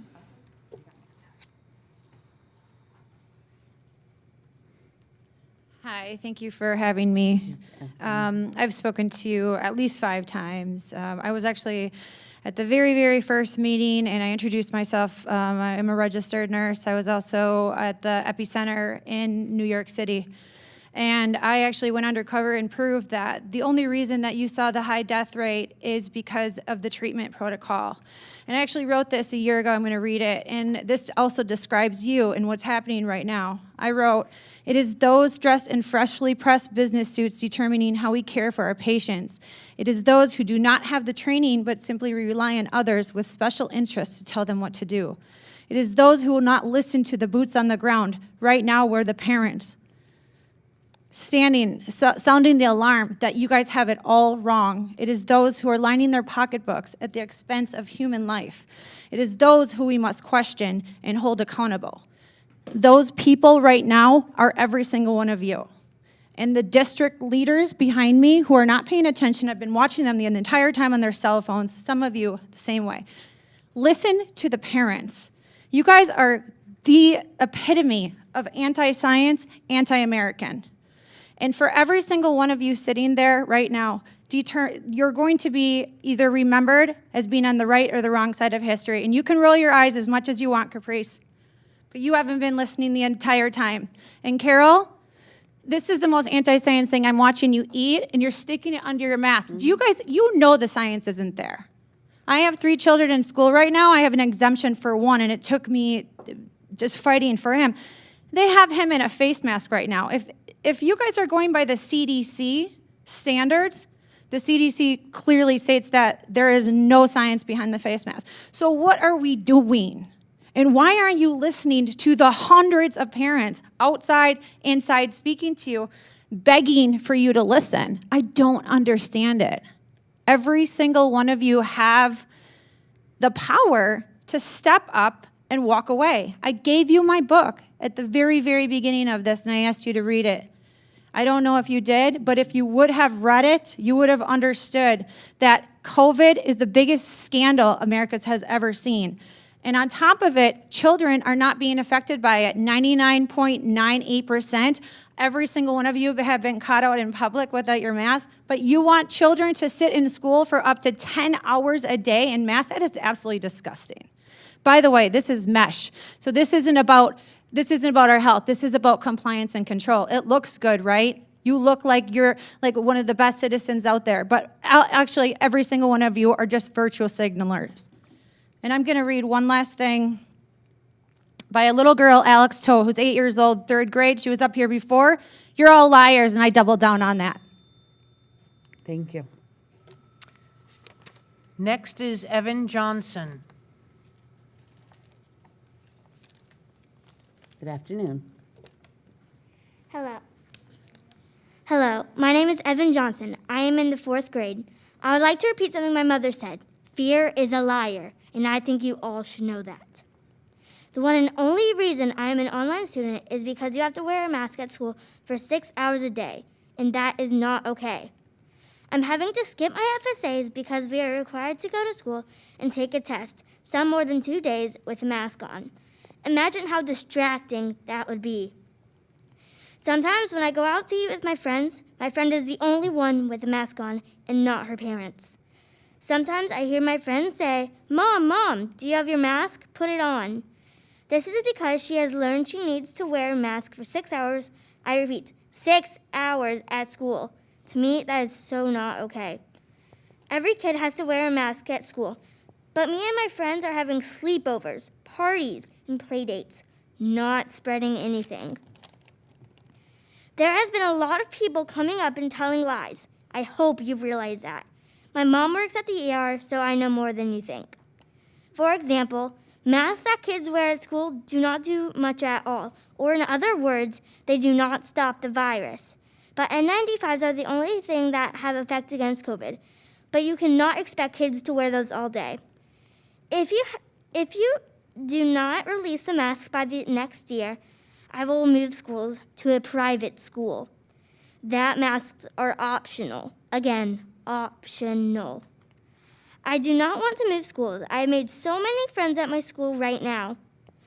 I heard the schedule at the private school, and it seemed like it would be too easy, not learning anything. So please, take the masks away right away. And like my friend said, you all are huge liars. Thank you, but no thank you. Thank you. Next is Fair Montecalvo.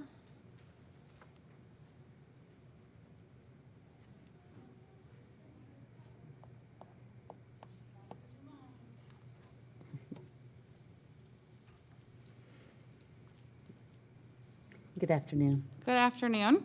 My name is Farrah Montecalvo. I am the co-creator of the Parent Advocates for Student Health Freedom Group. I'm pretty sure you guys are aware of us. We have grown to over 1.5K members in the last year, and we are growing daily. Can I just say that I'm super proud of the 107 speakers we've had here today. I'm exhausted. I've been here with a cranky baby since 10 a.m. Y'all must be tired. Y'all must be hungry, right? I'm starving. We're not going away. We're not going away. We're getting stronger. The last time I was here was in October. I had a written medical exemption from my doctor excusing me from a mask, but that wasn't good enough to get into this building. I had a full-blown panic attack. You can probably tell it's happening now, too. Apparently, y'all don't believe that masks can cause any harm. I heard your doctor from your little secret session saying that no one has a problem with masks. That is a complete false, that is a lie, a bold lie. I have PTSD. These things send my anxiety through the roof. This is borrowed from another girl that was here today. When I realized the last time that I spoke that y'all genuinely just don't care, you're just sitting up there like, oh, another one. I stopped fighting to get my kids back into Pinellas County schools. I actually withdrew them before the school year when I found out masks would be mandatory, 3 of them to be exact. You don't care about me now because they're no longer in there, but let me tell you what, I'm advocating for other parents to pull their kids because the funding is where it's gonna hurt you. How could I expect my children to wear something that I can't wear? Not to mention the dad is not there to support it. I'm not a fan of child abuse. So I stopped coming here, but like I said, I'm now fighting behind the scenes. I want parents to know loud and clear, you have options. There are so many scholarships available and so many private schools that have never masked their students. There's Step Up for Students, AA, AAA scholarships, Hope scholarships, to name just a few. Step Up's application period is open now through June 1st, so hurry, get in there. There are homeschool co-ops popping up all over Pinellas County. There are virtual homeschool platforms to help you with curriculum if you feel unqualified to teach your own children. Instead of fighting this corrupt school board, we need to take it outside. We need to leave the school system. Hit them where it hurts in the funding. Defund the Pinellas County school system. Thank you. Thank you.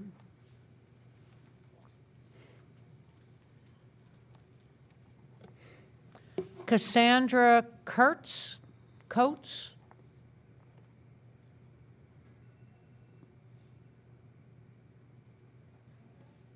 Cassandra?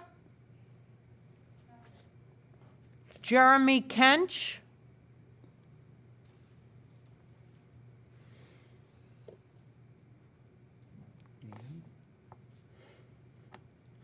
Good afternoon.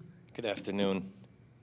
I don't even know where I want to start or what I want to say today. I signed up for the agenda in this building. Just drives me nuts every time I come in here. You herd us around like a bunch of sheep. You play your games. I try to come in here and speak. I'm told I got to go to the other building. I signed up for the agenda. Now I'm put back to this public section.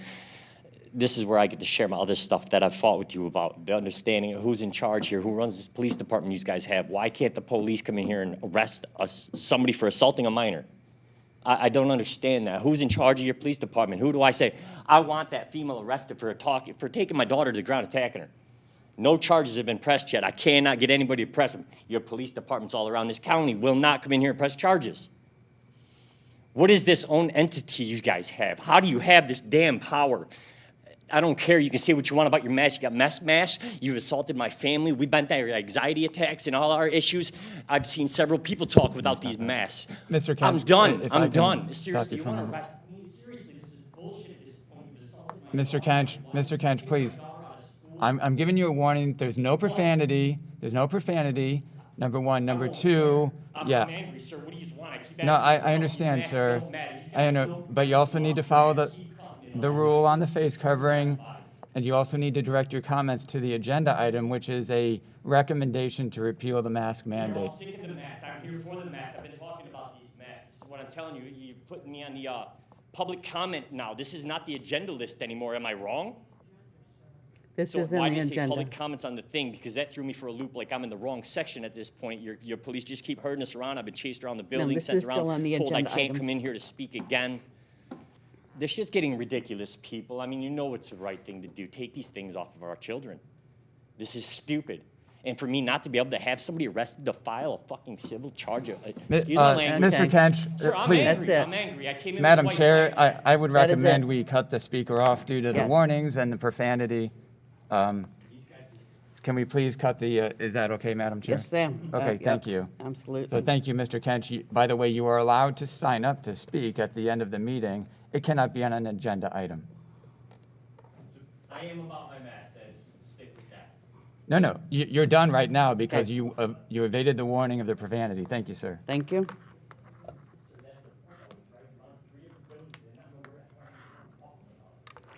Our next speaker? Our next speaker is Kristen Strecker.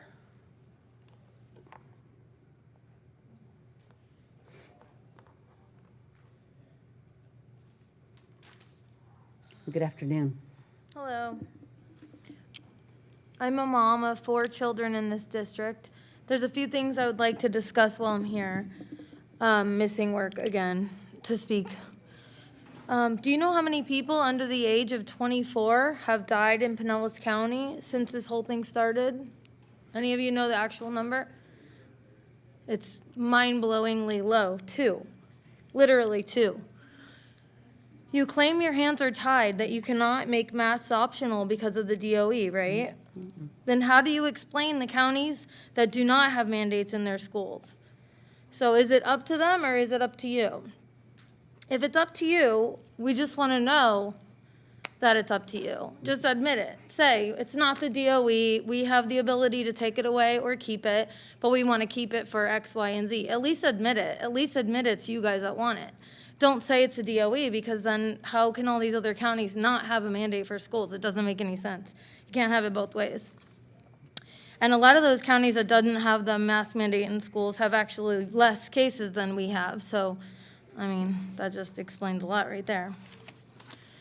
Third and final point, after hearing Mr. Kopersky speak about what he said was his opinions, his words, it made me wonder, are any of you doing any research on your own? Have you thought of hearing any other opinions? What is it? What about the hundreds of parents and students' opinions? What about the governor's opinions? What about the Stanford, Yale, and other scientifically trained doctors' opinions? Why is his the only opinion that matters? I'm not sure. Maybe he's a doctor. I don't know. Maybe he has a medical degree that we're not aware of. But he admitted it was his opinion, and I feel like that's just such a slap in the face to all of the other opinions that we have. Parents should be able to make the decisions for their children now, not in the fall. We know that these games, we know the press release saying they were going to be made optional in the fall, backed off a lot of people. A lot of parents were like, okay, we don't need to fight this because they're going to let it be optional in the fall. At least they're giving us that. But then we know that it's now on the agenda to be voted on, which means that there is no decision made in the fall, which means you guys could pull the rug out from under us again, and we have no guarantees. And I understand you don't want to say one way or the other for sure, because then you'll be held accountable, but at least admit that you can't fall back on the DOE. They're not the ones making this decision. At least have the, I don't want to say the word, but at least have the decency to admit that it's ultimately your decision. So at least we know who to hold accountable when it doesn't go the way we think it should. Thank you. Thank you. Next speaker, Tammy Holland.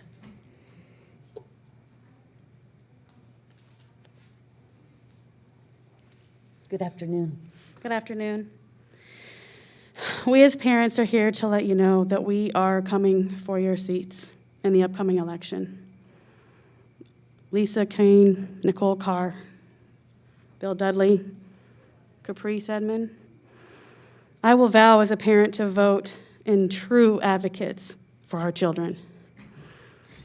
Not only do our kids and teens wear a mask all day, they're exposed to this useless infrared thermometer, which states caution, laser radiation that's been in our kids' foreheads and faces every day. And how often? What is the potential long-term effect of that? The true reason you mandate the mask in this school is greed. Greed from the great teachers union.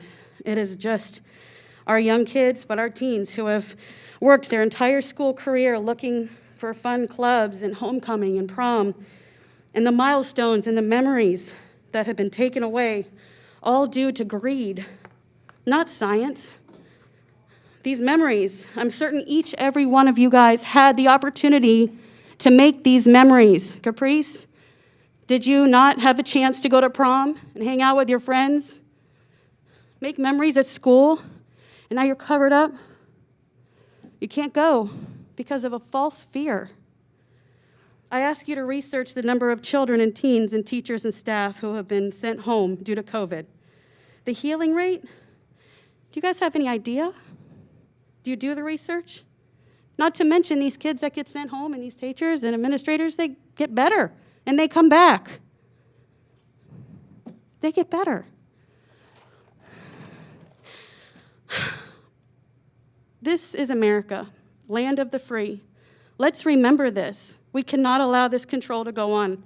Our poor kids are pawns in your plan to continue this mandate for money. Our kids deserve the freedom to choose. Let them have what we had, the freedom to choose, to see their teacher smile, their friends smile, breathe healthy air. We beg you to do the right thing. A young lady who is very close to me has a beautiful voice, but she was too worried about negative backlash. So she's asked me to read this today. Dear School Board, I am tired of wearing a mask to school. I have to go up 2 flights of steps to get to class wearing a mask. One time I was sitting in my class and took a sip of water and kept my mask off for fresh air. I was then told to go sit at the other side of class. I'm so sick of having to wear this mask. Please end this madness. From a tired 4th grader. And I wanted to end by showing you some pictures of another very special young man in my life, a kindergartner. He wrote this: I'm very sad today because I have to wear a mask. Here's another picture of him wearing it. I'm sad. And this is another picture. He's standing in the rain because he's crying. If you guys could please just make a change. You have the power to do so. I appreciate you listening. Thank you. Next speaker, Adam Reister.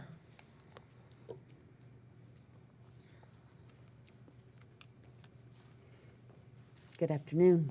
Good afternoon. Thank you for your time.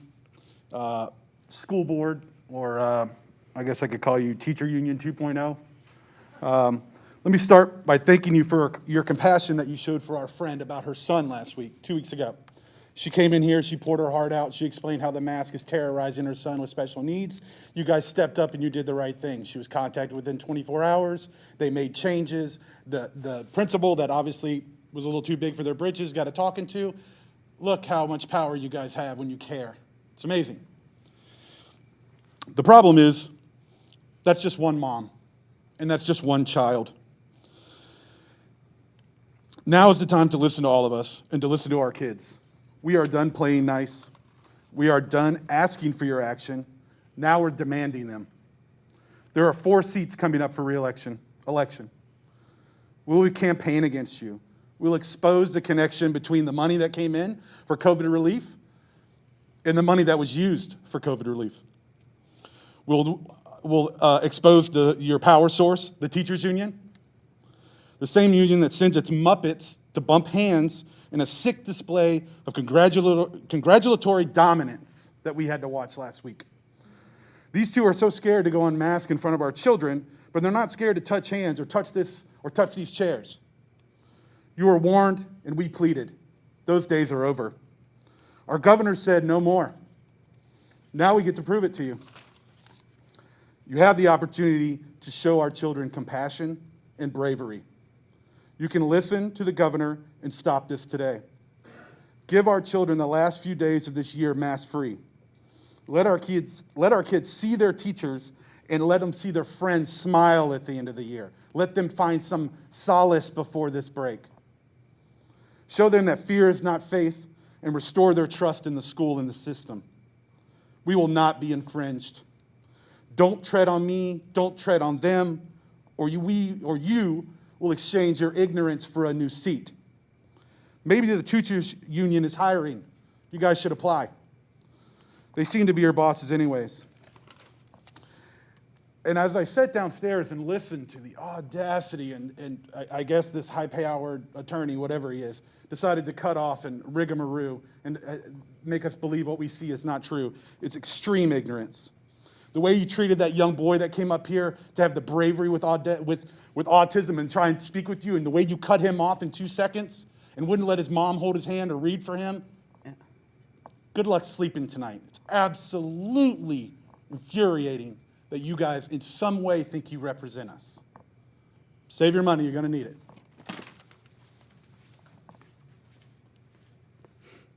Thank you.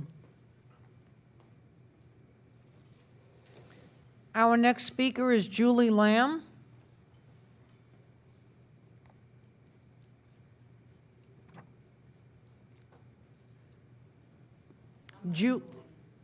Julie?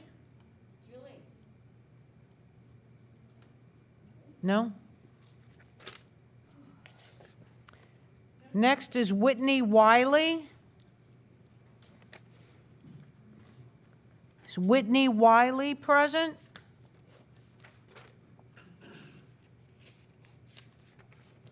Daniel Amend.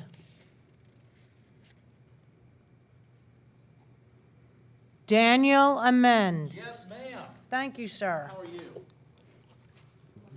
Good Greetings, Caleb's of COVID stand, fearful bundle of sticks, and the Honorable Mrs. Kane. Came here today to discuss the mask mandate. I just sent Superintendent a picture of one of your employees not wearing a mask, though I was taking a task for not wearing a mask, and you have employees walking around here not wearing a mask. Weird. You guys seem to like masks. A lot of people do. Antifa, the KKK, ISIS. You guys are in good company. Wrong side of history is what you guys are on. And as far as being a nonpartisan position, no, that's bullcrap. You guys are partisan all day long. You guys are the high priests of the Church of Faucitology. You need to end this mandate now. The charade is over. I don't know if this puts lead in your proverbial pencils or what the deal is, but it needs to stop. You're going to be replaced. We're going to ride you like a surfboard on a tidal wave, hard and heavy all day long until we get your butts out of office. Capiche? I'd say, thank you and all that, but I'm just going to say bugger off, because that's what you all need to do. Bugger the freak off. Thank you. Kathy Julian.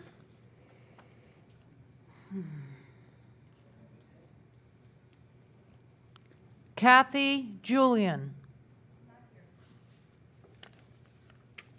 Lindsay Haig.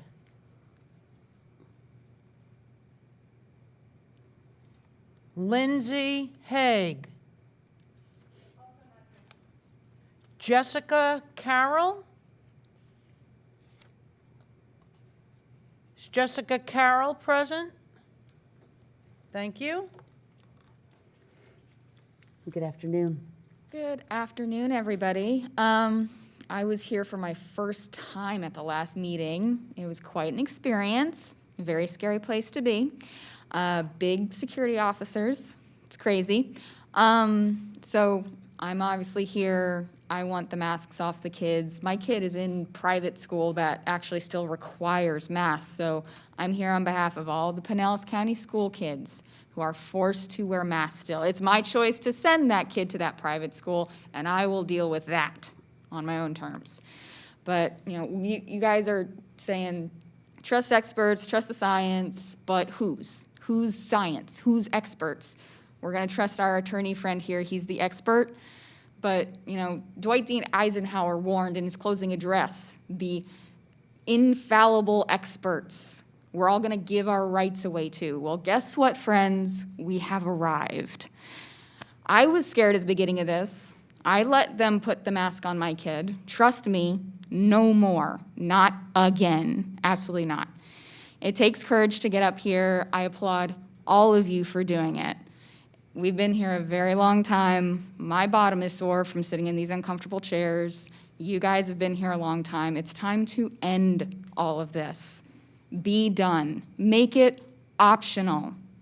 Don't try to squeeze something in at the last minute. Rewrite all of your mandates over the summer. We're watching. We're paying attention. You have woken up so many parents over this past year. It's crazy. So thank you for that. I'm so glad there are so many parents now paying attention to what's happening with their children. It's wonderful. They're all learning how to homeschool. They're all participating. They know what's happening. It's fantastic. So thank you for that. And I encourage every parent, If your child's having a hard time, there's ways to fight back, even if y'all decide to keep this going.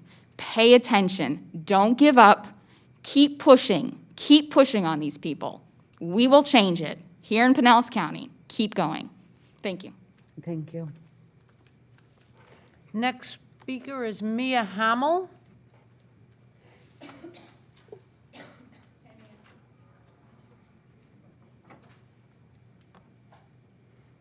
Good afternoon. Good afternoon.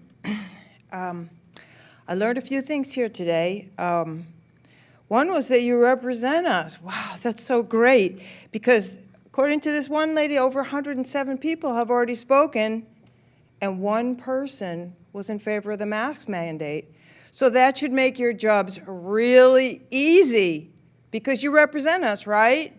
And because the overwhelming group of the people that are here today is against this mask mandate. So I trust you'll do the right thing. Back in October of 2020, a group of Harvard, Stanford type people got together and wrote the Great Barrington Declaration. Almost 1 million people have signed on to the Great Barrington Declaration, which recommended focused protection. We know which group needs the focused protection. It's the elderly. Why are we sacrificing our children?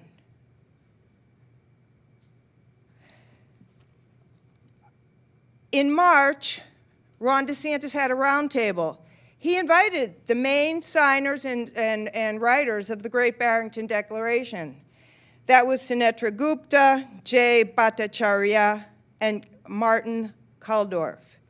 Scott Atlas also came. Scott Atlas, if you'll remember, was the task force advisor for the White House on coronavirus. That roundtable, for some reason, was taken down by YouTube, but it's still available and you can still see it. What did they recommend? They recommended that these mandates be dropped. They had no doubt about, especially the mask wearing, the social distancing. Since they're not effective, why are we doing it? They came back. There was another roundtable with these Stanford, Harvard, Princeton doctors and experts, and they reiterated what they said the first time. Then also in April, in Oregon, a girl who was winning the 800-meter wearing a mask, setting a record, collapsed at the finish line. Are we going to have that happen here? Or will they actually die at the finish line? Who here is going to take responsibility for the dead body if one of our kids collapses because they're wearing these things? A couple of weeks later, DeSantis lifted all the mandates effective immediately. You know, children who don't do what they're told are accused of having oppositional defiance disorder. Are we having a case of oppositional defiance disorder here with you people? You've been told by the governor. Thank you. Next is Natasha Keto.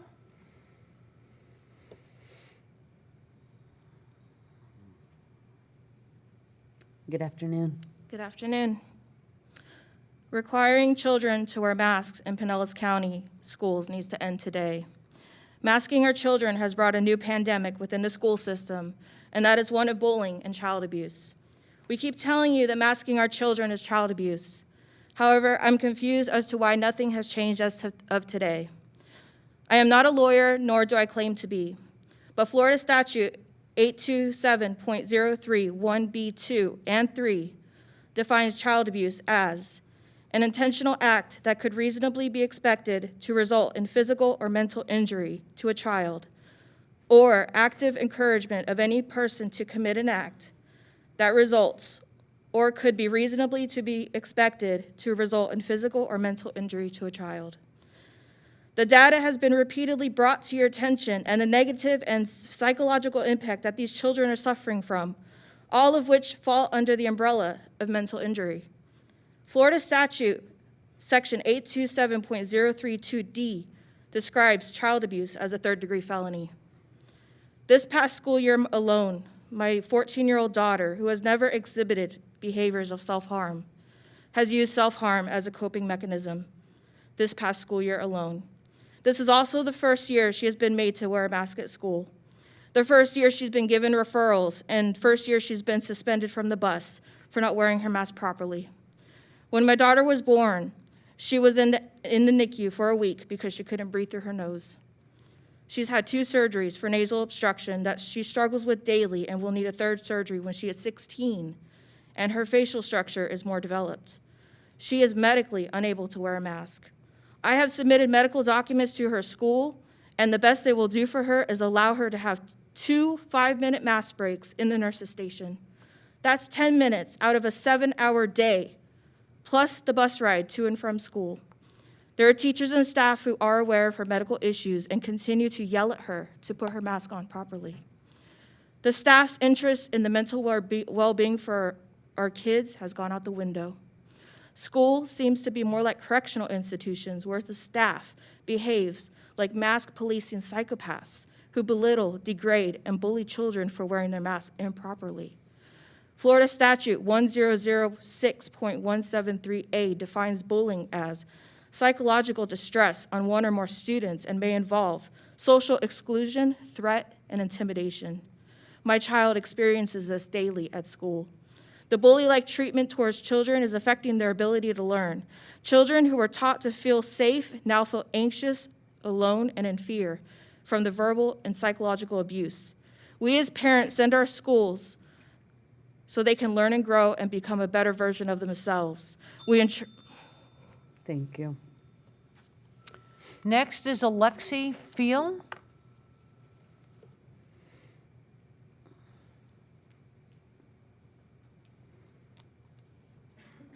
Good afternoon. Thank you.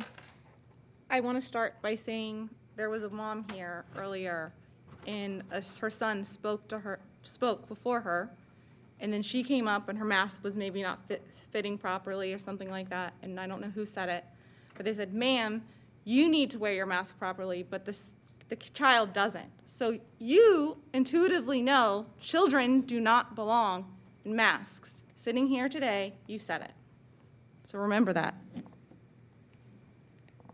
So this morning as I got prepared to come here, my 3-year-old daughter asked, "Mommy, where are you going?" I told her, "I'm going to a meeting to talk with people who are enforcing kids to wear masks all day at school." It amazes me that my 3-year-old response is this: "That's terrible, Mommy." My 3-year-old. She gets it. She understands how masks deprive us of oxygen, how we all need oxygen to fuel ourselves, to help with brain development, yet I stand here today talking to adults who refuse to comply with our wants for our children, who refuse to understand, who refuse to comply with the parents' requests of choice. Today, as I walked into this building, they told me I'm required to wear a mask. Confused, since last week I walked into the Clearwater Courthouse unmuzzled, not one word, no one said anything to me. Got my car renewed, my registration, last week, unmuzzled again. So I was like, what makes the school board building any different than any of these facilities that are part of Pinellas County any different? So I went and asked one of your officers, and I said, "Is this private property?" "No." "Is this federal property?" "No." "So what makes the Pinellas County School Board different?" He couldn't answer me. All he could say is, "They make the rules."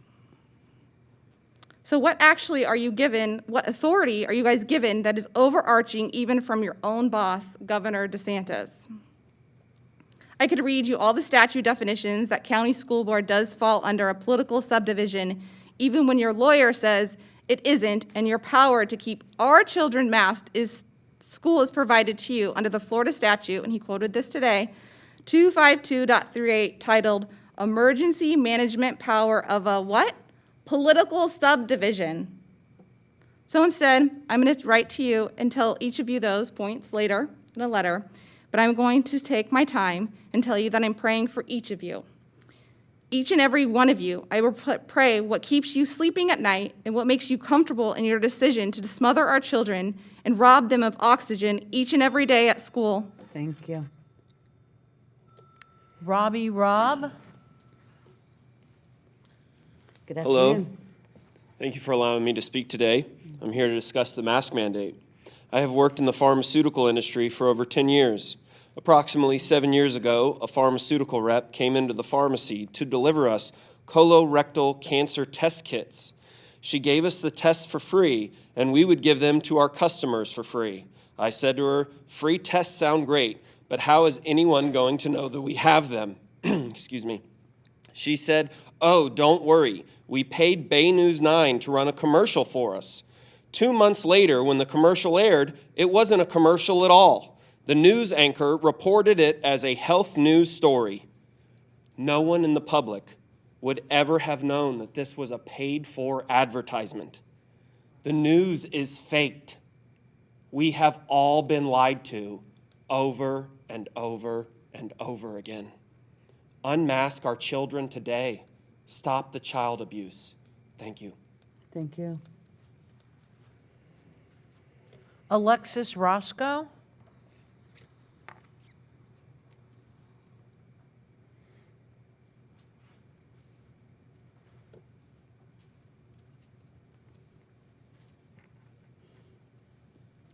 Good afternoon.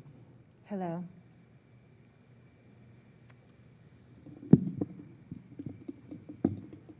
It's all been said already.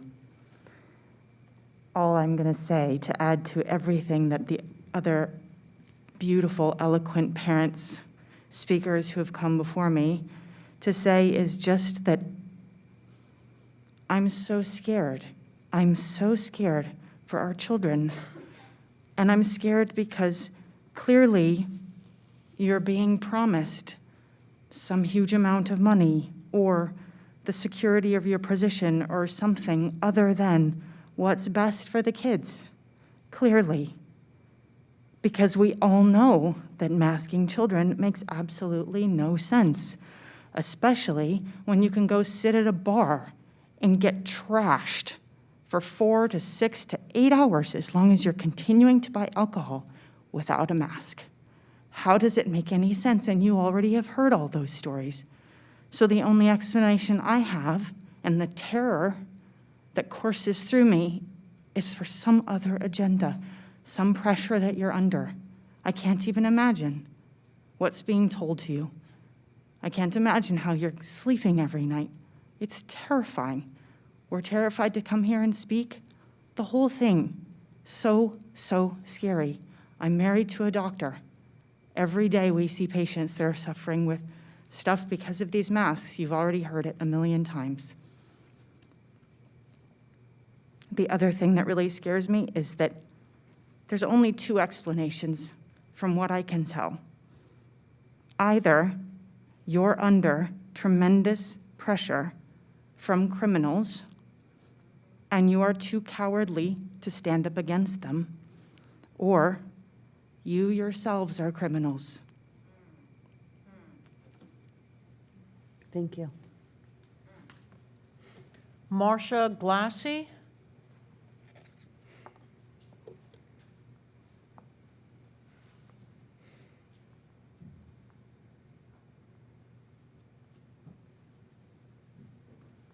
Good Hello. afternoon. I'm here as a mother and concerned citizen. Although I have no child or grandchild in the Pinellas County school system. In my past, I worked as a pediatric occupational therapist and a teacher. I can't, it's so weird to look at you all. You all look so strange. And like this last speaker said, it's kind of scary. It's scary to see people looking like masked bandits all around here. If I looked at myself in the mirror, I'd say I look scary too. So I can't imagine how children feel seeing adults and other children masked up like this. But I'm not really here to speak to the board. I'm really more here to speak to parents and teachers. Because board members, obviously, were not chosen for their kind souls and compassionate hearts. But parents, I'm kind of ashamed of you, except for the ones who have brought the children here to speak, who are showing that you are standing up for something. I'm from the 60s, you know.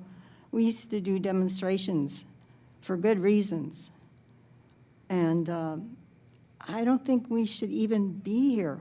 I don't understand how parents, right from the beginning, didn't stand up and say, screw this, I'm not sending my child to school, and have them obey these crazy mandates and wear a mask and not be able to breathe or have the sensory contact with other children.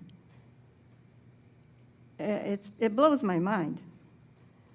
So those parents who were brave enough to take their child out of school, to homeschool them, great for you. And those who put them in private schools, I know it's hard. It's got to be really hard. But I congratulate you. But all of you parents, right from the beginning, should have stood up and said, no, you never should have complied right from the beginning. I don't know how you made that decision. I'm sorry for you, and I'm sorry to say this. And teachers, for God's sake, teachers, how could you be punishing children for not wearing a mask? How could you do your job? I really applaud the one teacher who came here and said, I gave up my job because I couldn't do it. That's what every teacher should have said, every one of you. So, like I say, you could have stood up from the beginning, and you didn't. Thank you.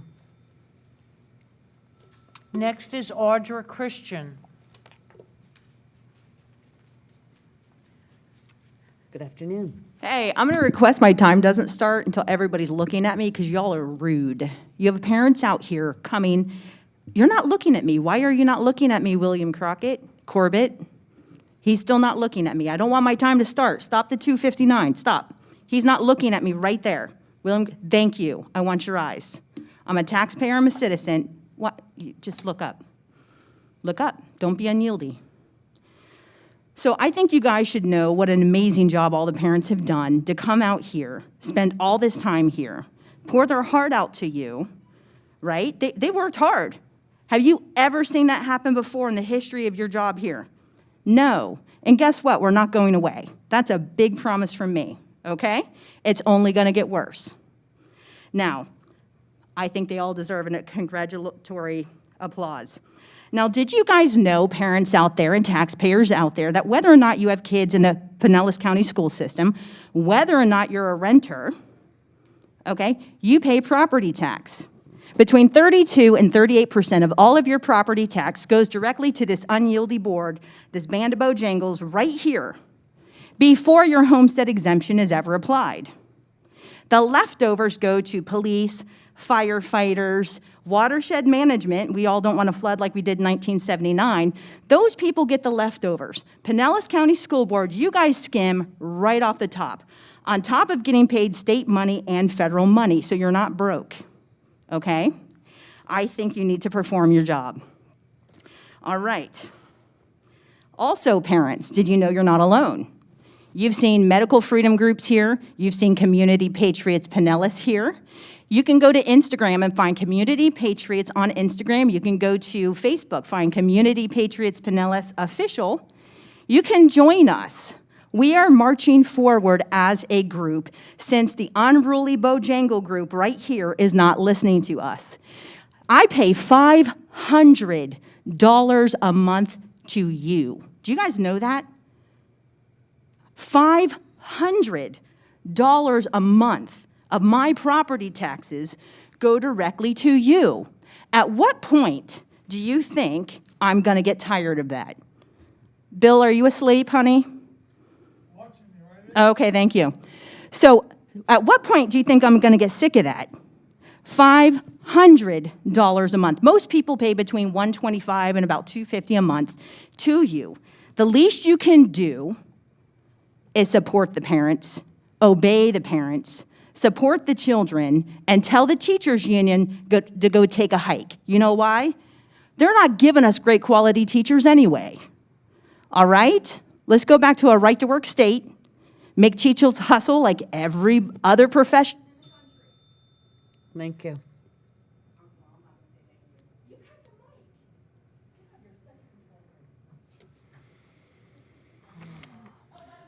The next speaker is Diana Klein.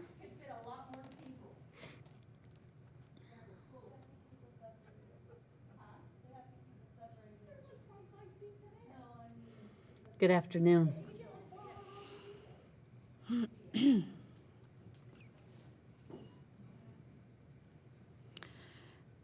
This is Diana Klein. Compulsory mask wearing is child abuse.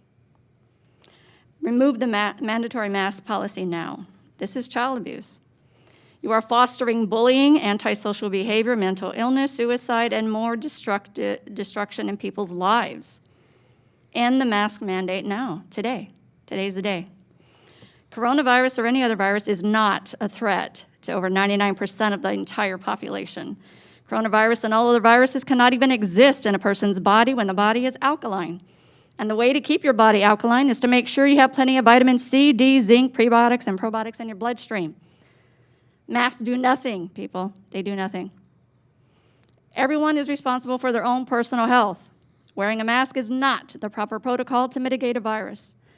The proper protocol is to get adequate water, sleep, exercise, sunlight, oxygen, and to walk barefoot on the bare ground, and to eat a healthy diet that includes plenty of raw fruits and vegetables, nuts, seeds, fish, bone broth, fermented foods and drinks, and to take a spoonful of raw apple cider vinegar and or cod liver oil several times a week.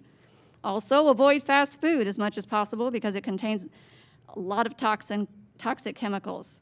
This is the proper protocol to follow to properly mitigate corona or any other virus. It's not masks, it's not distancing, and it's not vaccines. The patriots in Pinellas County and across the state of Florida are on the move, and we will not rest until we succeed at removing every single tyrant. Every single one of you tyrants will be removed from office. We are all on the move to get you removed. It's time for everyone to break free from mask slavery by trashing the mask today. Remove the diaper from your face. You look ridiculous. I'm only wearing this under protest. I don't ever cover my vital airways. For anyone who would like to get involved with the Freedom Loving Friends movement, they can contact me personally at Diana, D-I-A-N-A, at dianasnews.com. You can also see us in action at freedomlovingfriends.com. In the meantime, trash the mask, everyone. Unmask the children now. Stop the child abuse now. Stop the communist agenda now. Stop being tyrants now. Trash the mask. Trash the diaper now. Trash it. In closing, you need to know that your greatest need is forgiveness, and Jesus is the only one who can forgive you. God's word says that we have all fallen short of his glory, and the wages of our sin against God is death, which is the permanent separation from him. But because God has so loved the world, he has provided the perfect blood sacrifice to atone for our sin. But it's only those who repent of their rebellion against God and receive Jesus' blood sacrifice as their full payment of their sin debt who are the ones who will be saved and inherit everlasting life beyond their appointed day of death in the earth. Repent. And remove the diaper from your face. Remove the mask mandate from these children. This is child abuse. Thank you. Our final speaker today for specific agenda items is Faith Bakke.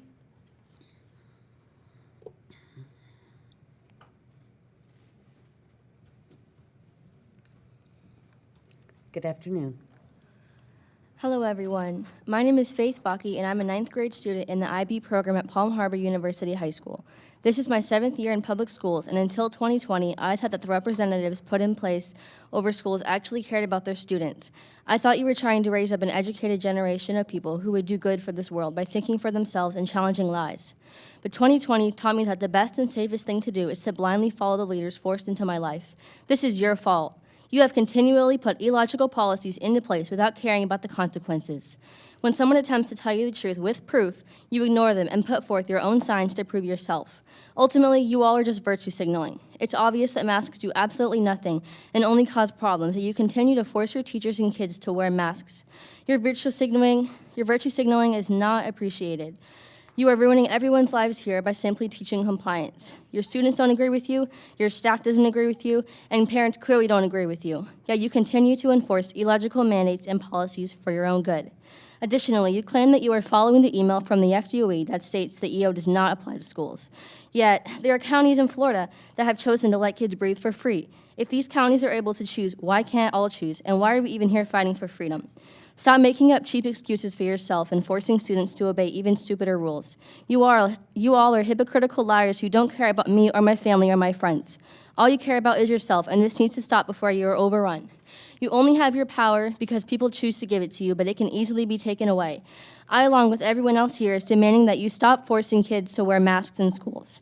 This needs to be a choice today, not next year. We all know that you're going to make more intense restrictions and policies. Stop ruining the lives of so many students and do what is obviously best for us. Thank you. Is that all of the speakers? All right, then that ends this portion of the meeting.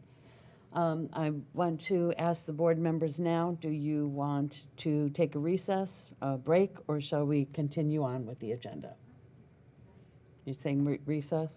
Okay. There are some that would like to, so 10 minutes? Let's take a 10-minute recess so that everybody can stretch and do what they need to.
Do we have Eileen back on the?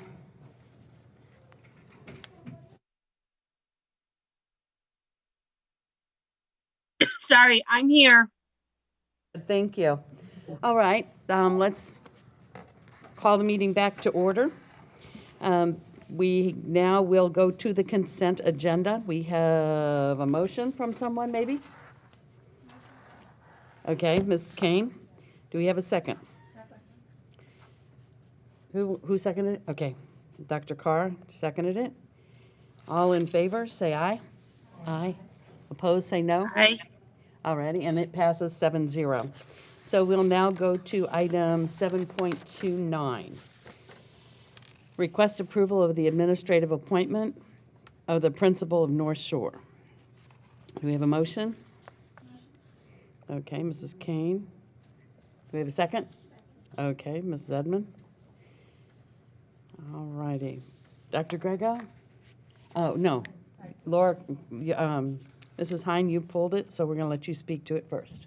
I did, thank you. I wanted to take the opportunity to talk about this one. It's North Shore Elementary School, and as a lot of you know, I'm very, very close to that school. I have been for a number of years now. So when this leadership transition took place, I was very close to it. And so I just wanted to take a moment to mention a couple things.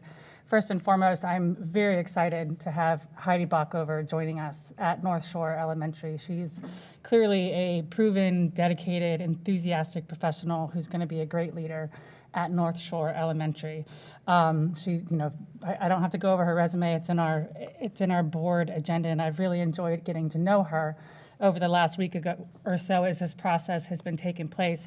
I pulled it from the agenda because I wanted the opportunity to talk about the process itself. It's the first time I've really had the opportunity to observe and hear from people about what the process is like when we do interview and place new leadership at schools. And so I don't necessarily have a recommendation or anything in particular today, but I don't know if it needs to be at a workshop or maybe I just need a little more education on the process. But it felt, for the school, it felt very fast.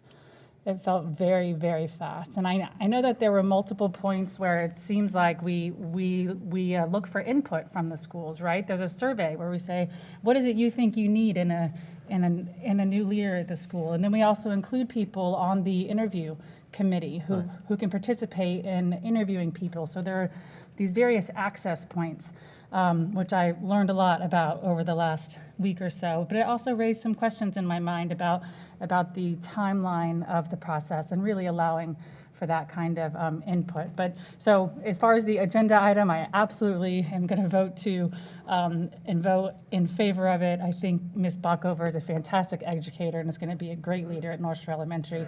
It just, again, for the first time, gave me access to the process that I haven't been part of before. Madam Chair, I would be happy, overjoyed to sit down and really explain the process. As your superintendent, I take the interviewing, but more importantly, the placement of leaders in our district is by far the most important thing we do.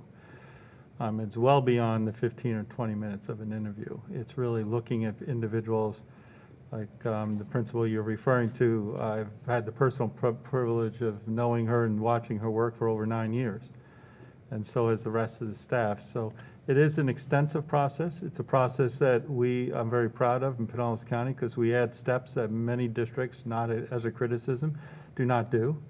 We actually go out and, as you mentioned, talk with the faculty and staff and the area superintendents. Many districts do not do that.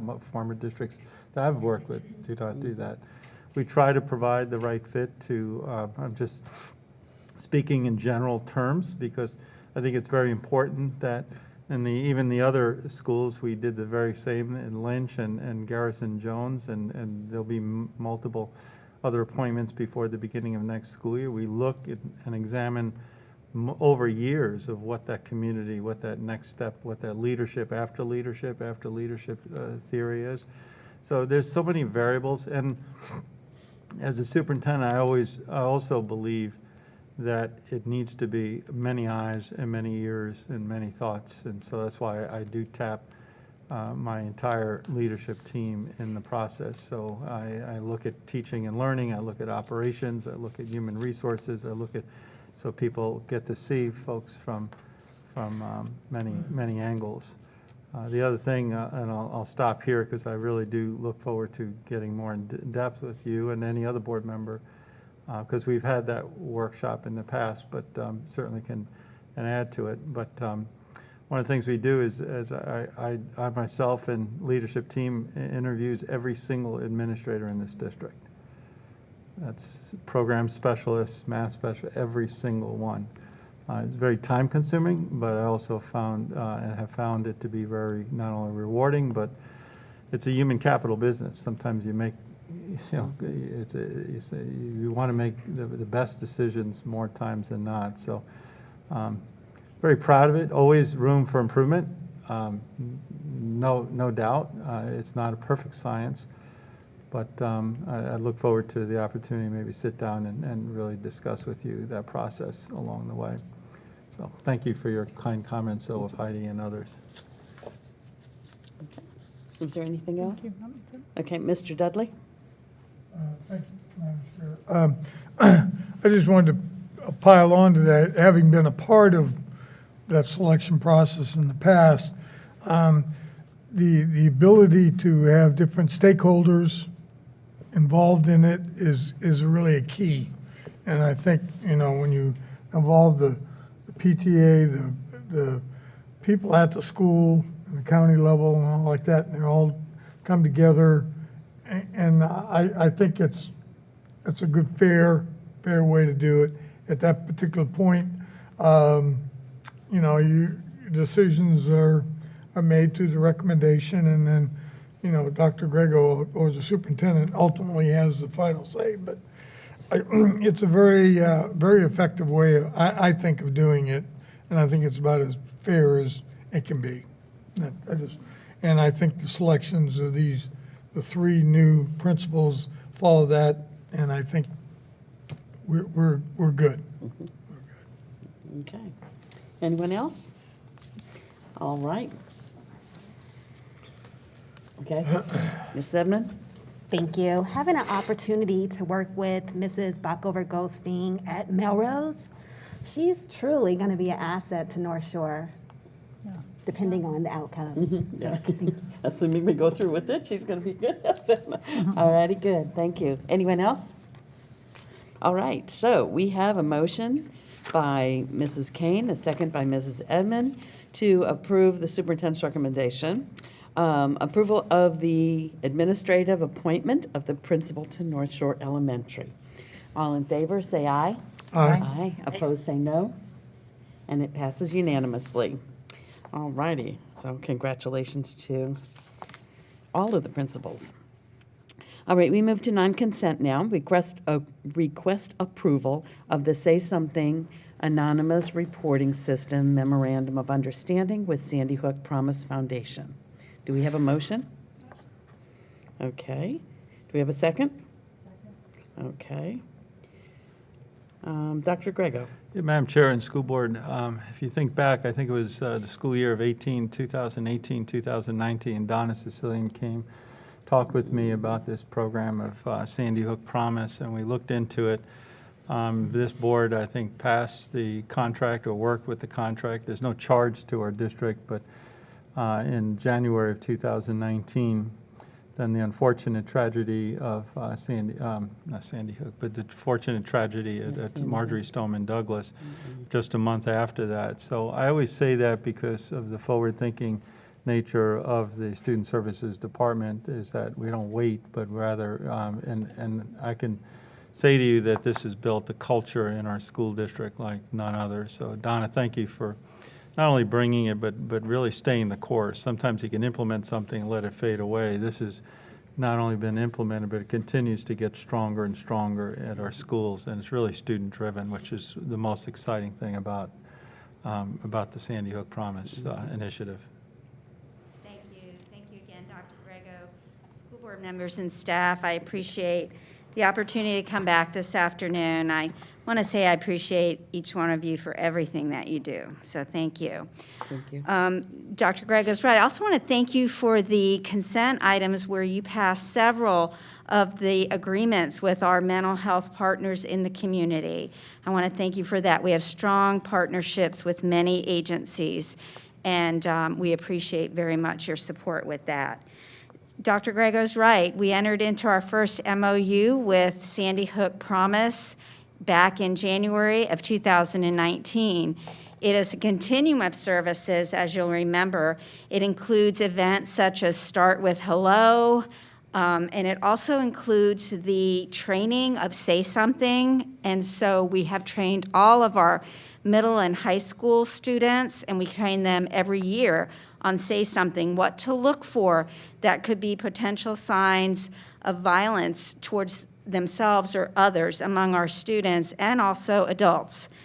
And we give them the anonymous reporting system as a way to tell a trusted adult when they see something or hear something that's a concern. A lot of those times this comes on social media, and the platform from Sandy Hook Promise actually allows us to upload screenshots of things that they see students posting online, as well as comments and things that are said. We have had over 5,500 tips come through the anonymous reporting system, which could be a phone call, could be going on the website. Most often is an app that we teach students how to download, as well as parents how to download and use. We've had staff make reports, students make reports, and community members make reports. Each of those is investigated. I want to take a moment to thank school police, and in particular Sergeant Connell, who's sitting in the back, who responds to pretty much every tip that we get immediately. We have had over 2,000 tips this school year. We have had over 200 what we call life safety tips, which means in the middle of the night, Sergeant Connell, student service staff, many people respond to keep students safe. So I just wanted to take the opportunity to bring the memorandum to you. It's up for renewal for another 3 years. It remains free to the district. There's no charge. And I would highly recommend and ask that you renew this agreement. Good, thank you. All right, board members, any discussion? All right, we have a motion by Mrs. Kane. We have a second by Dr. Carr for the approval of the Say Something Anonymous Reporting System Memorandum of Understanding with the Sandy Hook Promise Foundation. All in favor say aye. Aye. Aye. And it passes unanimously. Thank you. All right, now we request approval of the charter school renewal agreement with Pinellas Micro School of Integrated Academies and Technologies, Inc. for a 5-year charter renewal for Micro School Pinellas Charter School. We have a motion? Okay, we have a second? Anybody want a second? Okay, Mr. Dudley. All right, Dr. Grego. Madam Chair, the next 4 items, 8.2, 3, 4, and 5, Amy Hayes will present. For the public's sake, each of these items was discussed extensively at our last workshop. I believe it was at Northeast High School that we had it, and went over the expansion of some. And so I'm going to let her go and flow one to the other, and certainly feel free to stop and ask any questions that you might have. I wanted to say, first of all, thank you for the review of the others. We're not adding any charter schools to our district this year. And the thorough review of all of our departments, as I've expressed in the workshop, is a tremendous amount of time, but it's well spent, time well spent to protect the academics of students. So Amy, thank you for your leadership too. So 8.2, and this is the micro school. Yes, thank you very much, and good afternoon. 8.2 is the request for a 5-year renewal for Pinellas Micro School. They have been opened since 2012 and serve approximately 180 students in grades 9 through 12. The last 3 years, the school has received a school improvement rating of maintaining. The graduation rate has increased from 15% to 56% over the last 4 years, and the school is currently in a positive financial condition. Therefore, we request a 5-year renewal. I'd like the public to know that when she cites those graduation rates, they appear very low. Micro school is specifically designed for students at risk that have either dropped out or at a high risk, if not having an opportunity to graduate. So sometimes the 50 to 60% graduation rate is a phenomenal rate, even though we're familiar with much higher rates, so just for the public's sake. Thank you. Right, okay. And we did have the opportunity to workshop all of these, as was said earlier. So we have a motion by Mrs. Kane, a second by Mr. Dudley, for the approval of the charter school renewal agreement with the Pinellas Micro School of Integrated Academies and Technology, Inc. for a 5-year charter renewal for the Micro School Pinellas Charter School. All in favor say aye. Aye. Opposed say no. And it passes unanimously. Our next one is to request approval of the charter school agreement with the Advantage Academies of Pinellas, Inc. for a 5-year charter renewal for the Pinellas Academy of Math and Science Charter School. And I apologize, there is a discrepancy. It's actually a 10-year renewal that is in your packet, and that was the negotiated renewal agreement, and that's my error. 10-year, okay. Pinellas Academy of Math and Science has been open since 2012. It serves approximately 900 students in grades K through 8. The school has received a school grade of B since 2015. The school requested an additional 40 student stations as part of the contract negotiations and did present a plan for those additional seats, and that includes the additional ESE staff member. The school has maintained a positive financial condition over the past 4 years and has a very healthy fund balance. Okay, good. All right, do we have a motion to approve? Okay, Mrs. Kane, do we have a second? Mr. Dudley, second. All righty, so we have a motion and a second for the approval of the charter school agreement with Advantage Academy of Pinellas, Inc. for a 5-year 10-year charter renewal for Pinellas Academy of Math and Science Charter School. All in favor say aye. Aye. Opposed say no. And it passes unanimously as well. We now move to item 8.4, request approval of the charter school renewal agreement with Plato Academy Schools Corporation, Inc. for a 5-year charter renewal for Plato Academy Pinellas Park Charter School. Thank you. Do we have a motion? Okay, Mrs. Kane, do we have a second? Okay, Ms. Hine, second. All righty. Plato Academy Pinellas Park has been open since 2015 and serves approximately 540 students, grades K through 8. The school received a grade of D in the 17-18 school year and a school grade of B in the 18-19 school year. Based on current data and improvements in proficiency for both reading and mathematics, the expectation is that the school should receive at least a school grade of B or higher for the current school year. The school has maintained a positive financial condition over the past 4 years. Okay. I see no indication of discussion. So we have a motion by Mrs. Kane, a second by Ms. Hine, to approve the charter school renewal agreement with Plato Academy Schools Corporation, Inc. for a 5-year charter renewal for Plato Academy Pinellas Park Charter School. All in favor say aye. Aye. Opposed say no. And it passes unanimously. We're now down to 8.5. Request approval to consolidate 2 existing charter school agreements with Pinellas Preparatory Academy, Inc. for Pinellas Preparatory Academy. We have a motion? Okay, Mrs. Kane, do we have a second? Dr. Carr? All righty. Yes, thank you. Pinellas Preparatory Academy has been open since 2002 and serves approximately 430 students in grades 4 through 8. Pinellas Primary Academy has been open since 2011 and serves approximately 323 students in grades K through 3. Both schools have been designated as high-performing charter schools by the state of Florida, and they've received a school grade of A for at least the past 4 years. The schools share a facility, a principal, resource staffing, and both schools are overseen by the same governing board. The schools have maintained a positive financial condition over the past 4 years, and they would like to consolidate into one charter school under the Pinellas Preparatory name and MSID number by merging 2 charter agreements into one, an expiration date of which would be June 30th, 2026. Okay, good. And as with all of them, as we've stated, we did talk about this at a workshop and had an opportunity to get our questions answered. So I'm not seeing any indication of discussion. So we have request approval to consolidate 2 existing charter school agreements with Pinellas Preparatory Academy, Inc. for Pinellas Preparatory Academy.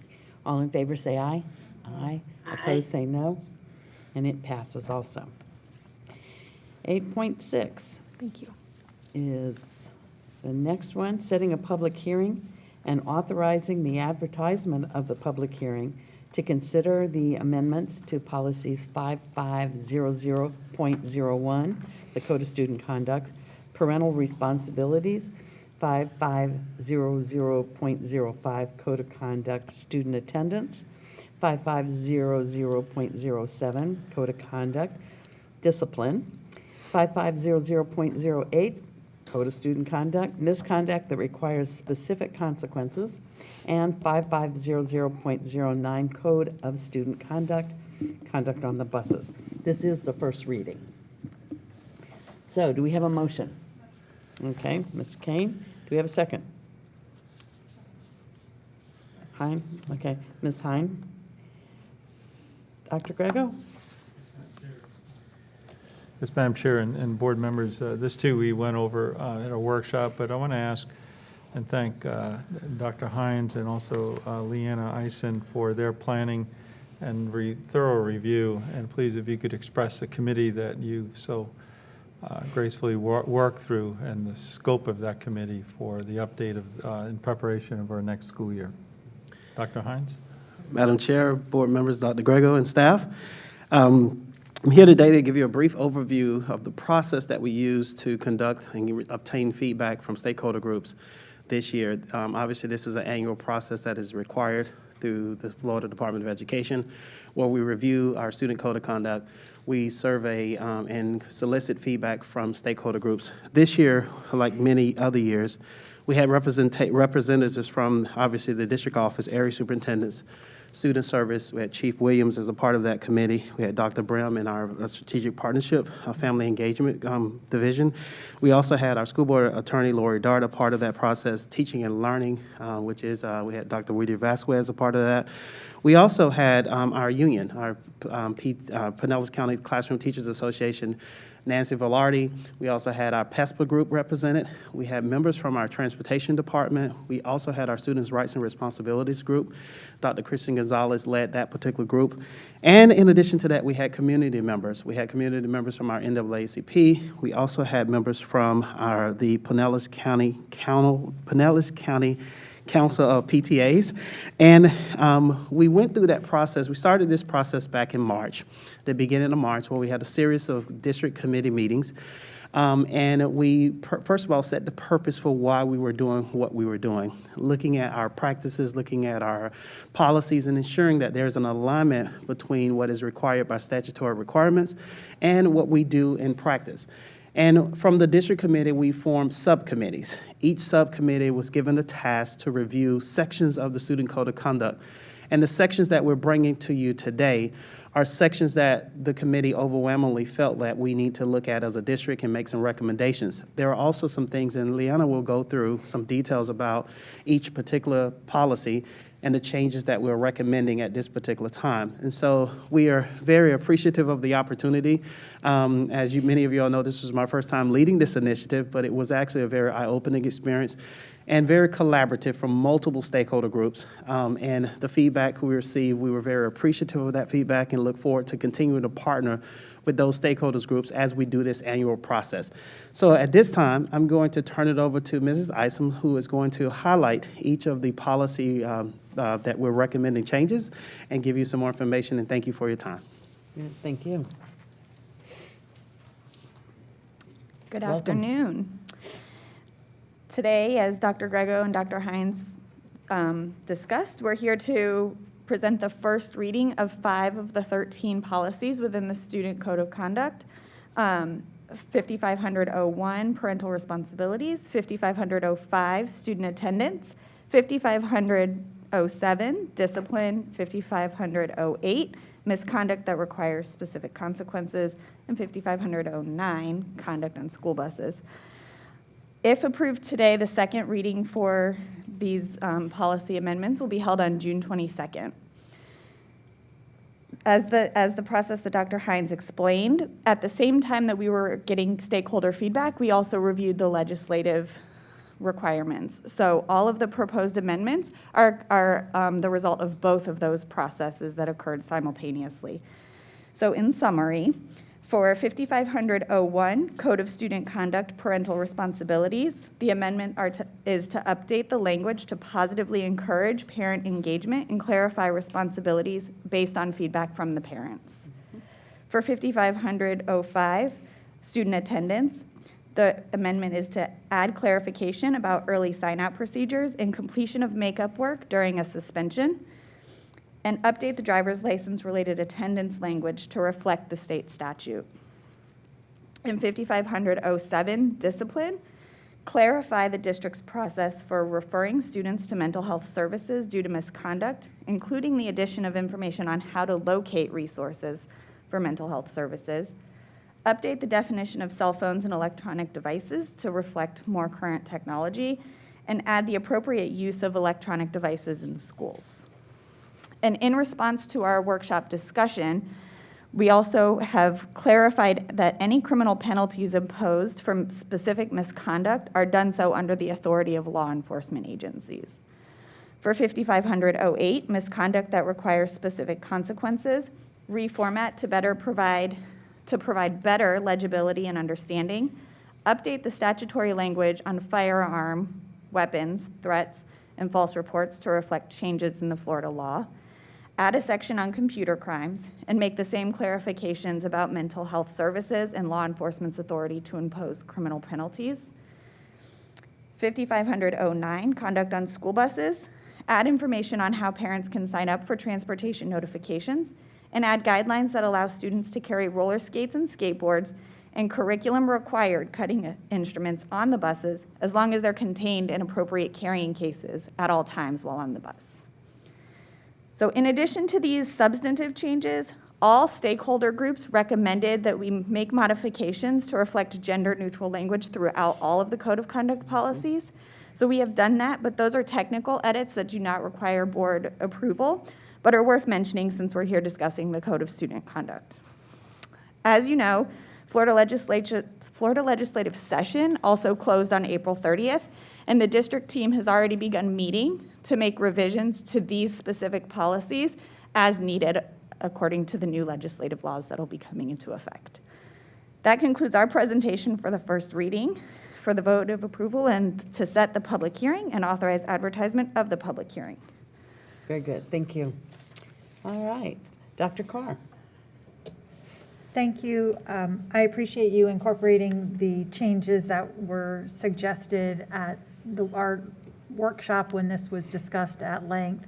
I'm also grateful to you for including the specific reference to how families can get help for mental health services within the community and beyond directly from this resource. So thank you for your time. And it's wonderful to hear how many different stakeholder groups have been involved in the evolution of this, and I look forward to hearing it again at our second reading after the changes have been made, and maybe for public knowledge, if those changes are made, those changes which may need to be made to reflect current legislation that's just passed would be posted 2 weeks prior to the second hearing. Is that correct? Yes, that is correct. And to the extent that any of this can be done at your workshop next week, that may also be done. But we need to wait to see. Some of the bills have passed, but the governor is, as you know, in the process of signing bills. And so we don't know yet everything that is becoming law. Right. And in a worst case scenario, we may bring a change to the code after your second reading and then update it, but we prefer not to do that if possible. Thank you. Okay, very good. Mrs. Edmond? I would just like to reiterate some of the comments that have been said regarding the thoroughness and including stakeholders, as well as the explanations at the workshops and the one-on-one Dr. Hines and I were able to have. I also set in on the PTA stakeholder engagement, and the way it was laid out was almost flawless. They had an opportunity to review the portion ahead of time, and then Dr. Hines slow walked it and just kept asking for feedback and provided an additional opportunity for them to reach out if they had questions. So when we talk about receiving community feedback and engaging our stakeholders, this is just evident of the work that we're doing. So thank you. All right. Well, just for information at this point, I'm not going to bring it up and have it added. At the workshop, you will see that in 5500-01, I have made a suggestion that when we're talking about parents' responsibility in regard to the bus, that we also mirror the language that's in 5509. So I'm not going to go into it. I'm just kind of giving you a heads up. Probably as much so you'll remind me. But I figured right now trying to go through all of the policies on our computers and everything would be too much. But so we'll look for that wording as we go through. But it does not impact the intent of the thing at all. And since we're just advertising it, it really wouldn't have any impact on it anyway. Okay? So any other questions? Any other comments? Again, thank you for first shot. You're pretty good. Thank you very much. All right, so we have a motion by Mrs. Kane and a second by Ms. Hine to, and I'm not going to read each one of those areas, but just basically authorizing the advertisement and the public hearing to consider the policies that have to do with the code of conduct, code of student conduct. Okay, so all in favor say aye. Aye. Opposed say no. And it passes unanimously. Thank you very much. And 8.7, setting a public hearing and authorizing the advertisement of the public hearing to consider the repeal of the board rule regarding face coverings, effective at 5 p.m. on June 9th, 2021. This is also a first reading. Do we have a motion? Okay, Mrs. Kane made the motion. Do we have a second? Second, Mrs. Edmond. All righty, so we have a motion by Mrs. Kane, a second by Mrs. Edmond. I'm going to send it straight to Mr. Kapersky and then over to Dr. Grego. Okay? That's right. Thank you, Madam Chair. I will start off with the procedural. What we are doing here is it's exactly the same procedurally as what we just talked about with the code. We have a first reading of policy. And so this is a unique policy, as you know. This policy was first reviewed back in August before school began. On August 11th, the board adopted an emergency policy rule under Chapter 120. That only lasted for 90 days. So we had to start a first reading, second reading process to adopt a full policy, which we've had in place all year. And that culminated on November 20th with a second reading. By law, not only an amendment, but also a repeal of policy has to go through the same process. And so we need 2 readings to repeal the policy. And so this is the first reading. A vote today to authorize the advertisement of this will allow us to move forward to a second reading, which is scheduled to be held on June 8th. And the recommendation from the administration is that the repeal be effective at 5 p.m. on June 9th. So if there's any questions about that procedural aspect, I'm happy to answer any questions. But otherwise, I would turn it over to Dr. Grego. I think he has some comments. Okay. First of all, are there any questions Are there any questions on the procedural portion of it that Mr. Kapersky? Ms. Edmond? So after whatever's done today and it goes to the next, will that be the final vote for it? Yes, that is correct, Mrs. Edmond. The second reading, that's the public hearing. That's when the public gets to speak and speak at a separate item on the agenda specifically for the second reading. The board would need a majority vote today to move it to the second reading, and then the board would need a majority vote on June 8th to repeal. Okay, any other questions on the procedure?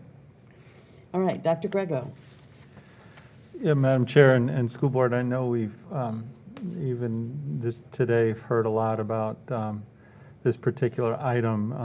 I'm hoping and wish that people really understand what the recommendation is for this item, and that is to rescind your policy of mandating the face mask. I kind of wanted to reach out sometimes and explain that, but it was okay. I think part of your job, our job collectively, is to listen.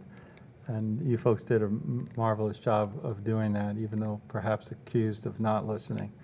You certainly are. I also know your hearts, and I also know that as a board, you lead with the students in mind and the hearts of our students and our parents. And I had an opportunity yesterday, for the first time, we gathered a group of superintendents in Central Florida, and in many ways just kind of, in some ways, cried on each other's shoulders in terms of this year. And one of the superintendents said, I've never had a year where there's never been more than 59% of the people disagree with you, and no matter what the decision is, and no matter what the issue is. And the other part that we kind of reflected with one another is that this has been a process. It's easy to look back, kind of as they say, those Monday morning quarterbacks. It's easy to look back in August when we're all anxious about how is this going to look. It's easy to look back.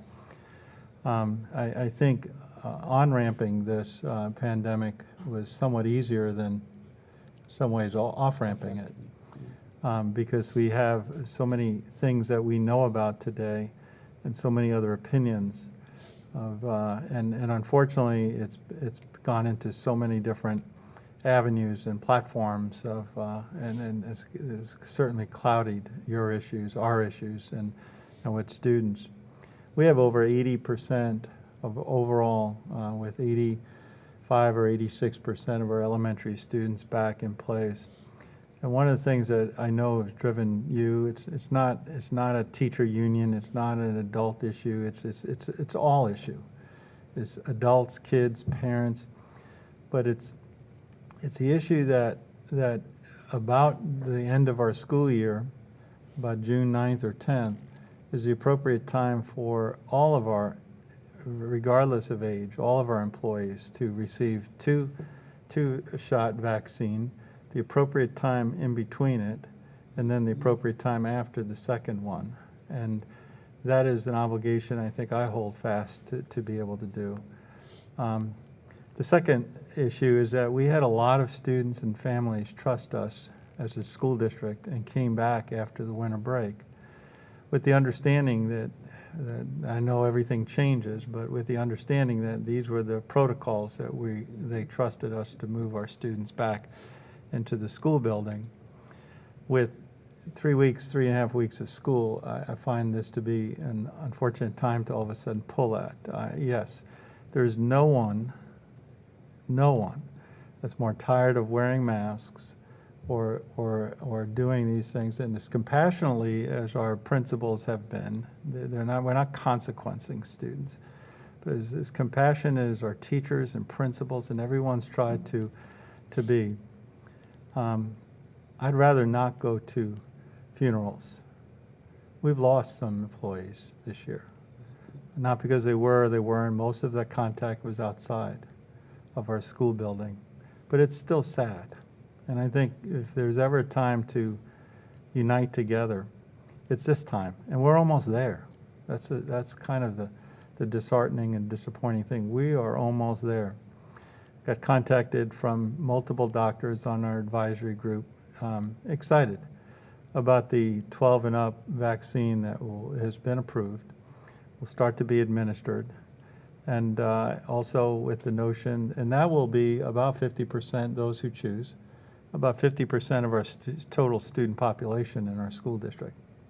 If you think about it, plus employees, we're almost there. We're going to make it.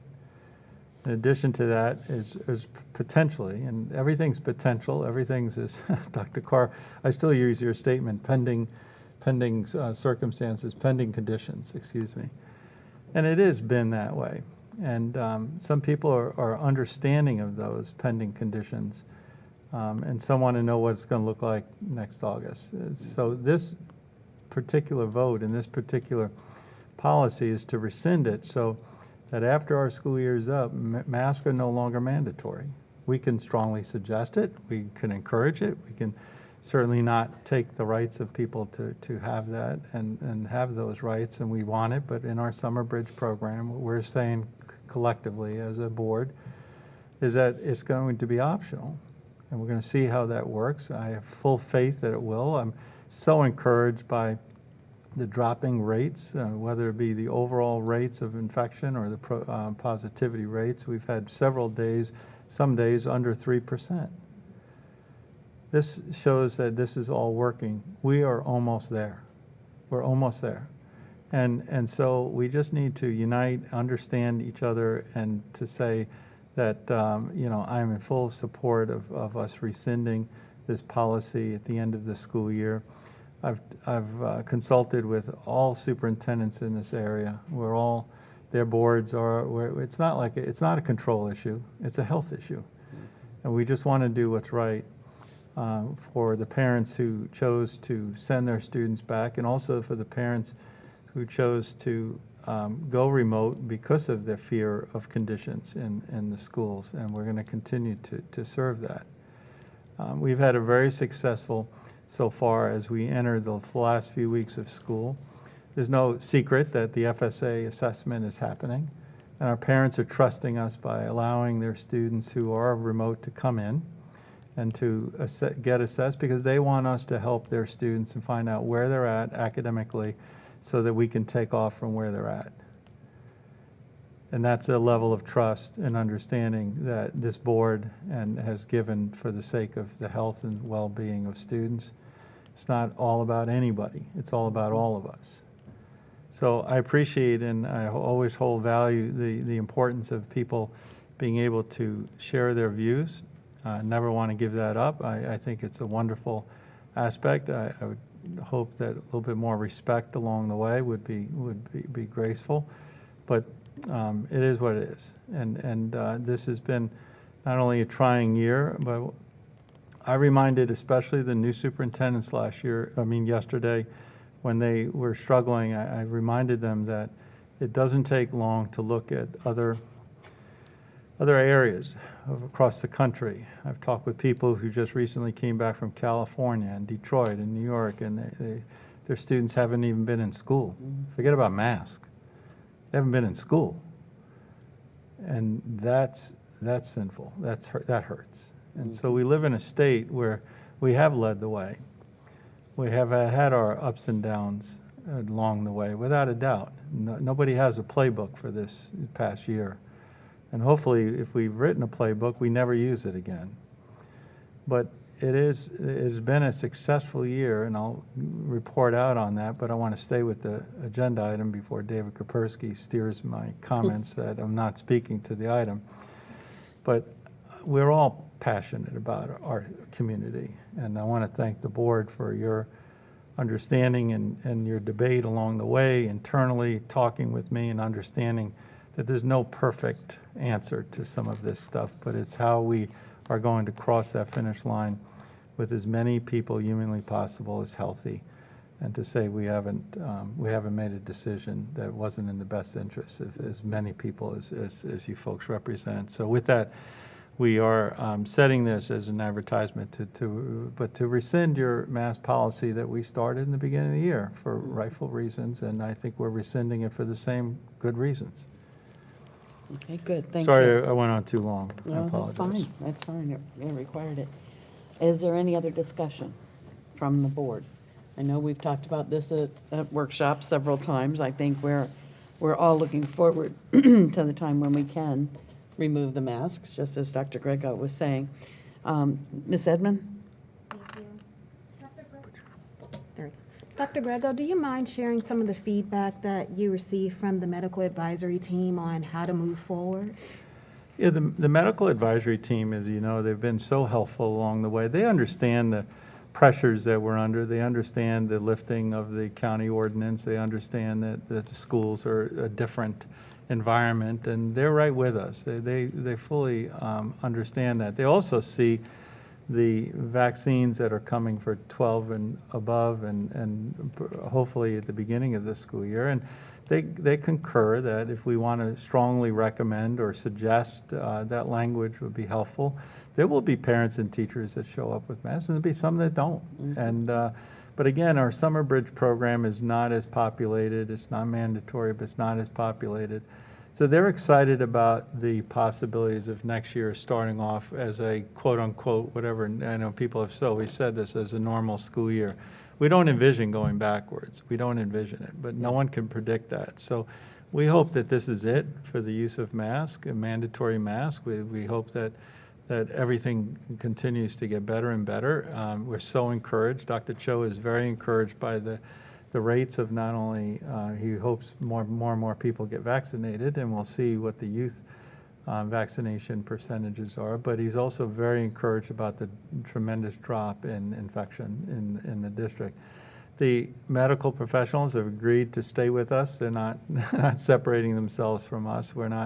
This isn't over, but we'll continue to also carry out, let me make it clear to the board, we're not backing away from any other safety protocols. We're not backing away from sanitizing, and Mr. Herbeck, his crew and others of cleaning schools the same level. I think that's going to be, I know it's going to be the new way of work, and we've picked up some good habits along the way of washing hands and other things. So the doctors fully endorse this and fully understand what we're doing and for the reasons we're doing it. Mrs. Edmond, anything else? And I know you mentioned that we can't plan ahead, or we don't have a crystal ball to kind of know what's going to happen in the future. But with counties opening up and the possibility of additional spread or community spread, which has been impacting the schools, who are we're going to seek our medical advisory team for guidance, and how are we going to proceed if there's quarantining needed and all the other things that come into play? Well, like I said, everything else is going to stay the same. Whether the quarantining is necessary or not, we're going to seek our advice. Our advice, and whether it be quarantining for influenza or COVID, is always the Department of Health. They are the lead agency. It's not the school district. So we lean on them. We lean on our health professionals, but really the final word is the Department of Health. And we'll continue to monitor on a weekly basis and continue to meet with them to see where we're at. We just feel, all of us, the medical professionals leading it, feels like that with the new vaccines and to the percentage that we're getting there. They're very encouraged that this will be it. Okay. Is there anything else? Yes. Okay. And I know we have about 86% of our elementary students participating face-to-face, and there's been discussion about what next year will look like and whether we'll have an online format. And we do know that some parents have chosen that method, and some people are choosing in-person learning because of the mask mandate. Can you provide any insight or tell us what options might be available?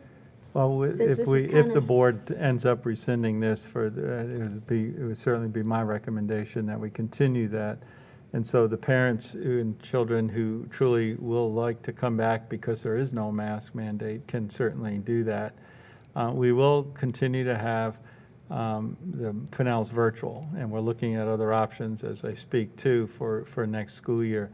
State's made it clear that they're not paying the resources the same as my PCS online as we know it. So we're looking at other potential options, but I think also there's a tremendous excitement about coming back to school as normal without the necessary face mask if you don't want to next year. And I would be the first to welcome that. All right, good. Okay.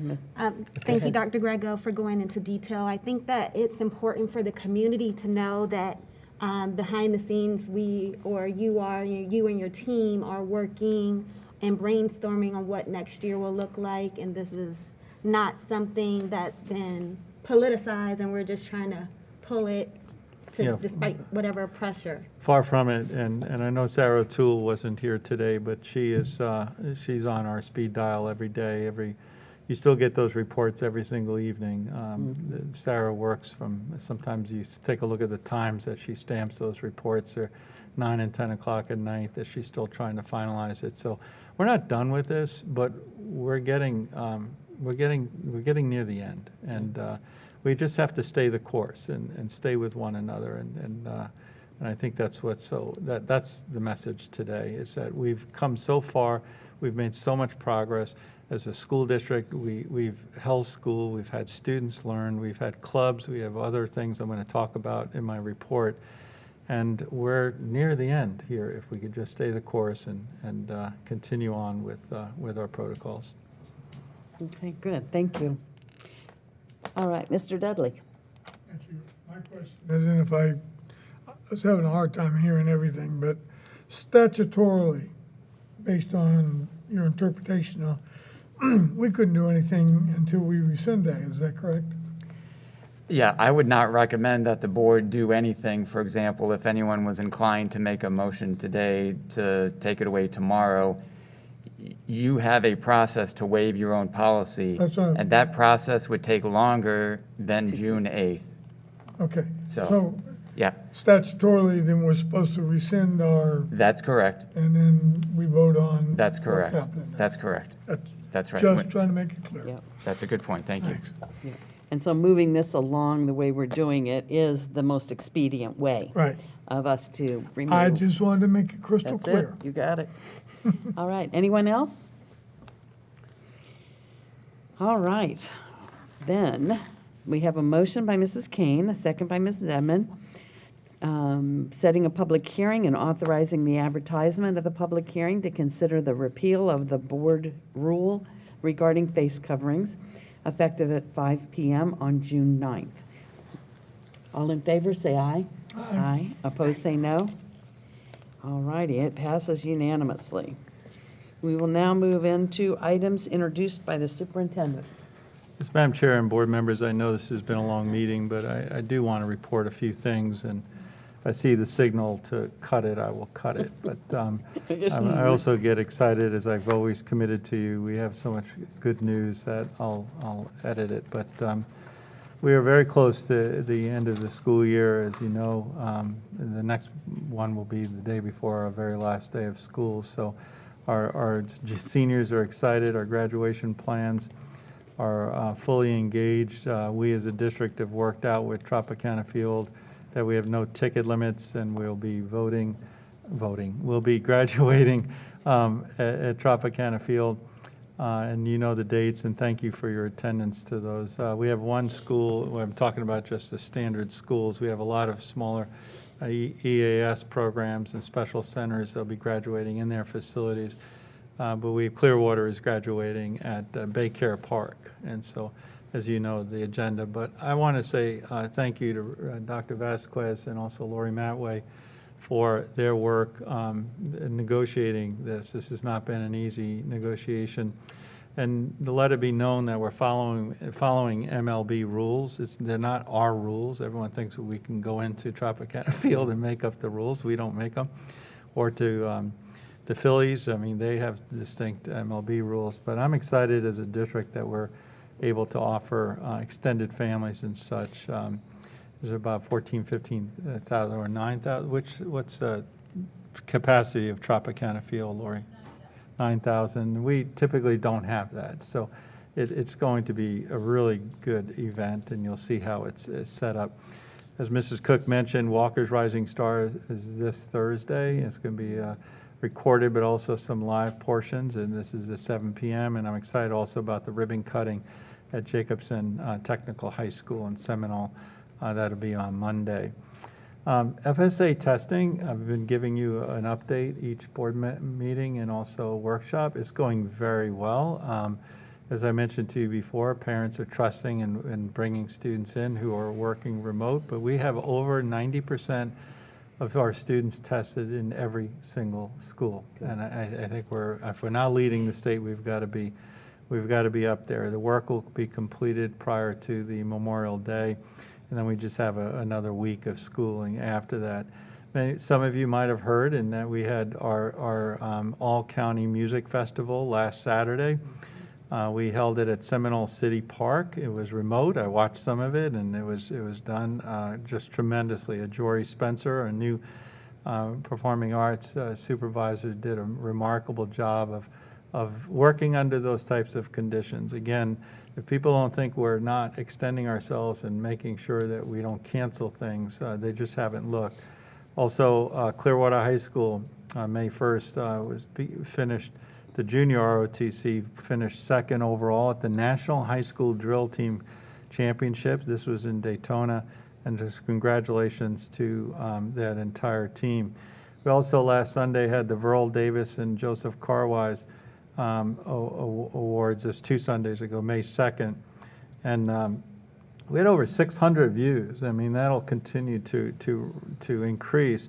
But for there, we held both the Verl Davis and Joseph L. Carwise Minority Achievement Awards, and we gave out over 11,000 scholarships to our students of all grade levels.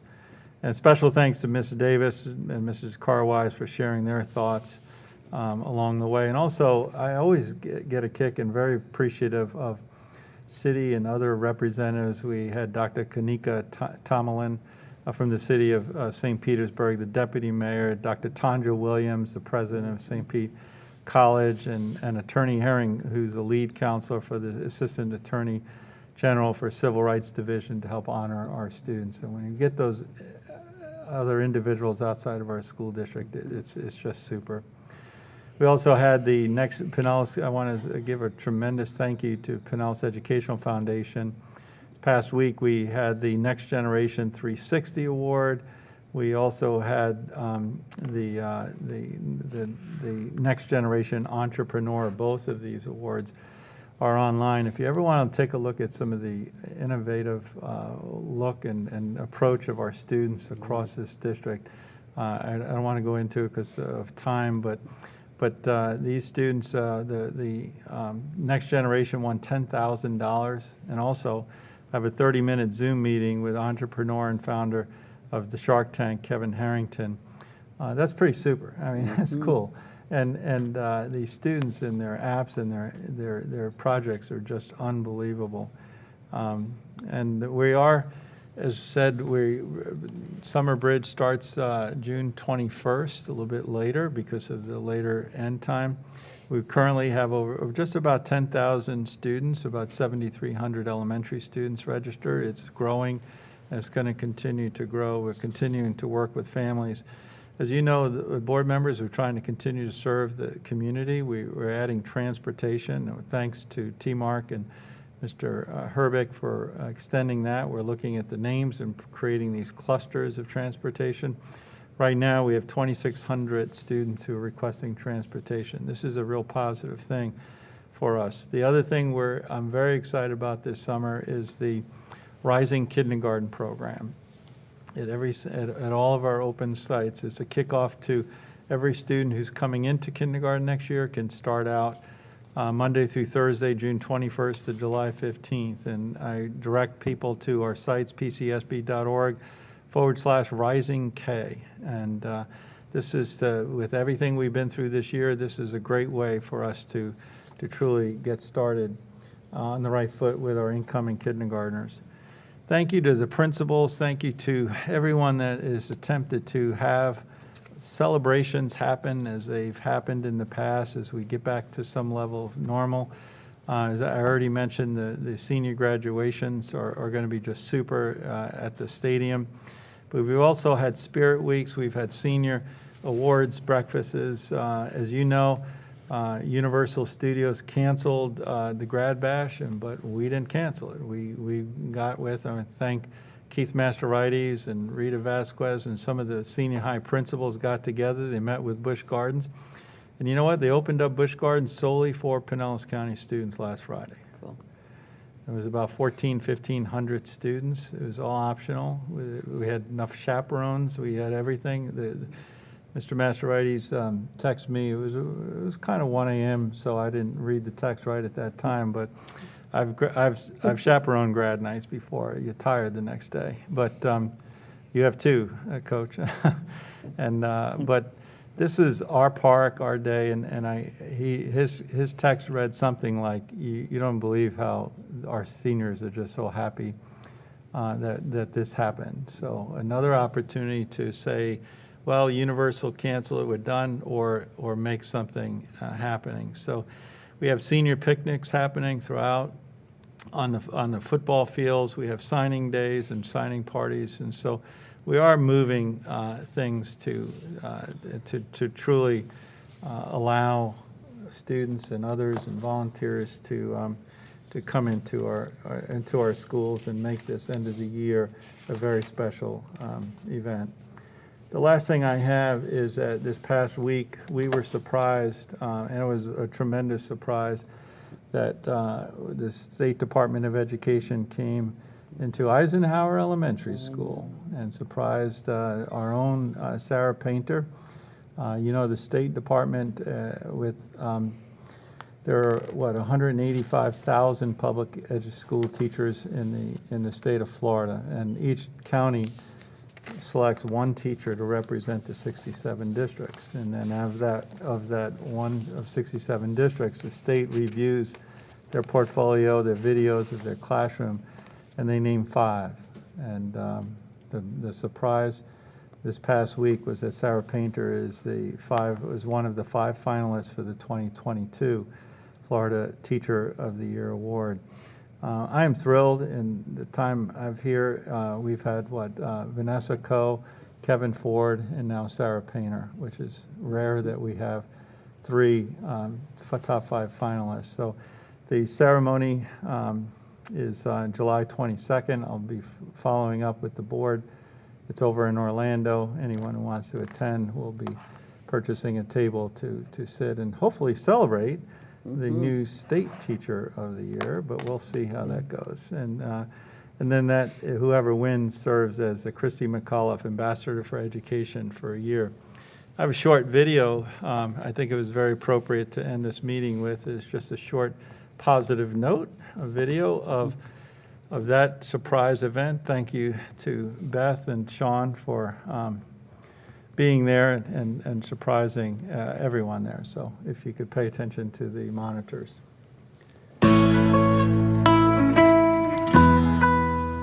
Hey, good morning, boys and girls. How are you? But this week is a very special week for us because we're going around the state to celebrate Teacher Appreciation Week.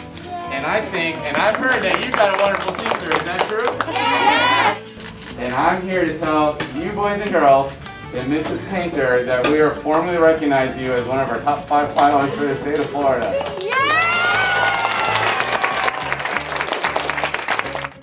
She is an exceptional, not only teacher, but human being. And you will always remember this moment, as long as you live, that you were in a classroom in 5th grade with just such a world-class teacher.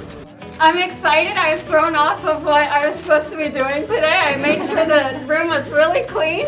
It matters outside of this room. It's not just the effect of this room, it's the ripple effect of them and their communities and them and their families and what happens after they leave this room. In a year like we've had, it means absolutely the world. Just to be validated, honored, and respected in a year where we did not have any rules for how it was supposed to look.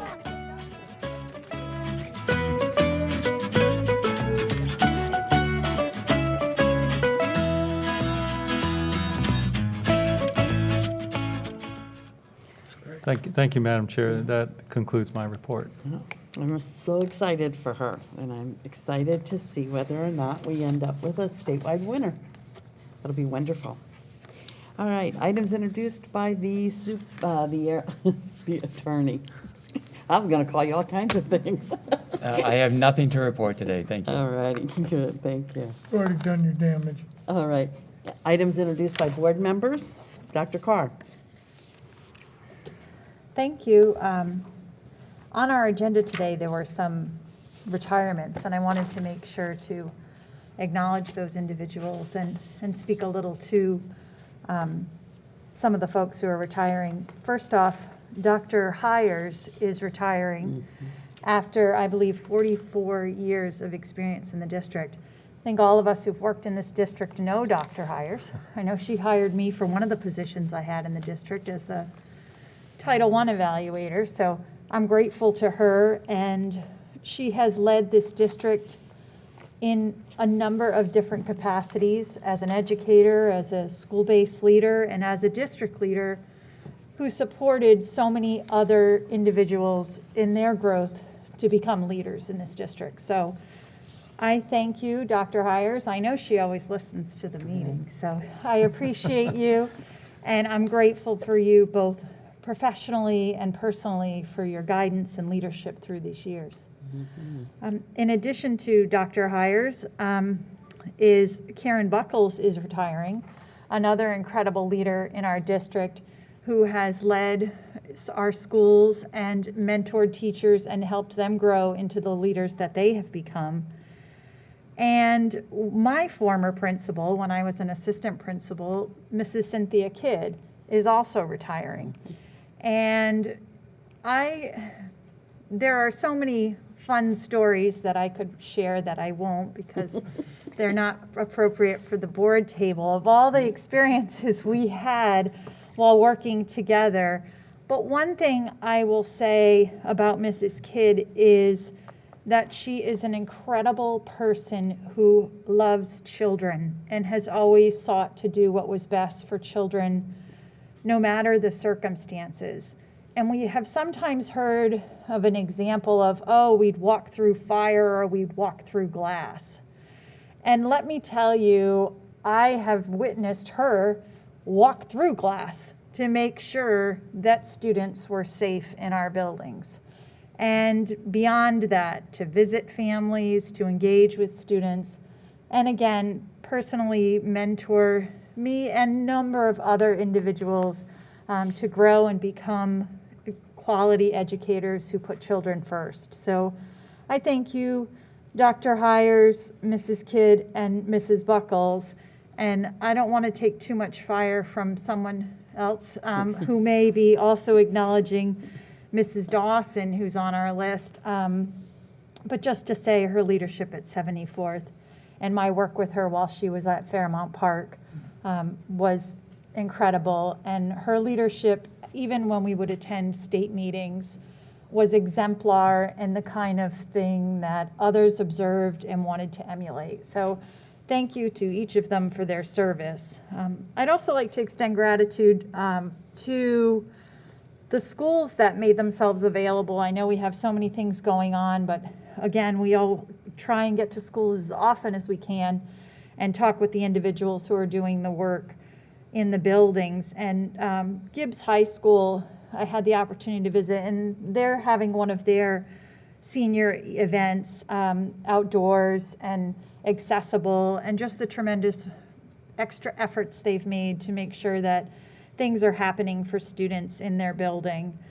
And I had the chance to also visit Paul B. Stevens, which, as you know, is an alternative education center for our ESE students. And when you see the amazing amount of heart and joy that takes place in that building, I know we have some new policies going into place, and the additional professional development that those folks received to ensure that they can respond to the needs of their students was incredible. So thank you to those folks who've worked all through this year and always with putting students first at Paul B. Stevens. And I went to Hollins High School, which during Teacher Appreciation, where they were serving the teachers with their amazing culinary. We've been so lucky to take part in a couple of different culinary opportunities as boards during our workshop. And I don't know when we're going to Hollins High, but they are incredible, and they really were great recognizing the teachers as well as the facilities there, which have been transformed since my last visit there. You know, everything's completely done now, and what once was a dark room is now a collaborative artistic working space. So it was impressive to see and to observe students so engaged in their learning at Hollins High School. And I did not bring my mug because my children gave me a I know he was looking for that. The principal at Hollins, my children for Mother's Day gave me a mug, so, but I'll still be utilizing that Hollins High mug. And lastly, I had a chance to take a trip to the tower at St. Pete High School, see how the construction's going over there. And thank you, Mr. Herbeck, I can't wait for us all to get to visit that when it's all done, because the level of detail going in to preserve that building for the quality of its architecture was impressive. And the new cafeteria looks very beautiful. And I was happy to see that we're trying to utilize as many recycled elements that we can, and I continue to monitor those projects. So thank you very much, and that concludes my report for tonight. Very good, thank you. Ms. Hine? Thank you. I had two things I wanted to mention. First, about the end-of-year celebrations and field trips part. I've been really encouraged this semester up here at these meetings, up at the district. I feel like I routinely hear this kind of culture of yes. You know, yes, we can figure it out. Our schools can figure it out. As long as they're following the policies and procedures and keeping everyone safe, you know, yes, we can have some end-of-year celebrations and some field trips and things. We know how important it is to do those kinds of things. And then I've also understood that volunteers are allowed, you know, back, you know, within a limited way, as approved by principals and things like that. And I know I've recently been asking for some clarification around those things, because what I hear up here with this culture of yes isn't what I necessarily hear at the school level, which is, no, we've been told, no, we can't do this. We've been told, no, we can't do this. So I kind of think, well, wait a second. No, this is a culture of yes. I think you can do this. So I just wanted to share that I'm feeling that, and we're counting down. This is the last board meeting that we can talk about this, you know, before it's the end of school year. So I just wanted to mention it today. I do want to encourage us to trust our principals, trust our teachers, trust our registered volunteers who have gone through a process. Everybody wants to keep people safe, but I really encourage us to allow a parent volunteer into the classroom to help with the end of year party, allow a few parent volunteers on field day to help with field day. Because the idea of having it only be school-based personnel, they can't do it. They can't do it for 6 or 7 different grades in elementary school. They might be able to in middle school because there's 3 grades, or high school because there's 4 grades. It's too hard. And so I just wanted to publicly encourage us to please allow volunteers in a limited, responsible manner to support end-of-year celebrations and field trips this last month of school. And board members, if you hear anything where there's a piece of confusion, please don't hesitate to call. We're all kind of navigating these last few weeks, and principals are trying to say yes, as you just mentioned, and so we all are. So yes, absolutely. Let's make these next few weeks just a joyous celebration, whatever the grade level will be. So just let us know. Yeah, thank you. I know it also means a great deal to those parent volunteers who have really missed being in their schools. I was at our school really for the first time the other day. I've been fortunate to visit other schools, but this particular school where my children go, and I had the opportunity to talk with teachers, as soon as I said good morning, I started crying because I just missed them all so much, you know. And I know that other people are feeling the same way.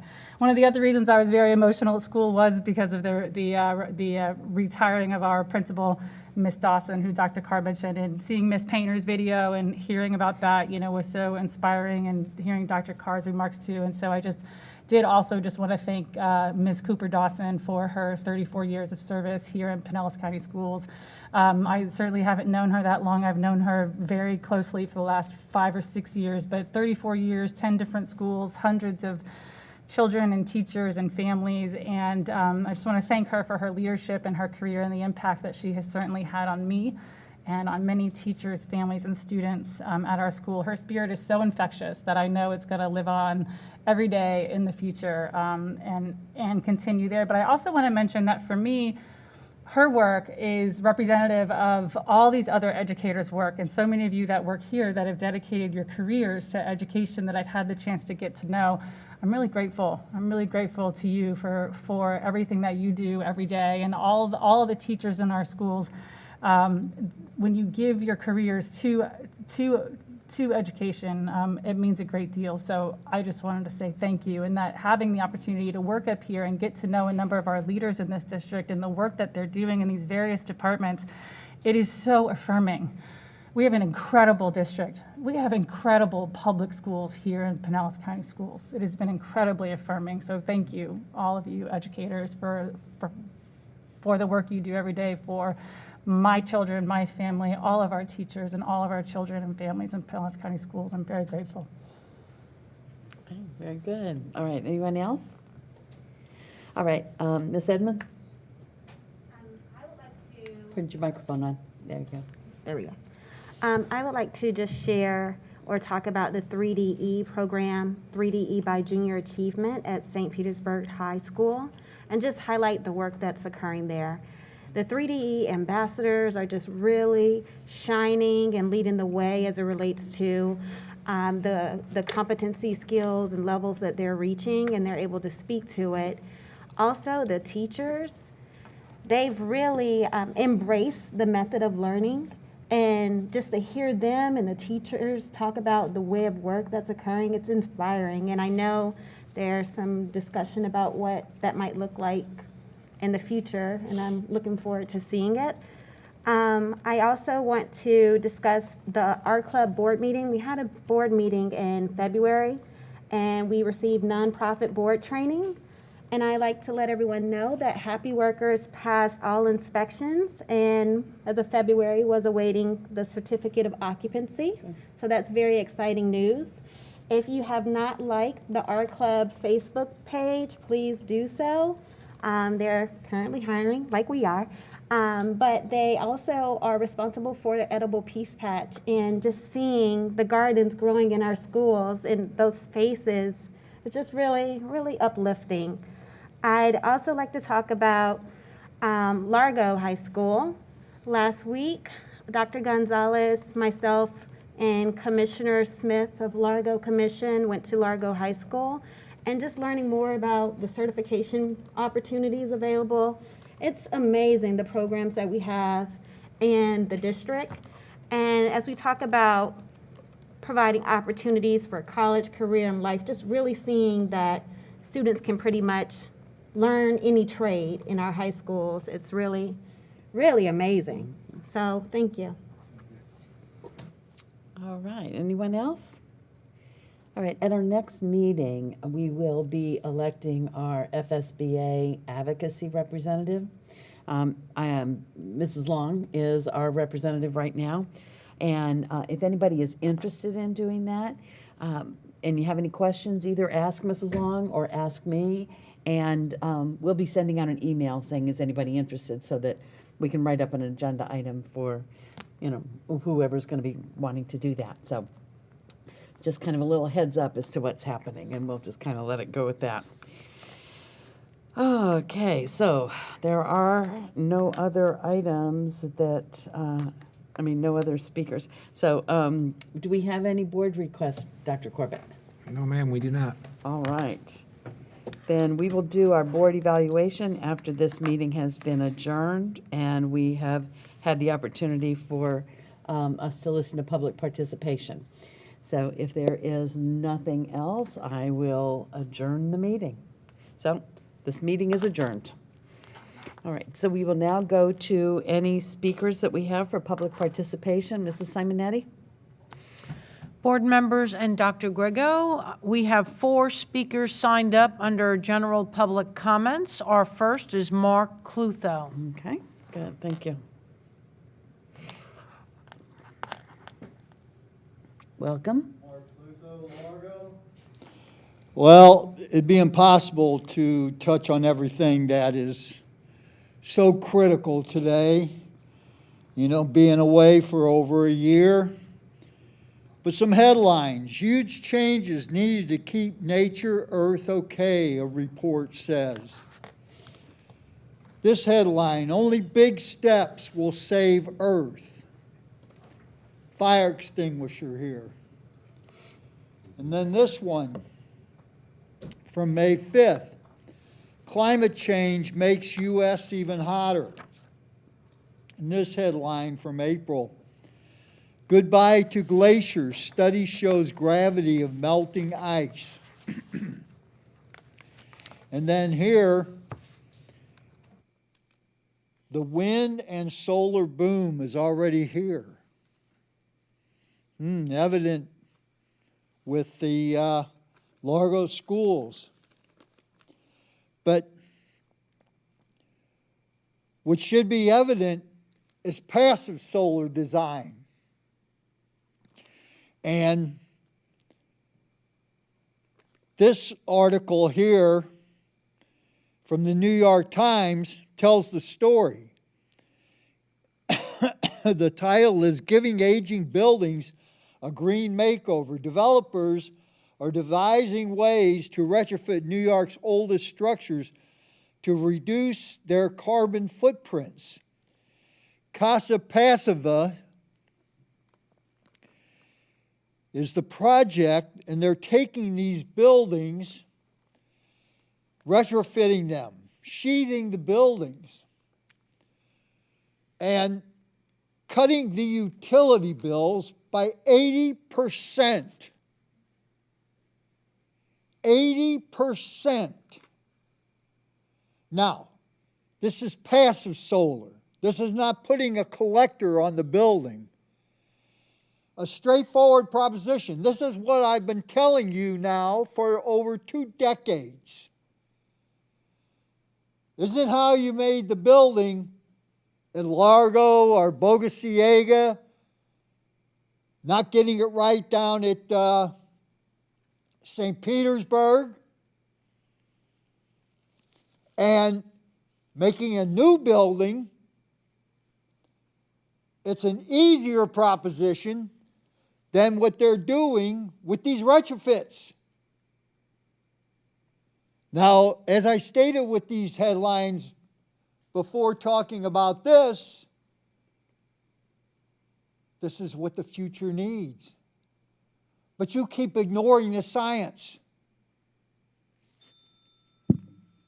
It's sad, really sad.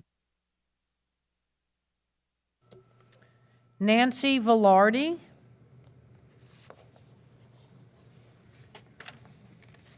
I do not. Jonna Lance.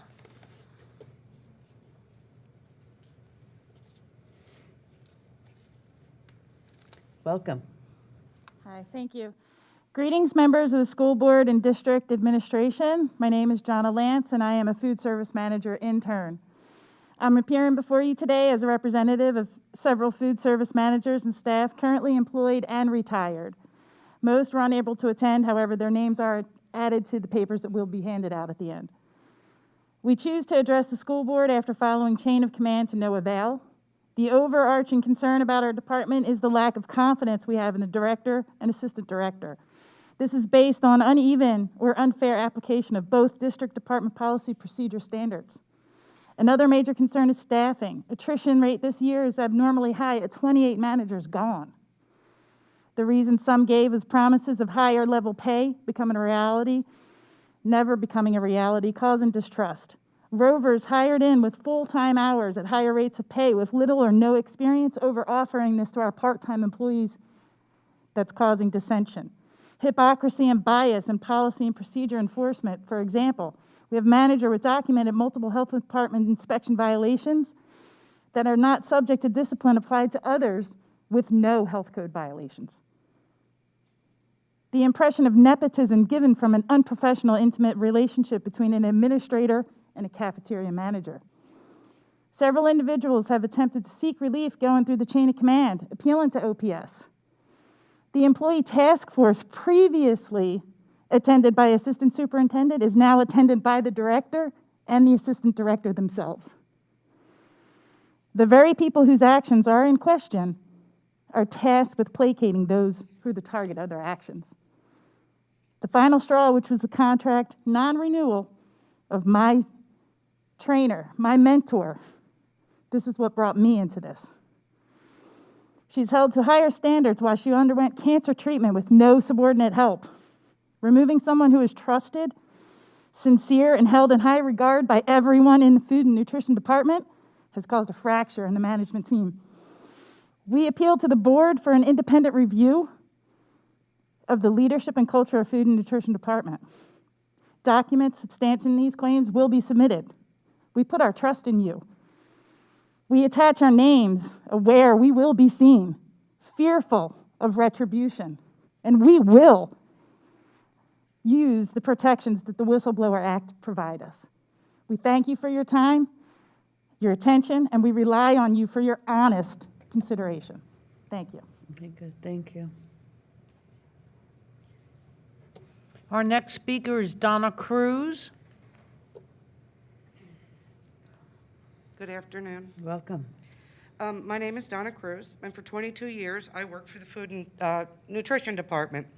My last job being the Quality Assurance Manager in the central office. Soon after my move to the central office, the directorship changed. Managers and employees started quitting, and I basically went back to work as a food service manager or filling in where there was a vacancy or a need. The norm and the harmony within the department began to change for the worse. The attitude from the directors was harsh, and the if you don't like it attitude, too bad, took over. The managers and the central office employees started to fear for their jobs. Without any indication, 2 of our area coordinator contracts were threatened to not be renewed. With that, our employees started to fear for their jobs. I heard from a lot of food service managers, employees, so I wrote a letter to John Frank in OPS, which went unnoted until I then wrote a letter to Val Walker and to Renee Flowers. I then did get a call from John Frank, and myself and one of the area coordinators went in and we had a conversation with him. Excuse me. We were told to get in contact with Mr. Herbeck, which we did. Her and I sat with him through one meeting, and then I sat with Mr. Herbeck through another meeting. At the end of the second meeting, he told me that bad management was not punishable. But I'm here to tell you that bad management may not be punishable, but you are losing good employees because of it. At this point, you have many open permanent positions in schools for managers, and with the phone calls that I've been receiving, you're going to be having some more. You don't believe the turnover? Please check with HR. They can verify the turnover in management. I was told that the turnover in management was due to the economy, which I'm sorry, I disagree. Good employees do not leave good jobs. They leave poor management. The concern and the effect on the employees is that there's no compassion. The harshness, the way when they speak up, they are fear that they will be targeted. I drove 150 miles this morning thinking this would be over early. But I stand in support of my ex-coworkers.